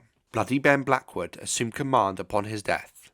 Though still half a year shy of manhood, Lord Blackwood by this time had such experience of war as men 4 times his age. At the Bloody Gate, the entrance to the Vale, the survivors found food, warmth, and welcome, but Sir Joffrey Arryn, the Knight at the Bloody Gate and Lady Jane's chosen successor, saw at once that the crossing had left Blackwood's men unfit for battle. Far from being a help to him in his war, they would be a burden. Even as the bloody succession crisis and fighting in the Vale continued, the great promise that was the Lysene Spring suffered yet another grievous blow. Hundreds of leagues to the south, with the near unprecedented and simultaneous demise of Lysandro the Magnificent in Lys and his brother Drizzenko in Sunspear. Though the narrow sea lay between them, the 2 Rogare brothers died within a day of each other, both under very suspicious circumstances. Drizzenko perished first, choking to death upon a piece of bacon. Lysandro drowned when his opulent barge sank whilst carrying him from his perfumed garden back to his palace. Though a few would insist that their deaths were just unfortunate accidents, many more took the manner and timing of their passing as proof of a plot to bring down House Rogare. The infamous Faceless Men of Braavos were widely believed to have been responsible for the killings. No more subtle assassins were known to exist anywhere in the world. But if indeed the Faceless Men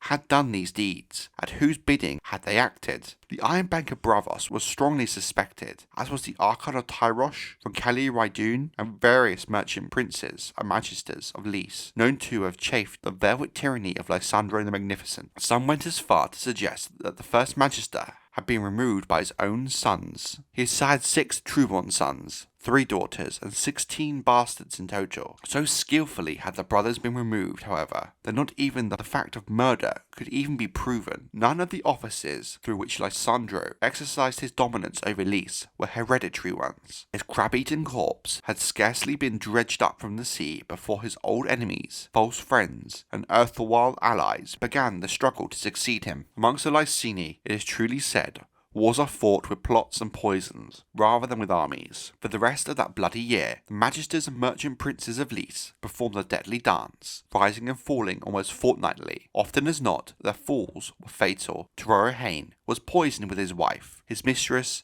his daughters. His siblings and supporters were also attending the feast he held to celebrate his elevation to First Magister. Silvaro Penderis was stabbed through the eye leaving the Temple of Trade, whilst his brother Penero was garroted in a pillow house as a servant girl pleasured him. The Gonvaloneri, Morero de Garon, was slain by his own elite guard. Methento Orthorus, fervent worshipper of the goddess Pantera, was mauled and partly devoured by his own prize Shadowcat when its cage was undoubtedly left open one night. Though Lysandro's children could not inherit his offices, his palace went to his daughter, Lysaura, his ships to his son, Dranko, his pillar house to his son, Fredo, his library to his daughter, Mara. All of his offspring partook of some of his wealth, represented by the Rogare Bank. Even his bastards received shares, albeit fewer than those allotted to his true-born sons and daughters. Effective control of the bank, however, was vested in Lysandro's eldest son, Lysaro, of whom it was truly written he had twice his father's ambition and half his father's ability. Lysaro Rogare aspired to rule Lys, neither the cunning nor the patience to spend decades in the slow accumulation of wealth and power as his father Lysandro had done. With rivals dying all around him, Lysaro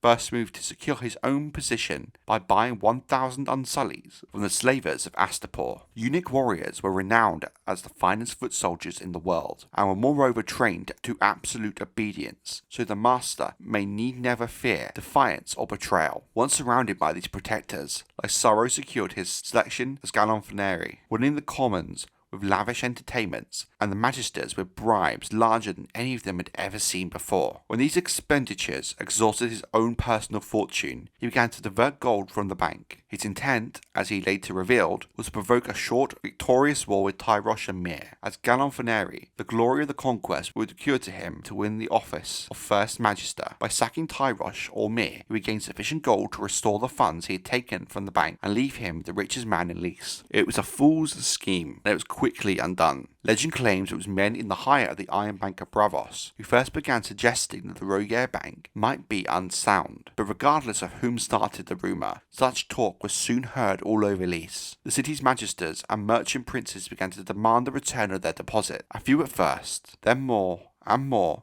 until the river of gold pouring from Lysaro's vault, a river soon enough ran dry. By that time Lysaro himself was gone. Faced with ruin, he fled Lys in the dead of night, with 3 bed slaves, 6 servants, and 100 of his unsullied, abandoning his wife, his daughters, and his palace. Understandably alarmed, the city's magisters moved at once to seize the Rogare Bank, only to discover that naught remained but a hollow shell. The death of Lysandrio and Drizzenko, the power struggle in Lys, and the actions of Lysaro, and the downfall of the Rogare Bank was the first few dominoes to fall in what would become the downfall of House Rogare, whose demise was almost as sudden and quick as their rise. The fall of House Rogare was swift and brutal. Lysaro's brothers and sisters claimed to have played no part in the despoiling of the bank, but many doubted their claims of innocence. Draco Rogare escaped to Volantis on one of his galleys, whilst his sister, Mara, fled to the Temple of Yandros in a man's garb and there claimed sanctuary. But all their siblings were seized and put on trial, even the bastards. When Lysara Rogare protested that she did not know, Gara Morcross replied, "You should have," and the mob roared its approval. Half the city had been ruined.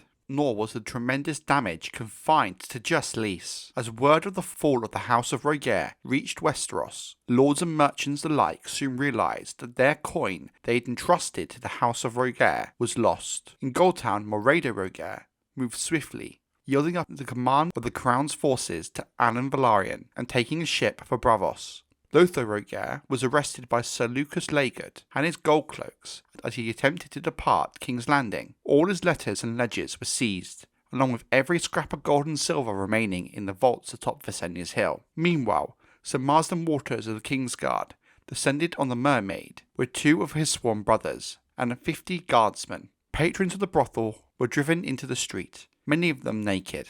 Mushroom, the fool, was amongst those roused, by his own admission, whilst Rogerio was marched at spear point through a jeering crowd. The brothel keeper and the banker were imprisoned in the Tower of the Hand. Their kinship to Prince Viserys' wife spared them the horrors of the black cells, for all that it was worth. At first, it was widely assumed that the Hand had ordered their arrest. With Sir Corwin's death in the Vale, only Lord Rowan and Grand Maester Munkun remained as regents. This misappropriation lasted only a few hours, for that very evening Lord Rowan himself joined the Rogares in captivity. Nor did the Fingers, the Hand's supposed protectors, do naught to defend him. Mervyn Flowers entered the council chambers to take his lordship into custody. Tessaro the Tiger ordered his men to stand aside. Only resistance that was offered was by Lord Rowan's squire, who was quickly overwhelmed. "Spare the boy," Lord Thaddeus pleaded, and they did. Not until Flowers had cut off one of the lad's ears, to teach him not to bear steel against the King's Guard. The list of those to be seized and held for trial as suspected traitors did not end there.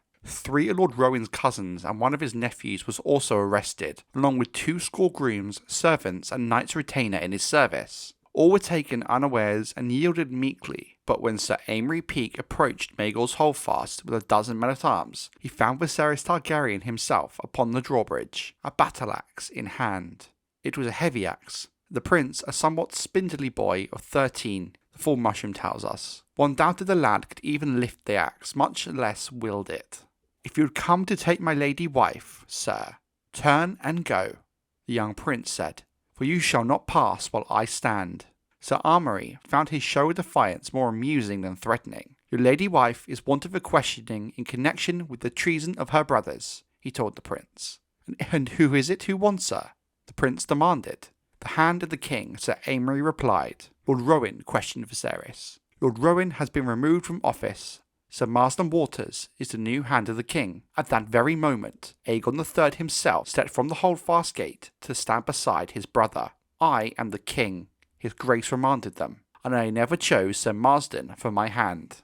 Aegon's sudden and unexpected intervention took Sir Armory back, but after a moment of hesitation he said, "Your grace is still but a boy. Until you come of age, sire, your little lords must make such choices for you." Sir Marsden was chosen by your regents. "Lord Rowan is my regent," the king insisted. "No longer," said Sir Armory. "Lord Rowan betrayed your trust. His regency is at an end." "By whose authority?" demanded Aegon. "The hand of the king," said the White Knight. Prince Viserys laughed at that, for King Aegon never laughed, to Mushroom's dismay, and said, "The hand names the regent, and the regent names the hand, and round we dance. But you shall not pass, sir, nor shall you touch my wife. Begone, or I promise you, every man of you shall die here." Then Sir Unwin Peake ran short of patience. He could not allow himself to be balked by two boys, one 15 and the other 13, the elder unarmed. "Enough," he said, and ordered his men to move the boys aside.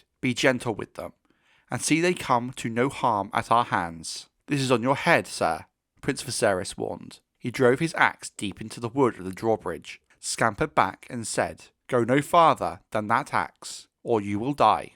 The king took him by the shoulders and drew him back into safety of the holdfast, and a shadow stepped onto the drawbridge. Shandok the Shadow had come from Lys with Lady Lara, a gift from her father, Magister Lysandro. Black of skin, black of hair, he stood almost 7 feet tall. His face, which he often kept hidden behind a black silk veil, was a mass of thin white scars, and his lips and tongue had been removed, leaving him both mute and hideous to look upon. It was said of him that he had been the victor of 100 fights in the death pits at Meereen, that he had once torn the throat out of a foe with his teeth after his sword had shattered, that he drank the blood of men he killed, that in the pits he had slain lions, bears and wolves, and wyverns, with no weapons but the stones he found upon the sand. Such tales grow in telling, to be sure, and we cannot know how much of it, if any, is to be believed. Though Shandok could not read or write, Mushroom tells us he was fond of music, and would often sit in the shadows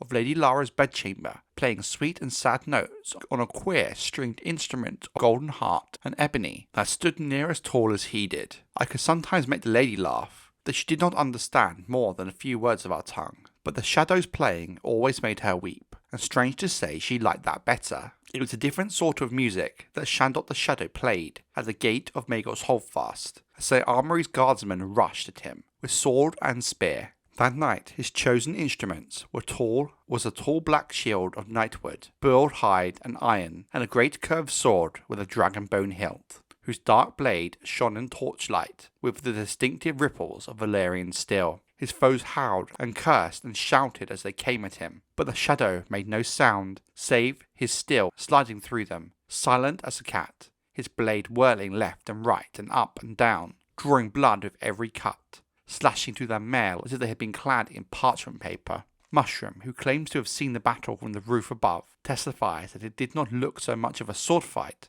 as like a farmer reaping grain. With every stroke, more stalks would topple, but these stalks were living men, who screamed and cursed as they fell. Sir Armory's men did not lack for courage, and some lived long enough to strike blows of their own, but the shadow always moving their blades upon his shield, then using the shield to shove them backwards off the bridge into the hungry iron spikes in the dry moat below.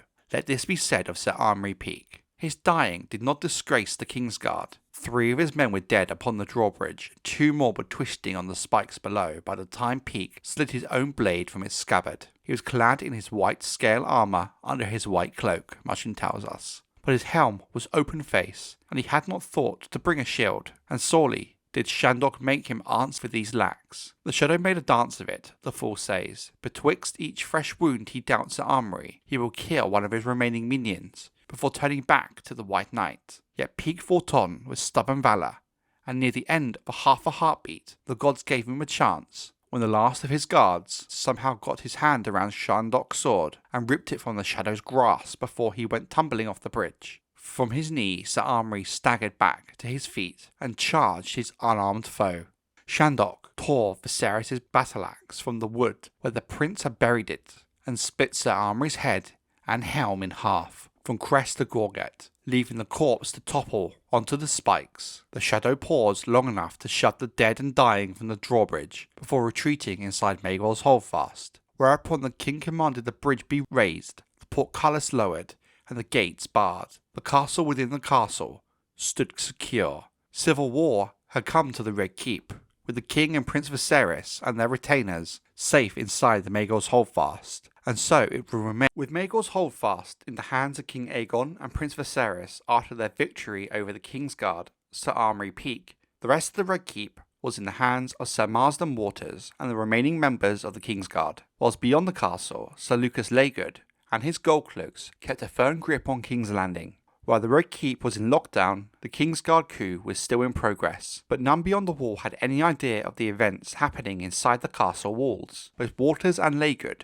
presented themselves before the gates of Maegor's holdfast the next morning to demand that the king leave his sanctuary. "Your grace does us wrong to think we mean him harm," Sir Marsden said, as the corpses of the men Shandok the Shadow slain were brought up from the dry moat below. "We acted only to protect your grace from false friends and traitors. Sir Armory was sworn to protect you, to give his life for yours if need be. He was your little man, as am I. He don't deserve such a death at the hands of such a beast." But King Aegon was unmoved and stern. "Shandok is no beast," he answered from the battlements. "He cannot speak, but he hears and obeys. I commanded Sir Armory to be gone, and he refused. My brother warned him what would happen if he stepped beyond the axe. The vows of the Kingsguard include obedience. I thought, we are sworn to obey the king, sire." "This is so," replied Sir Marsden, "and when you are a man grown, and can rule in your own right without the need for regents, my brothers and I will gladly fall upon our swords should you command that of us. So long as you remain a child, however, we are required by oath to obey the king's hand, for the hand speaks with the king's voice."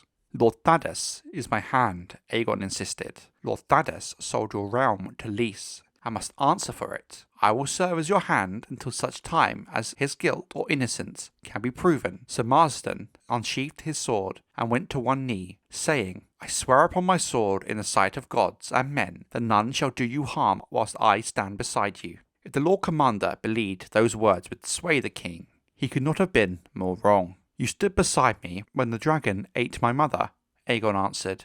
"All you did was watch. I will not have you watch while they kill my brother's wife." Then he left the battlements, and no more words of Marsden Waters could induce him to return the next day, or the next, or the next. On the fourth day, Grand Maester Munkin appeared together with Sir Marsden. "I beseech you, sire, end this childish folly, and come out, that we may serve you." King Aegon gazed down on him, saying naught, but his brother was thus presented, commanding the Grand Maester to send forth 1,000 ravens so the realm might know the king was being held captive in his own castle. To this the Grand Maester made no answer, nor did the ravens fly. In the days that followed, Munkin made several further appeals, assuring Aegon and Viserys that all that had been done was lawful. Sir Marsden went from pleas to threats to bargaining, and back to pleas again, and Septon Bernard was brought forth to pray loudly for the crone to light the king's way back to wisdom, all to no avail. These efforts drew little or no response from the boy king, beyond a sullen, stubborn silence. His grace was roused to anger only once, when his master-at-arms, Sir Garth Long, took his turn attempting to convince the king to yield. "And if I will not, who will you punish, sir?" King Aegon shouted down at him. "You may beat poor Gaemon Palehair's bones, but you will get no more blood from me." Many and more have wondered at the seeming forbearance of the new hand and his allies during the stalemate. Sir Marsden had several hundred men within the Red Keep. Sir Lucas Laygood's Goldcloaks numbered more than 2,000. Maegor's holdfast was a formidable fortress, to be sure, but was weakly held. Of the Lysene who came to Westeros with Lady Lara, only Shandok the Shadow and 6 more remained at her side. The rest had gone with her brother Morado to the Vale. A few men loyal to Lord Rowan had made their way to Maegor's before the doors were closed, but there was not a knight or a squire or a man-at-arms amongst them, nor amongst the king's own attendants. There was one knight of the Kingsguard within the holdfast, but Sir Reynard Roskin was a prisoner, having been overwhelmed and wounded by the Lysene at the very start of the king's defiance. Marchand tells us that Queen Daenerys' ladies donned mail and took up spears to help make it appear that King Aegon had more defenders than he did. But this ruse could not have fooled Sir Marsden and his men-at-arms for long, if indeed it did fool them at all. Thus the question must be asked. Why did Sir Marsden not simply take the holdfast by force? He had more than enough men, or some would have been lost to Shandok and the other Lyseni. Even the Shadow would surely have been overwhelmed in the end. Yet the Hand held back, continuing his attempts to end the secret siege with words, when swords would most likely have brought it to a quick conclusion. To this very day, some assert that Sir Marsden Waters was no more than a cat's paw, a simple honest knight used and deceived by men more subtle than himself, whilst others argue that Waters was part of the plot from the beginning, but turned upon his fellows when he sensed the tide turning against them. The secret siege saw no sign of an end, and the standoff became even more perilous as each day passed, and as each side was backed into a corner. Days ticked by, it looked more and more likely blood would be spilled, as until Sir Marsden Waters made one vital misjudgment.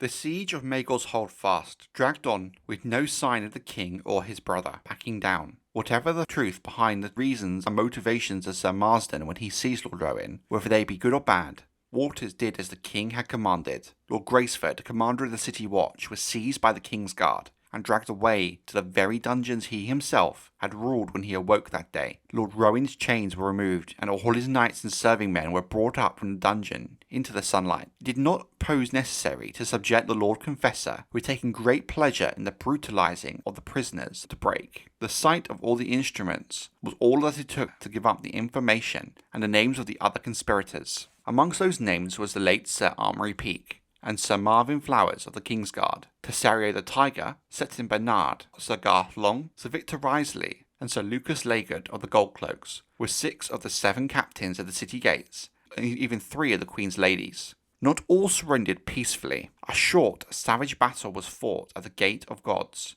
when men came for Lucas Laggard, leaving 9 dead, amongst them Laggard himself. 3 of the accused captains fled before they could be taken, with a dozen of their men. Tessario the Tiger chose to flee as well, but was taken in a dockside tavern near the river gate as he was negotiating with the captain of an Ibbenese whaler for passage to the port of Ibben in the north of Essos on the Shivering Sea. Sir Marsden chose to confront Mervyn Flowers himself. "We are, the both of us, bastards, sworn brothers beside," he was heard to tell Sir Reynard Ruskin, when told of Graceford's accusations. Sir Marvin said, "You will be wanting my steel," drawing his long sword from its sheath and offering its hilt to Marsden Waters. Yet, as Sir Marsden grasped it, Sir Mervyn drew a dagger with his other hand and plunged it into Waters' belly. Flowers got no farther than the stables, where a drunken man-at-arms and 2 young stable boys found him saddling a courser. He killed them, but all the noise brought others running, and the bastard knight was finally overwhelmed and beaten to death, still clad in his white cloak that he had shamed. His Lord Commander,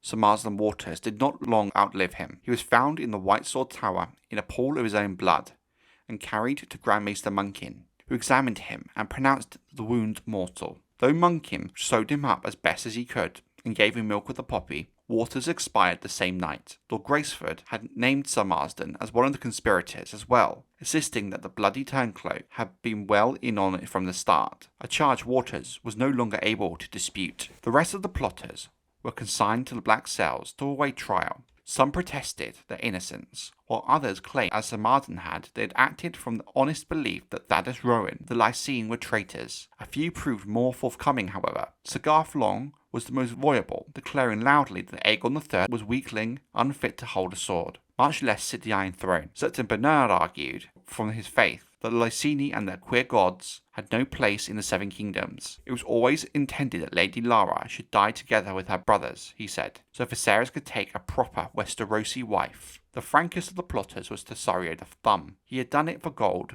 girls and vengeance, he said. Rogare had banned him from the Mermaid for striking one of his whores, so he had demanded the brothel and Rogare's manhood for his price, and these things had been promised to him. But when his inquisitors asked him who made the promise, Tessario gave no answer but a grin that turned into a grimace, and then a scream. When he was asked again under torture, the first name he would give was that of Marsden Waters, but on further questioning he named George Graceford, and still later Mervyn Flowers. Mushroom tells us the tiger was on the point of giving 4th name, maybe perhaps a true name, when he died. One name was never mentioned though it hung over the Red Keep like a cloud. In the testimony of Mushroom, the fool says plainly what few dared to say at the time, that there surely must have been another conspirator, lord and master of the rest, the man who set all of this in motion from afar, using the others as his catpaws. The player in the shadows, Mushroom calls him. Graceford was cruel, but not clever. Long had courage, but was not cunning. Wriothesley was a sot. Bernard a pious fool.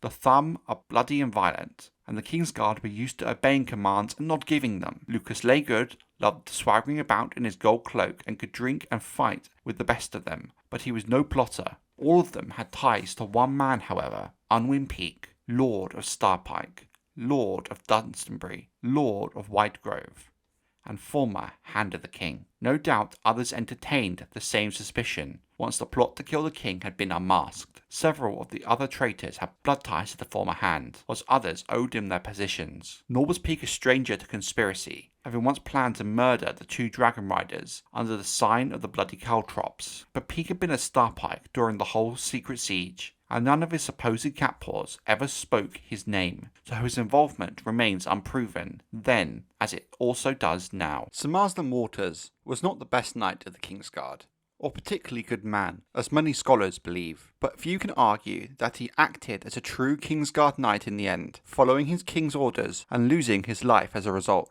Had he been part of the plot to kill the king? We will never know.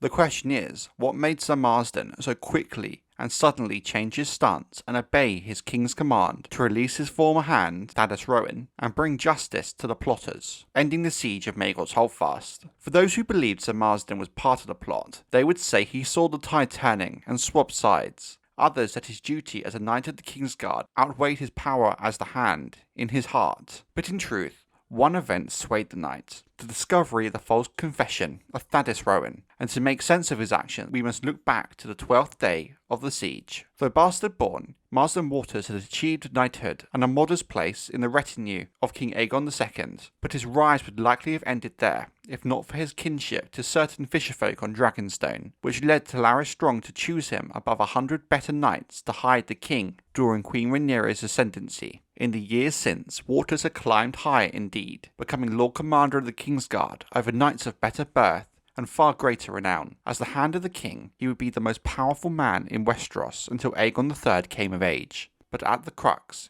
he hesitated, weighed down by his vow and his own bastard's honour. Unwilling to dishonour his white cloak he wore by ordering attack upon the king he had sworn to protect, Sir Marsden forbade ladders, grapples, and assault, and continued to put his trust in reasoned words and perhaps in hunger, for the supplies within the holdfast could not last much longer. Thaddeus Rowan was brought forth in chains to confess his offences. In front of the king, Septon Bernard detailed Lord Rowan's alleged crimes. He had taken bribes in the form of gold, had sent Mairedo Roget to the Vale to dispose of Sir Arnold Arryn of his rightful inheritance, and had conspired with the Oakenfist to remove Unwin Peake as Hand of the King, and helped loot the Rogare Bank of Lys, thereby defrauding and impoverishing many good and leal men of Westeros of noble birth and high station, had appointed his own son to a command for which he was manifestly unworthy, leading to the death of thousands in the Mountain of the Moon. Most terrible of all, his lordship was accused of having plotted with the 3 Rogares to poison the king and his queen, so to place Prince Viserys on the Iron Throne with Lara of Lys as his queen.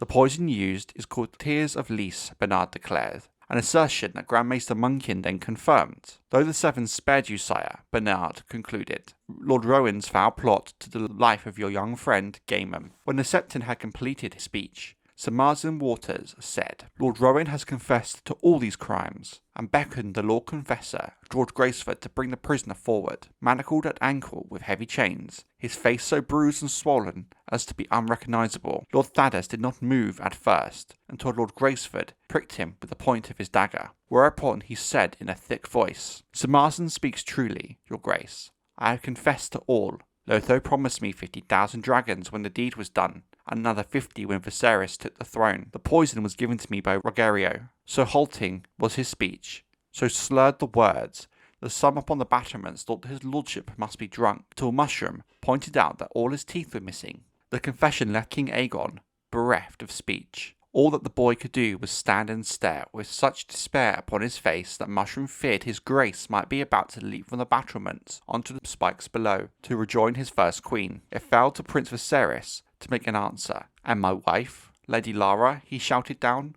was she part of the plot too, my lord? Lord Rowan gave a heavy nod. She was, he said. And what of me? Asked the prince. You as well, his lordship answered dully, an answer that seemed to surprise Marsden Waters, whilst greatly displeasing Lord Graceford. And Gaemon Powhair? 'Twas he who put the poison in the tart, I venture, Viserys went on guibily. If it please my prince, mumbled Thaddeus Rowan. Whereupon the prince turned to the king, his brother, and said, Gaemon was as guilty as the rest of us, of nothing. And the dwarf mushroom called down, Lord Rowan, was it you who poisoned King Viserys? To which the old hand nodded, saying, It was, my lord, I do confess it. The king's face grew hard. Sir Marsden, he said, this man is my hand, and innocent of treason. The traitors here are those who tortured him to bring forth this false confession. Seize the Lord Confessor if you love your king, else I will know that you are false, he said. His words rang across the inner ward, and in that moment the broken boy King Aegon III seemed every inch a king. Sir Marsden obeyed. Whether part of the plot or for the love of his king, he released the former hand, and that moment the conspirators knew the game was up. The ruse had been discovered. Regardless of the speculation of his own involvement, Sir Marsden would give his life during the investigation of the plot to kill the king. But his singular choice on the battlements of Maegor's Holdfast to listen to his king more than likely changed the course of history in the Seven Kingdoms forever. So thick was the miasma of mistrust in the Red Keep and the court after the discovery of the plot to assassinate King Aegon III and the bloody investigation that followed, that King Aegon did not leave Maegor's Holdfast for 6 more days after his brother Viserys unravelled Lord Rowan's false confession. No one could get the damaged boy king to leave his fortress. Not his queen, not his brother. Even the fool Mushroom tried to convince the king to rejoin the court. King Aegon was left alone, trapped in his own solitude, talking to no one, not even eating the meagre meals his own queen would bring to him. It was only when he saw Grand Maester Munkin send forth the murderer of ravens on the 7th day, summoning 20 loyal lords to King's Landing, did King Aegon allow the bridge of Maegor's Holdfast to be lowered once again. They had run so short of food within the Holdfast that Queen Daenaera had begun to cry herself to sleep at night, and 2 of her ladies were so weak from hunger that they had to be carried across the dry moat. They were so impoverished they did not have the energy to eat solid food, and had to be fed soup and stew for several days before they had the strength to even feed themselves. By the time the king himself emerged from Maegor's Holdfast, somehow at his own strength, Lord Graceford had already named his names. Many of the traitors had been seized, others had fled, and Marsden Waters, Mervyn Flowers, and Lucas Laygood were all dead. Soon thereafter, the shell of a man who was once Thaddeus Rowan once more took up residence in the Tower of the Hand, but it was plain to all that his lordship was in no fit state to resume his duties as Hand of the King. The things that had been done to him in the dungeons had broken him. The torture he endured broke him not only physically, but damaged his mental faculties as well. One moment he might seem his old self, hale and hearty, only to begin weeping uncontrollably the next minute. Mushroom, who could be as cruel as he was clever, would mock the old man, accusing him of outlandish crimes to elicit even more absurd confessions from him. I do recall that one night I made him confess to the doom of Valyria, says the dwarf in his testimony. The court roared with laughter, but as I look back upon it now, I blush for shame. In truth, Lord Rowan would never recover from all he had endured. After a moon's turn, with Lord Rowan showing little or no sign of improvement, Grand Maester Munkin managed to persuade the reluctant king to relieve him of his office. Rowan set out for his seat at Goldengrove, promising to return to King's Landing once he had recovered his health, but he died upon the road in the company of 2 of his sons. The rest of that year, the Grand Maester served as both regent and hand, for the realm required governance, and Aegon had still not reached the age of manhood. As a maester, chained and sworn to serve, Munkin did not feel it was his place to pass judgment on high lords and anointed knights, however, so the accused traitors languished in the black cells until at very least a new hand was in place, able to pass judgment on their crimes. As the old year waned and gave way to the new, lord after lord arrived at King's Landing, answering the king's summons. The ravens had done their work, though never formally called a great council, as they were not summoned to resolve a succession dispute. The gathering of lords in 136 AC was the largest assembly of nobles in the Seven Kingdoms since the old King Jaehaerys had summoned the lords of the realm to Harrenhal in 101 AC to help in the choosing of his own heir after the death of Prince Aemon and Prince Baelon,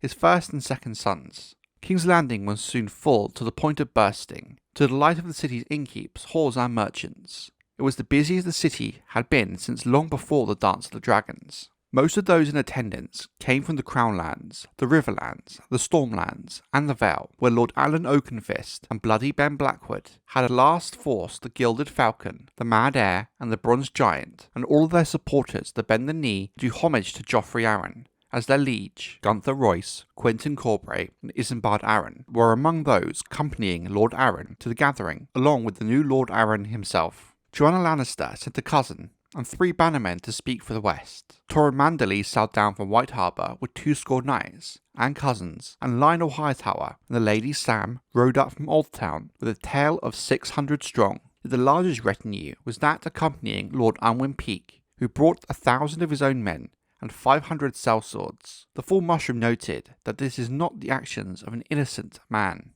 There, beneath the shadow of the empty Iron Throne, as King Aegon did not choose to come to court, the lords attempted to choose new regents to rule until his grace could come of age. After meeting for more than a fortnight, they were no closer to an accord than when they had begun.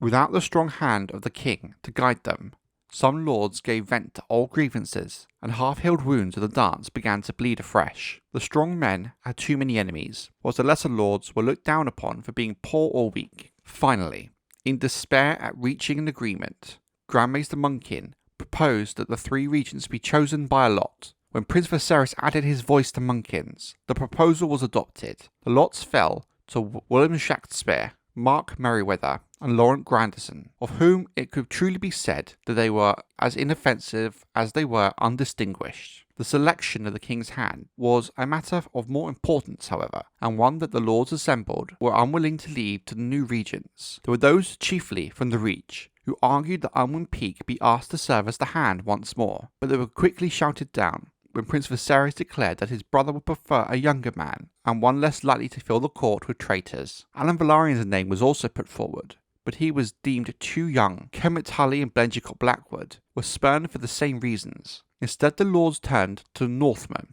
Torrhen Manderly, Lord of White Harbour, a man unknown to many of them, but for that very reason without enemies south of the neck, save perhaps Unwin Peake, whose memory was long. "Aye, I'll do it," Lord Torrhen said, "but I need a man who is good with coin if I'm to deal with these Lysene thieves and their bloody bank." Then up stood the Oakenfist, to offer the name of Isambard Arryn, the Gilded Falcon of the Vale. To appease Lord Peake and his supporters, Gaemon Peake the Great Axe was named Lord Admiral and Master of Ships. It was said that Alyn Velaryon was more bemused than angry, and declared that the choice was a good one. As Sir Gedmund loves paying for ships, I love sailing them. So Rhaenyra Ruskin became Lord Commander of the Kingsguard, while Sir Adrian Thorne was chosen to command the Gold Cloaks. He was formerly the captain of the Lion Gate. Thorne was the only one of Lucas Leggett's 7 captains not accused of involvement in the plot.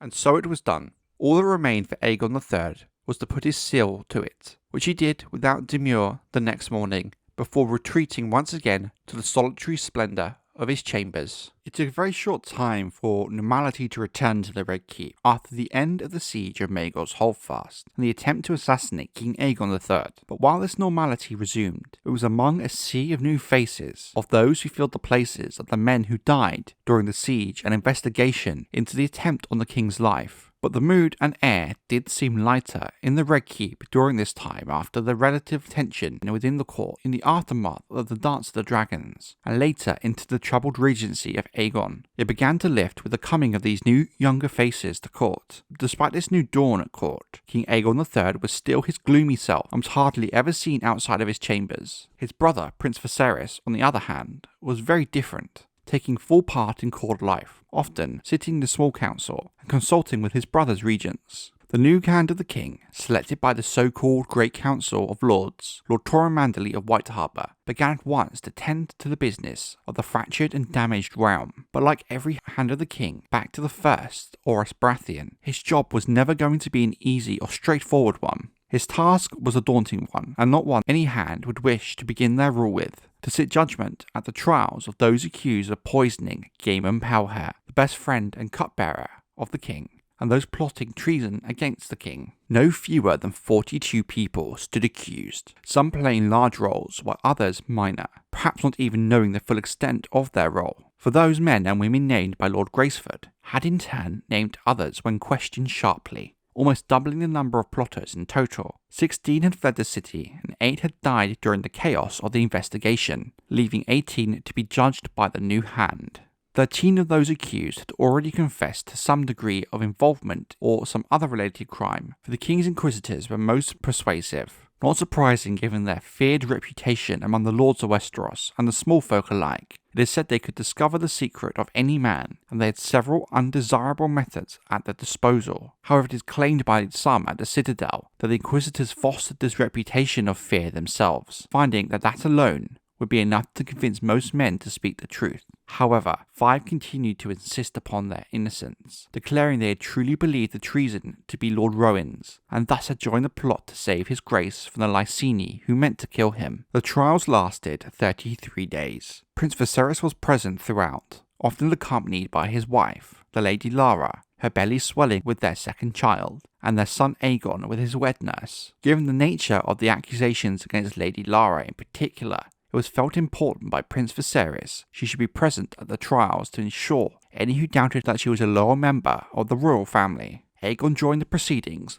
only 3 times, but even then it took much persuasion from his brother Prince Viserys to pry him from his chamber. But he did attend on the days that judgment was pronounced upon Garth Long, George Graceford and Septon Bernard. He showed no interest in the rest at all, and it is claimed he never asked about their fates. Queen Daenaera, still recovering from the siege in Maegor's Holdfast, did not attend at all. It was noted in the court records that Viserys showed much authority during the trials, with some comparing him to a young King Jaehaerys in the manner he engaged politics at such a young age. Sir Garth and Lord Graceford were condemned to die, but both chose to take the black instead. Lord Manderley decreed that they should be put aboard the next ship to White Harbour, from whence they could be taken to the wall. The High Septon had written to ask clemency for Septon Bernard, that he might atone for his sins through prayer, contemplation, and good works, so Manderley spared him from the headsman's axe. Instead, Bernard was gelded and commanded to walk barefoot from King's Landing to Old Town with his manhood hung about his neck. If he survives, his High Holiness may make what use of him as he will, the hand decreed. Bernard did live, and spent the rest of his life as a scribe, copying holy books at the Starry Sept under a vow of silence. There were some who felt that given the depths of their treason, their punishments did not suit the crime. The Goldcloaks, who had been accused and taken, chose to emulate Sir Garth and Lord Graceford's taking of the black, in preference to losing their heads. The same choice was made by the surviving members of the Fingers, but Sir Victor Wriothesley, once the King's Justice, stood upon his rights as an anointed knight to demand trial by battle, that I might prove my innocence by wager of my body, in the sights of gods and men. Sir Garth Long, first and foremost of those who had named Wriothesley part of the plot, was duly brought back to court to face him. "You always were a bloody fool, Victor," Sir Garth said. When his long sword was placed into his hand, the former Master at Arms dispatched the former headsman quickly, then turned with a smile to the condemned in the back of the throne room and asked if anyone else was willing to face him. The most troubling cases of all were those of the 3 women who stood accused, all of them high-born ladies and attendants to the Queen.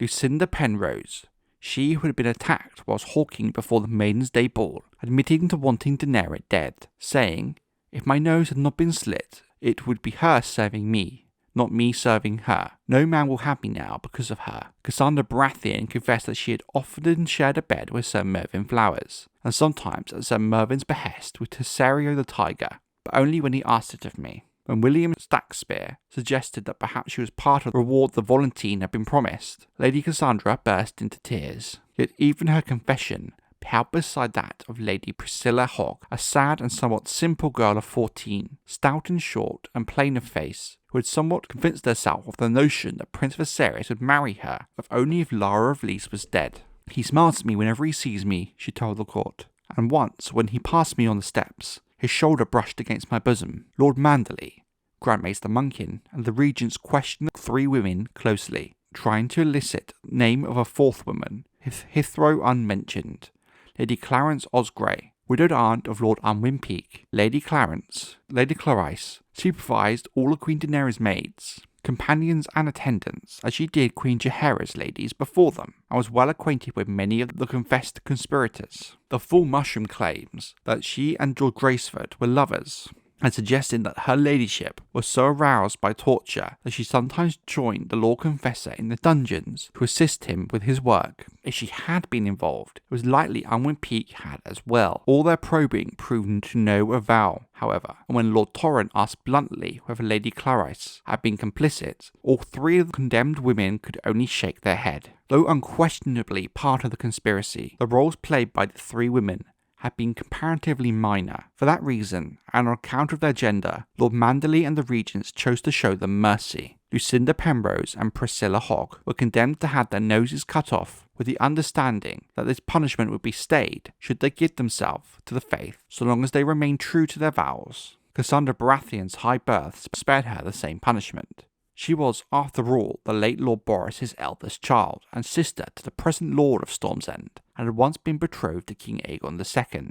Though her mother, Lady Elendra, was not well enough to attend the trials, she had sent 3 of her sons' bannermen to speak for Storm's End. Through them, it was arranged for Lady Cassandra to wed a minor knight named Sir Walter Brownhill, who ruled a few hides of land on Cape Wrath from a castle often described as being made of mud and roots. Thrice bereft, Sir Walter had fathered 16 children by his previous wives, 13 of whom still lived, with Lady Elendra's thought caring for these children and any additional sons or daughters that she herself might give Sir Walter would keep Lady Cassandra from plotting any further treasons. And so it did. The trials of those involved in the plot to assassinate King Aegon III were complex but important to handle correctly to avoid any thoughts of repeated attempts by any unknown conspirators on the king's life. The problem for the new Hand of the King, Torrent Manderley, is that even with the conclusion of the last of these treasonous trials, the dungeons beneath the Red Keep had still not been emptied. The fate of Lady Lara Rogare's brothers, Lothar and Rogario, remained to be decided. Although they were innocent of high treason, murder and conspiracy, they still stood accused of fraud and theft. The collapse of the Rogare Bank had led to the ruin of thousands in Westeros and as well in Lys. In King's Landing alone, many of the richest common folk, merchants and traders were beggared by the failing of the bank, and those who were not beggared were refusing to pay taxes and duties to the crown until there had been adequate justice on the matter. Though House Rogare was bound to House Targaryen through the marriage of Prince Viserys and Lady Lara, the brothers were neither kings nor princes themselves. Even in their homeland, they now found themselves with little to no power or influence.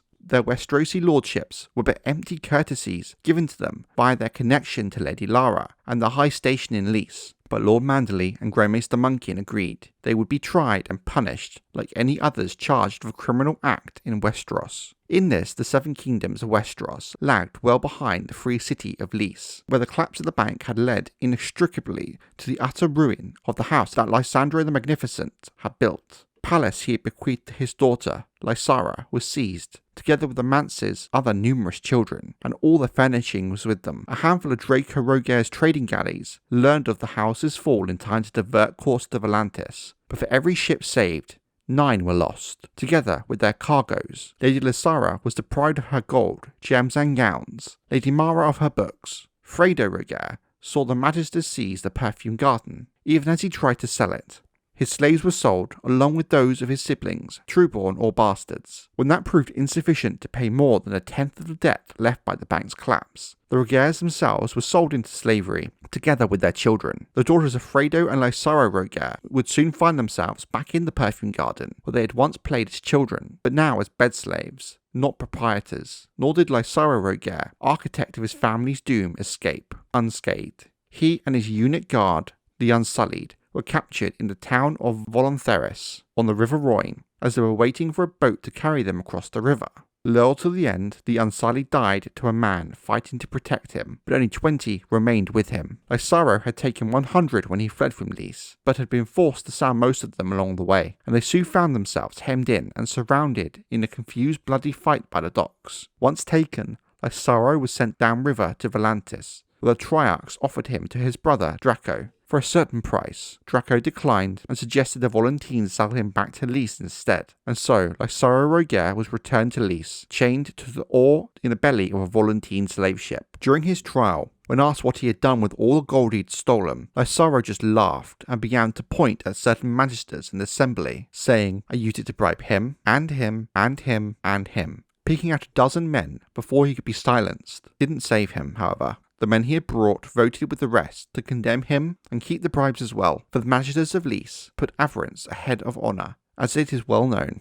Lysara was sentenced to be chained naked to a pillar before the Temple of Trade, where all those despoiled by him would be allowed to whip him. The number of lashes accounted to each person to be determined by the exact amount of their losses, and so it was done. It was written that his sister Lysara and brother Fredo were amongst those who availed themselves of the whip, while other Lyseni placed wagers on the hour of his death. Lysara died in the 7th hour of the first day of his scourging. His bones would remain chained to the pillar for 3 years, until his brother, Moredo, pulled them down and interned them in the family crypt. In this instance, at least, Lysene justice proved to be considerably harsher than that in the Seven Kingdoms. Many in Westeros would gladly have seen Lotho and Rogerio Rogare suffer the same dire fate as Lysaro, for the collapse of the Rogare Bank had impoverished great lords and humble tradesmen alike. But even those who most despised them could offer no shred of proof that either had known of brothers' schemes in Lys, or had benefited from the plundering in any way. In the end, the banker Lotho was adjudged guilty of theft for taking gold and gems and silver not his own, and failing to restore the same on demand. Lord Manderley gave him the choice of taking the black, or having his right hand removed, as if he were a common thief. Then praise Yandros, I am left-handed, Lotho said, choosing the mutilation. Nothing at all could be proven against his brother Rogerio, but Lord Manderley sentenced him to 7 lashes all the same. For what? Rogerio demanded of him, aghast. For being a thrice damned Lysene, Torrhen Manderley responded. After the sentences had been carried out, both of the brothers left King's Landing for good. Rogerio closed his brothel, selling off the building and the carpets, the drapes, the beds, and any other furnishings, even the parrots and the monkeys, using the coin thus gained to buy himself a ship, a great cog he named the Mermaid's Daughter. Thus was his pillow house reborn, this time with sails. For years to come, Rogerio sailed up and down the narrow sea, selling spiced wine, exotic women, and carnal pleasures to the denizens of great ports and humble fishing villages alike. His brother Lotho, shorter hand,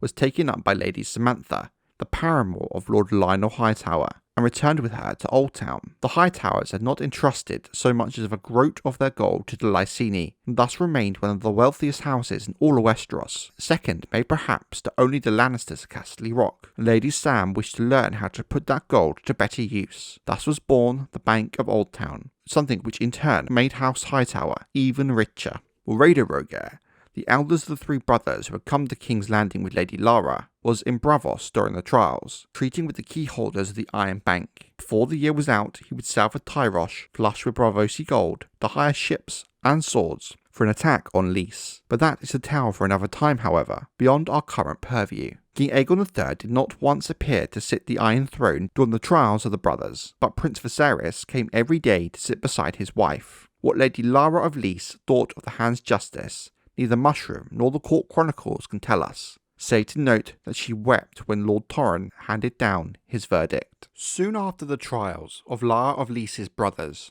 and the hand's justice had been delivered, the lords assembled for the trials began to depart, each back to their own seat. Soon after, life resumed as it was before in King's Landing, under the new Council of Regents and the King's new hand, Torrhen Manderley. Though more the latter than the former. The gods chose our new regents, Mushroom observed, and it would seem that the gods are just as thick as lords are. For once it seemed like Mushroom was not wholly wrong in this. Lord Stackspear loved to hawk, Lord Merryweather loved to feast, and Lord Grandison loved to sleep, and each man thought the other 2 were fools. But in the end, it made no matter, for Torrhen Manderley proved to be an honest and able hand, of whom it was rightly said that he was brisk and gluttonous, but also fair. King Aegon never warmed to him, but not to the extent of his mislike of his former hand, Unwin Peake. As most knew it, it was very much true that his grace did not have a trusting nature, and the events of the past year and the attempt on his life had only served to deepen his suspicions and make King Aegon even more aloof. Nor in truth could it be claimed that Lord Torrhen had much regard for the king on a personal level, who he referred to as that sullen boy. When writing to his daughters in White Harbour, Lord Manderley did become fond of Prince Viserys, however, with the prince finding lots of common ground with the Northmen, and it was also noted the hand doted on Queen Jaehaera as well. Though the Northmen's regency was comparatively short,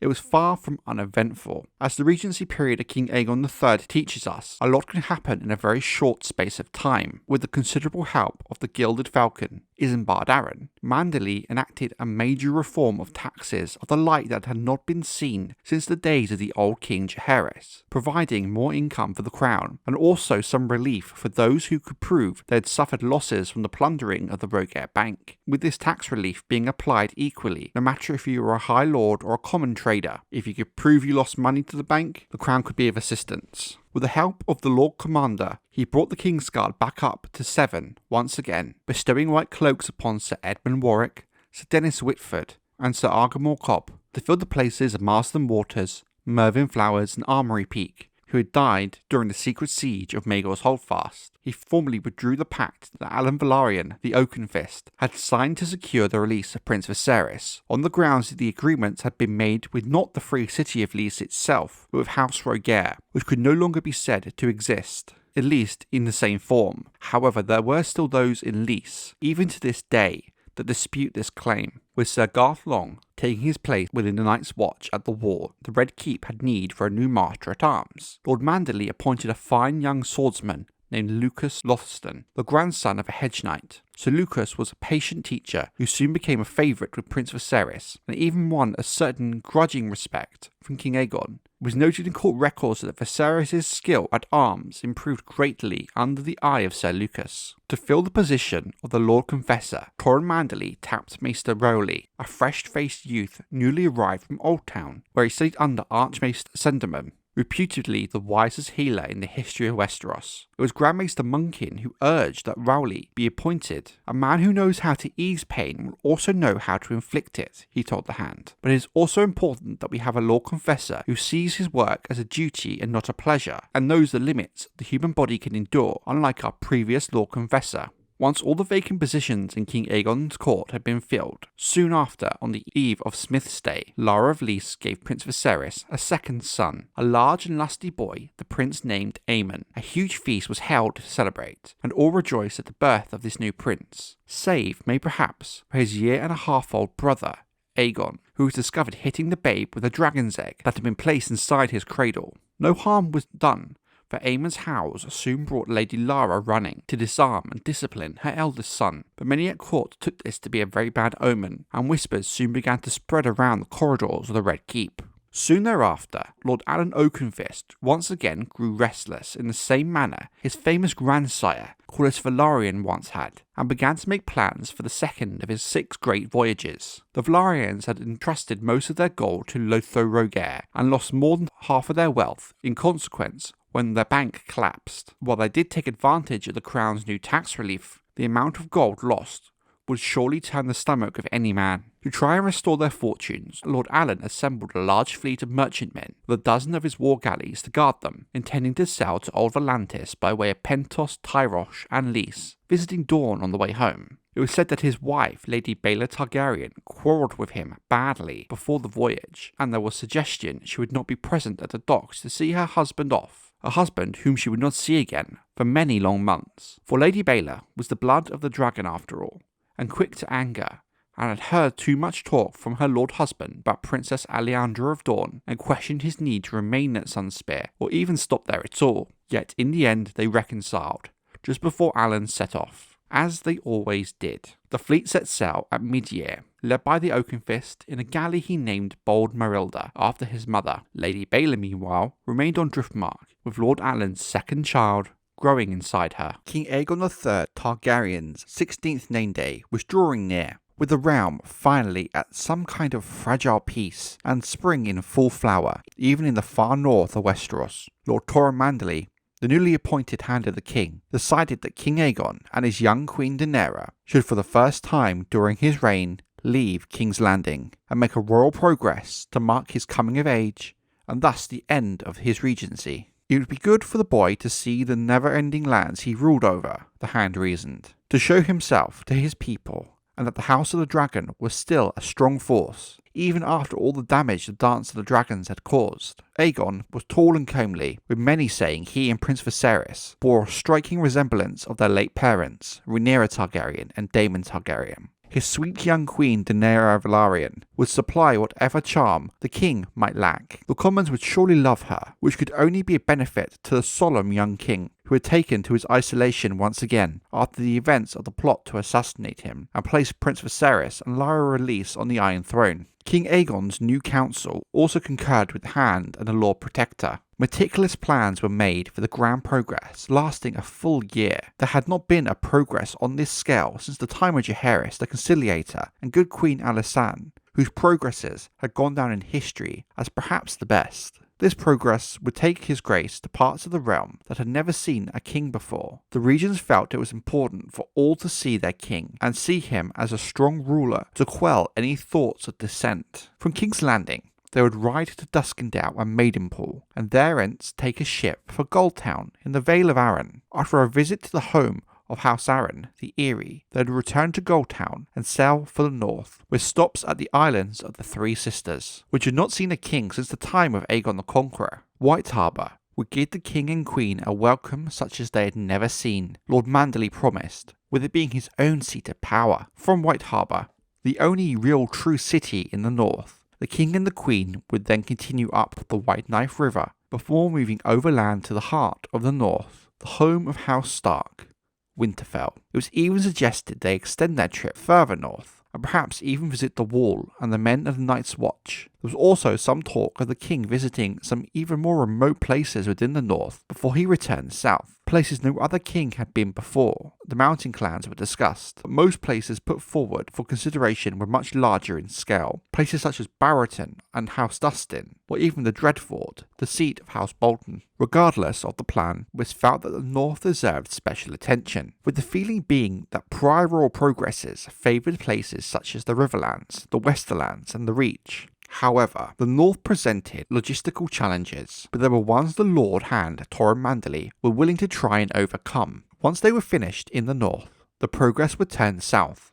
and down the King's Road to the Neck. If possible, Lord Manderley wanted the king to visit Greywater Watch and the Crannog men of House Reed, but once in the Riverlands proper, the Lady of the Twins, Sabbatha Frey, would host them with a grand feast spanning both of House Frey's twin castles. Given the important role of House Blackwood during the Dance of the Dragons, they would also call upon Lord Benjicott Blackwood at Raventree Hall, and of course, if they visited the Blackwoods, they would need spend the exact same amount of time with the Brackens, or face a needless conflict between these two houses. A few nights would be spent at Riverrun, and they would then cross over the hills into the Westerlands, and visit Lady Joanna Lannister at Casterly Rock. Places such as Lannisport and Fair Isle, and even Castamere were also put on the table for consideration. From Casterly Rock, it would be down the sea road to the Reach, and the grandeur of Highgarden, Golden Grove and Old Oak. It was said that the dragon Dreamfire had made her nest at Red Lake after the bloody battle at Templeton during the Dance of the Dragons. At this time, Dreamfire was one of the very few remaining dragons left in the world, and among the largest.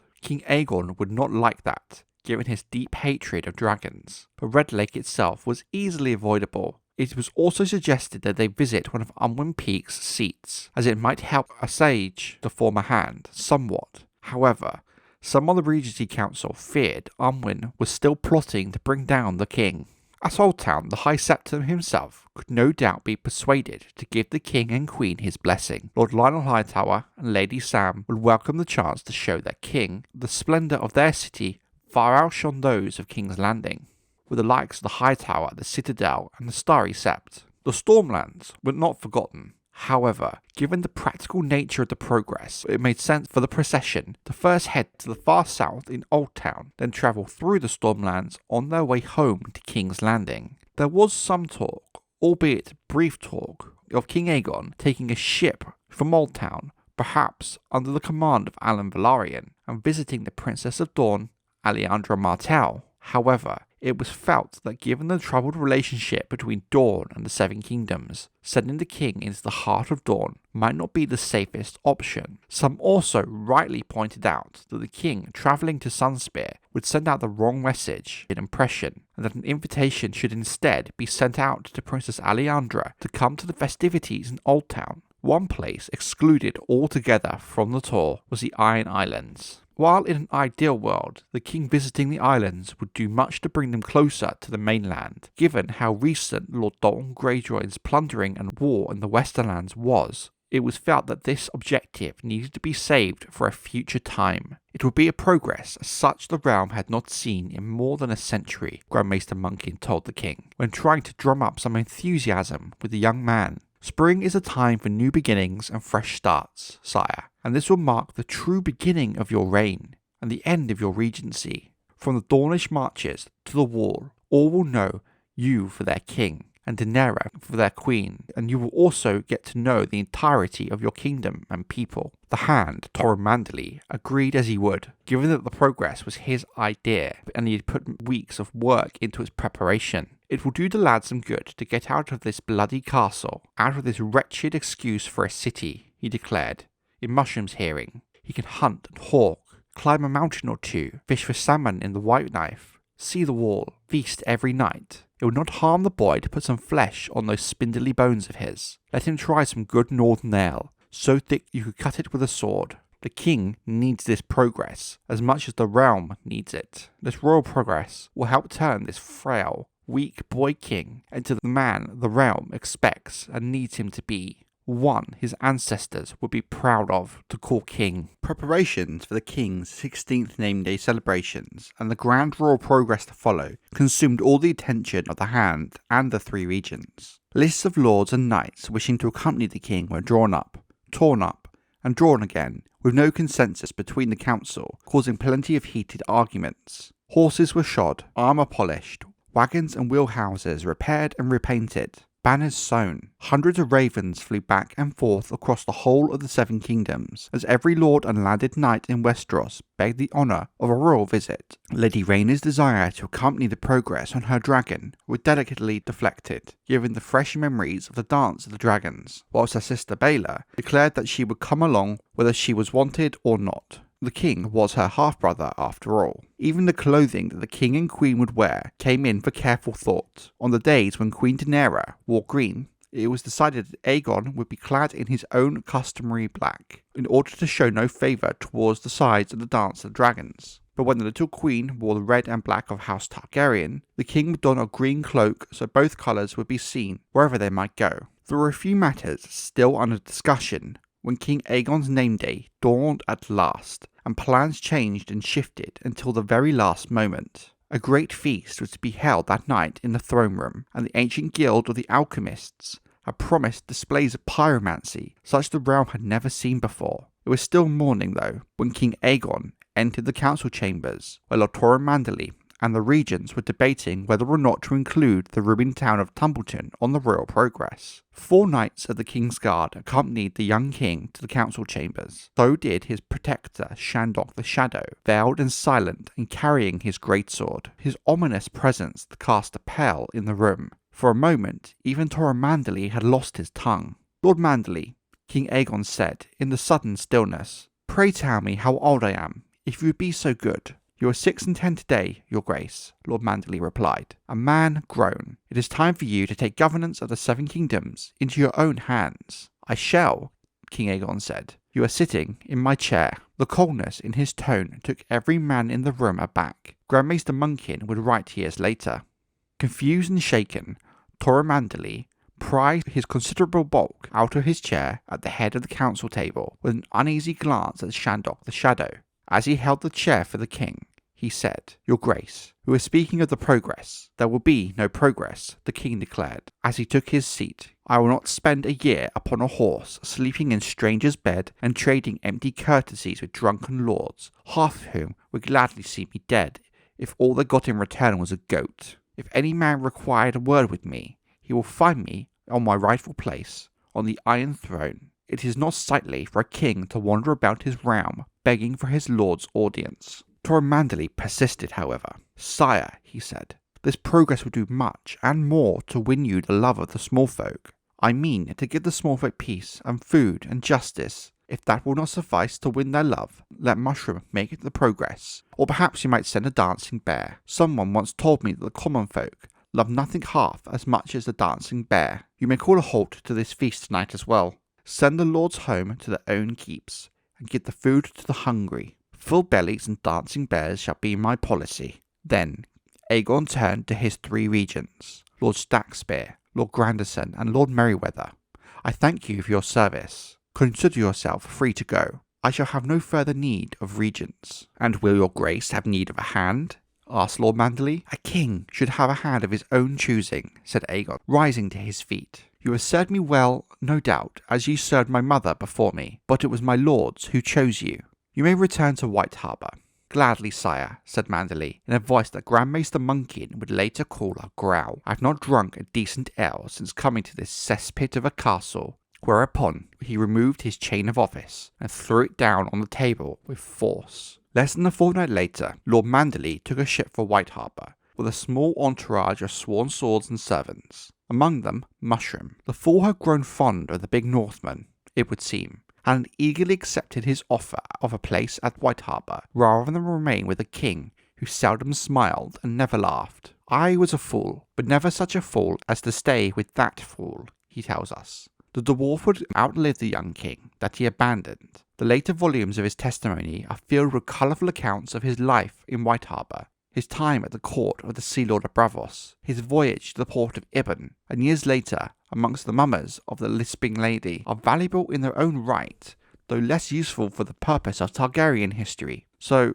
sadly, the fool Mushroom, the little man with a foul tongue, was passed from our account of history. Though never the most reliable of chroniclers, the dwarf spoke truths no one else dared speak of. Without his account, there are many details of history that would have been lost to time. Mushroom's account tells us that the cog that Lord Manderley and his party sailed upon was called the Jolly Salt, but the mood aboard the ship was far from jolly as they beat north towards White Harbour. Torren Manderley had never liked that sullen boy, as his many letters to his daughters make clear, nor would he ever forgive the king for the brusque manner of his dismissal, or the way his grace murdered the royal progress, whose abrupt end his lordship took for a deeply humiliating personal affront. Within moments of taking the governance of the Seven Kingdoms into his own hands, King Aegon III had made an enemy of a man who had been amongst his most loyal and devoted servants. In the year 136 AC, King Aegon III Targaryen, the eldest son of Prince Daemon and Queen Rhaenyra, reached his 16th name day, and with it the end of his long regency period,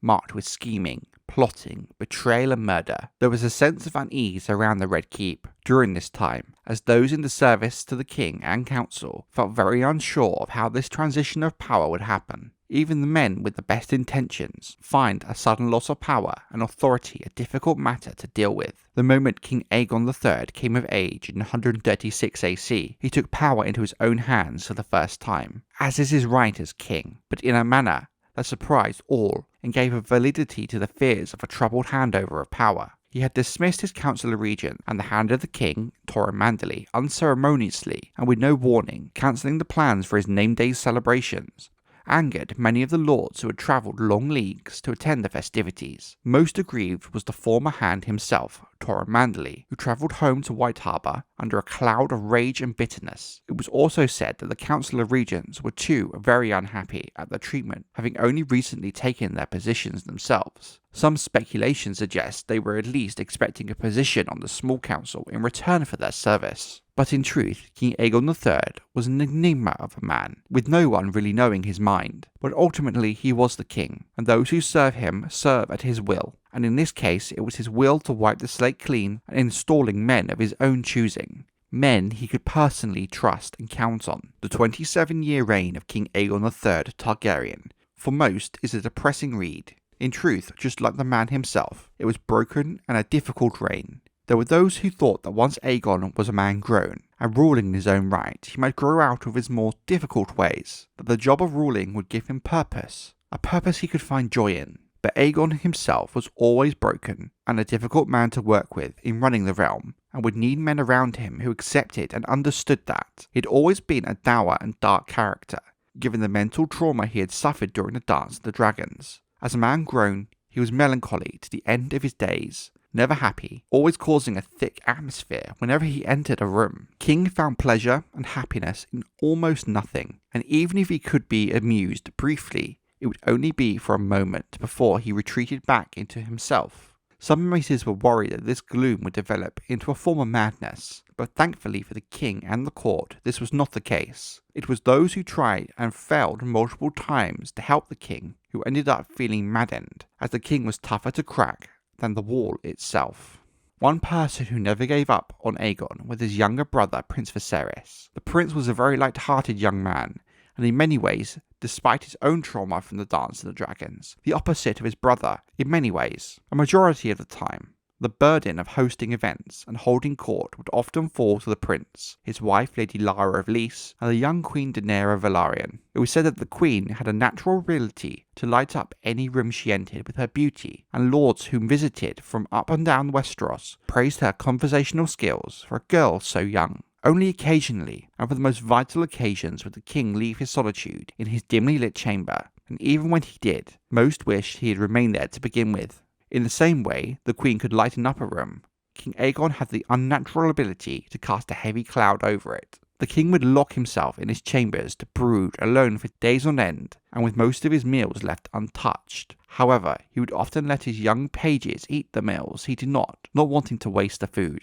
He likewise came to dislike being touched. Even as a boy, other than his mother, Queen Rhaenyra, he would let no one touch him. Not even the maesters when he was ill, or a groom or a page whose normal job it would be to dress him and bathe him. The king instead washed, dressed and fed himself, and his choice of garb was not that fit for a king. Aegon would often choose simple and bland, uncomfortable clothing at that. The only time he could be persuaded to dress as a king should would be the rare occasion he himself held court, or met a high lord. But even then, he was observed to be clearly uncomfortable. His aversion to touch and intimacy was so severe that it even extended to that of the hands of his beautiful queen and wife Daenerys.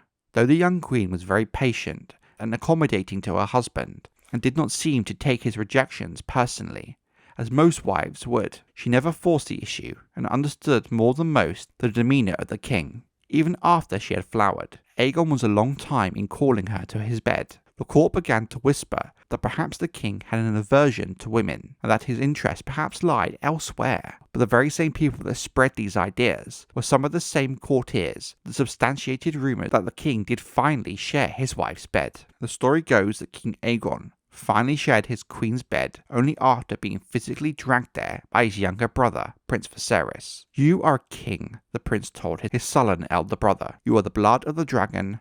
The blood of Aegon the Conqueror flows in your veins. As much as you detest it, brother, you must do your duty to your people as king. We do not want another succession crisis now, do we? And anyhow, you might find to your surprise that you enjoy it. If this event occurred, it is debatable, but does fit well with the character and nature of the prince." But ultimately, in the end, the marriage between King Aegon III and his little queen Daenerys Velaryon was blessed with 2 sons and 3 daughters, and any fear of a succession crisis dried up. Despite the hope intimacy with his queen would lighten Aegon's mood somewhat, his behaviour seemed to suggest that it never really did. For Aegon, it seemed it was driven by wanting to do his duty as king, and while as King Aegon III Targaryen may not have been the most likeable person, he did seem to do his best to do his duty to his family, to his supporters, and to his small folk. The early reign of King Aegon III Targaryen was a trying time for all those at court and his close family who were having to adjust to the huge changes that came in the wake of King Aegon coming of age and the end of the Regency.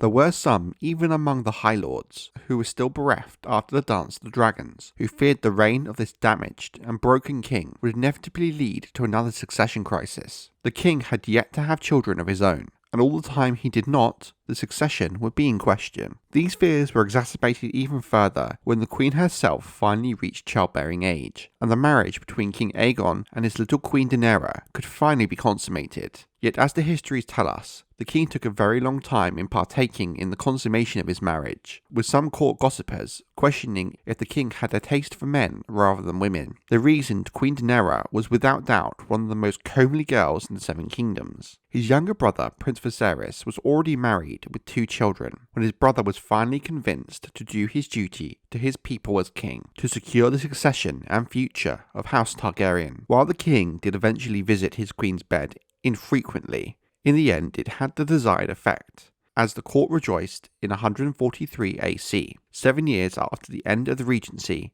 when it was announced that Queen Daenerys was at last with child. Born later that year, the queen gave birth to Aegon's son, Feasts were held in the Red Keep the night of the boy's birth, and the small folk of King's Landing celebrated into the small hours of the morning in a festival of joy that lasted several days. When the boy's mother and father presented him to court, they announced he was to be named Daemon. Maester's notes from the weeks following the birth of Prince Daemon say that the babe was everything you'd want from a Targaryen princeling and heir. He was strong and fed lustily, and born with the traditional marks of House Targaryen, with shining silver hair and purple eyes of old Valyria. Soon after his birth, Daemon was named Prince of Dragonstone, and thus heir to the Iron Throne, and for the first time in a long while, the realm breathed a sigh of relief. The succession was secure, with King Aegon III now having a son of his own, and in time Prince Daemon would prove to those at court, the High Lords of Westeros, and the small folk alike to be a worthy heir to the Iron Throne. This confidence in the heir subdued the lack of it in King Aegon III himself, and many felt Prince Daemon would make a fine king one day, as in many ways he was everything his father was not. 2 years after the birth of Prince Daemon, in the year 144 AC,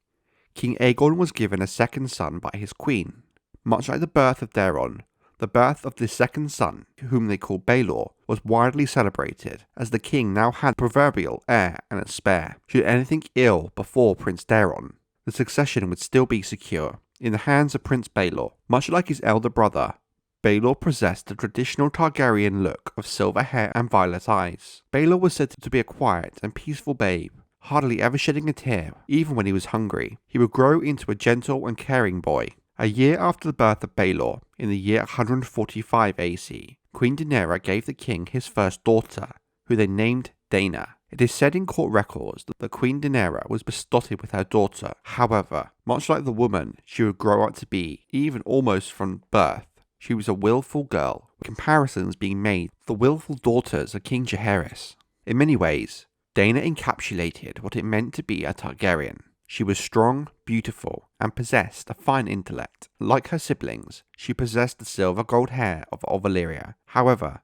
this common Targaryen trait is also one which made her stand out against her siblings at the time, and most other Targaryens. Her hair was thick, with cascading curls, but to the resentment of her handmaids, was utterly unmanageable. Her thick locks framed her heart-shaped face and sparkling purple eyes. For many, even as a babe, she was the most desirable maid in the realm, given her powerful position. 2 years after the birth of Rhaena, the king was born a second daughter, which the king and queen named Rhaena. History does not tell us if the girl was named the king's half-sister, Rhaena. However, given no child was named Baela after the king's other half-sister, suggests that this is not the case. Rhaena was just as lovely as her sister, but court records suggest that hers was a softer, sweeter, more feminine beauty than that of her elder sister. Rhaena's hair made her stand out against her sister. It was a more gold colour, almost blonde, rather than traditionally a silver. King Aegon and Queen Daenerys' final child was born in 150 AC, 3 years after the birth of Rhaena.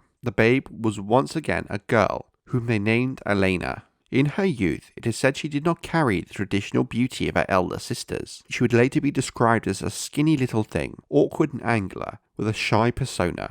Her eyes were soft lilac. Her hair was perhaps her most defining quality, and very much made her stand out among her family, with no Targaryen born since Aegon's conquest having hair like Alyna, rather than being a traditional Velaryon colour, silver or gold, or the more common blonde of lesser lords. Her hair was platinum white, with a bright golden streak running down the middle. She wore it pulled back and braided, and was always being told it was her crowning beauty. During the early part of the reign of King Aegon III Targaryen, there were fears for the succession and the future of House Targaryen, and given what we know of the king, it was a reasonable fear to have, despite a rocky start to his reign. In the end, the king did his duty, and provided the realm with a strong heir in Prince Daemon, a spare in Prince Baelor, and 3 beautiful princesses in Rhaena, and Alyna. After the Dance of the Dragons, House Targaryen was left decimated, with its surviving members being counted on a single hand. But with the king's 5 children, Prince Viserys' sons, Aemon and Aegon, and daughter Rhaenys, plus the extended family of the king's half-sisters, Princess Baela and Rhaena,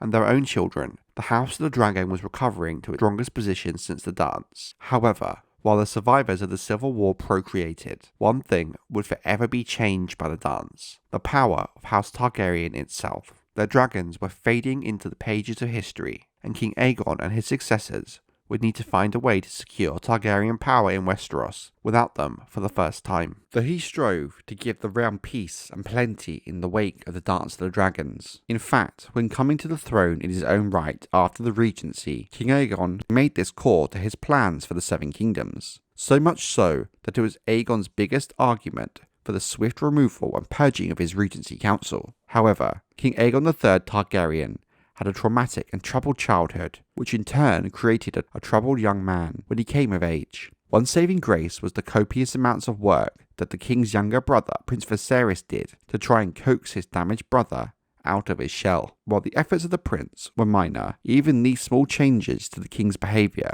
and outlook was helpful. There was one huge issue that counteracted King Aegon's wish to provide the realm with peace and plenty. Aegon proved unwilling to court his own people, from the highest of lords to the most lowly of small folk. The king was dark and elusive figure within his own court, and well beyond the walls of King's Landing. In truth, King Aegon III might have had a very different reign altogether if it was not for that of the one fatal flaw in his character, one that no amount of work could fix or improve: his coldness and distant nature when it came to those he ruled. If he could not muster any affection for his own queen or children, how could strangers across the realm ever connect with him? His brother, Prince Viserys, who in his last years served as hand of the king for his brother, had the gift of charm. In fact, during the early years of his brother's rule, it was the prince who brought life and light to the Red Keep, with the king often locking himself away in his chambers. It fell to the prince, his wife Lady Lara of Lys, and Aegon's queen Daenaera,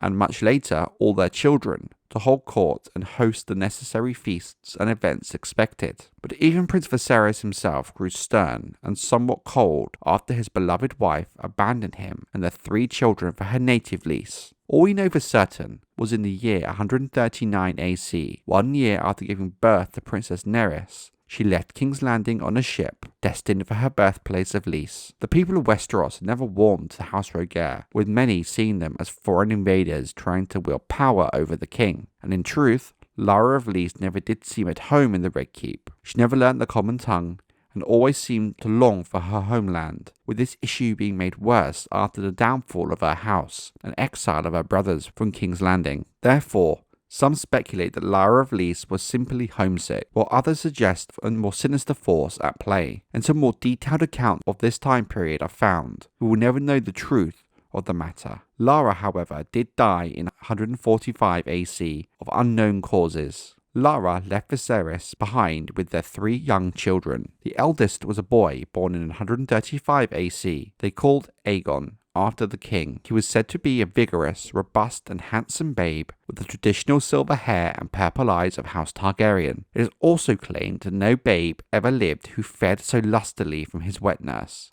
with that then developing into a gluttonous love of food and all things fine as he grew older. It is said that Prince Aegon coveted the Iron Throne even as a child. He was handsome and skilled with a lance and a sword. He loved to hunt, hawk and dance. At court he was the brightest prince, who dazzled lords with his wit. However, as he grew older, he would often lose control of his lusts and would fall into gluttony. Their second son, Prince Aemon Targaryen, was born 1 year after his brother, 136 AC. As an infant, Aemon was a large and lusty and strong babe, with all the normal traits of a Targaryen like his brother Aegon. As he grew older, it became clear that Aemon possessed some piety, making him much less like his elder brother and more alike to his younger sister, Nerys. In his youth, he would become a great jouster and a swordsman, and in later life said to be as strong with a blade as any Targaryen prince before him, held in esteem for his skill at arms by all of his peers. He is considered by some to have been the noblest knight to have ever lived.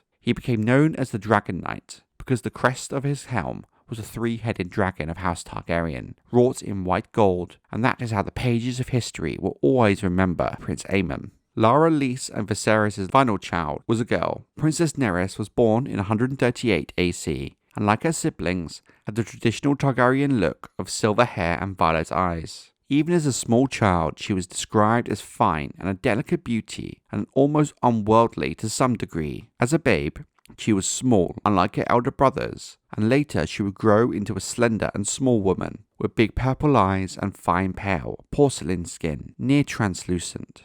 Daenerys always dressed like any princess should, but simply, and seldom wore her jewelry unless for a court event. Though she had silver gold hair of a Targaryen, she often bound it up underneath a net or concealed it beneath a cowl. Daenerys was pious and gentle and frail, and beloved by those around her. When Lara of Lys left Westeros in 139 AC, House Targaryen was at its strongest position since the Dance of the Dragons nearly brought them to ruin. Lara's 3 children with Prince Viserys, and the king's own 5 with his wife Queen Jaehaera, meant that the future of the 7 kingdoms looked bright and prosperous, even if the king himself was unable to do it over the course of his reign. While King Aegon III was the unquestioned power in Westeros, many observers at court noted that the king and his younger brother Prince Viserys grew into a good team. Aegon was in charge ultimately, there was no doubting this, and Viserys never looked to overstep his remit. The relationship worked so well because the prince made up for some of the qualities the king lacked, or had no interest in, namely dealing with his lords and the spectacles of court life, such as tourneys and feasts. One important thing to remember is that while Prince Viserys took a very active role in the governance of the realm and tirelessly worked to support his brother, he did so as a brother, not officially becoming Hand of the King until the later years of his brother's rule in 157 AC. Together, King Aegon and Prince Viserys ably and adaptedly dealt with the numerous remaining turmoil in the realm, while also trying to rebuild the ties that bound the damaged kingdom in the wake of the divisive Dance of the Dragons. But even the best of kings, the likes of Jaehaerys the Conciliator, faced a tough test to his rule. But it's in the fire of these challenges that the best kings emerge. One such incident that plagued the rule of King Aegon III was the troublesome appearance of several pretenders over the years claiming to be Prince Daemon the Daring, the youngest brother of King Aegon II, who was killed at the Second Battle of Tumbleton. The issue was Daemon's body was never found, with many suspecting it had been burned to nothing but ash. But this lack of a body would be the root of many issues, leaving the door open for unscrupulous men to make false claims. Disproving each of these men claiming to be Daemon the Daring turned out to be more of a challenging task than it first appeared. Mainly because there were very few people left at court that knew Daemon's likeness well enough to conclusively say whether or not the pretenders could be the prince. However, every time the instance of a false prince arose, they were eventually conclusively shown to be an impostor beyond doubt. However, our records do not recall how these claims were dismissed so certainly, or the fates of the men claiming to be Daemon, but it is safe to assume that perhaps they spent the rest of their days in a prison cell, or maybe even lost their heads. Dragons had always been the heart of Targaryen power in Westeros, and many in the realm feared how secure Targaryen rule would be in the wake of the Dance of the Dragons without them.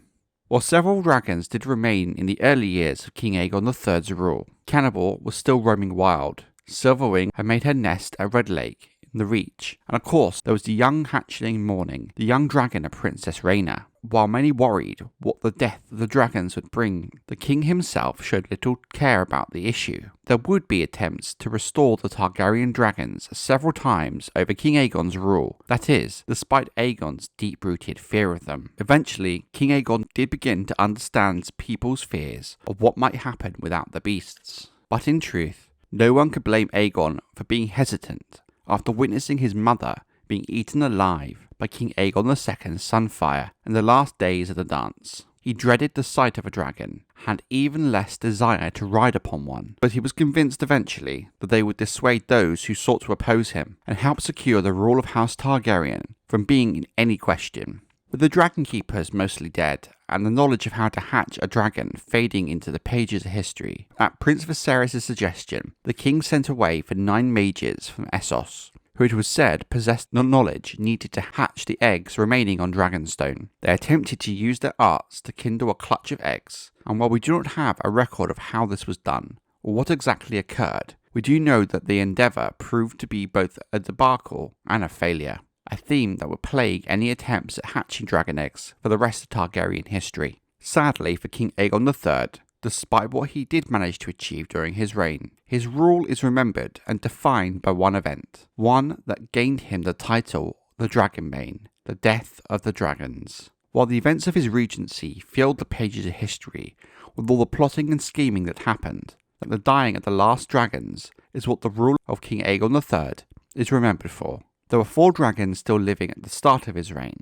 Silverwing, Morning, Sheepstealer, and Cannibal. During the year 153 AC, the last of the Targaryen dragons died. While the fate of these dragons is not fully documented, and history loses track of the wild dragons, the ancient beasts, living fire from the volcanoes of Old Valyria, were gone from the world, consigned to the pages of history. King Aegon III Targaryen would go by many titles in the dusty pages of the history books: the reign of the Broken King, Aegon the Unlucky, Aegon the Unhappy, Aegon the Dragonbane.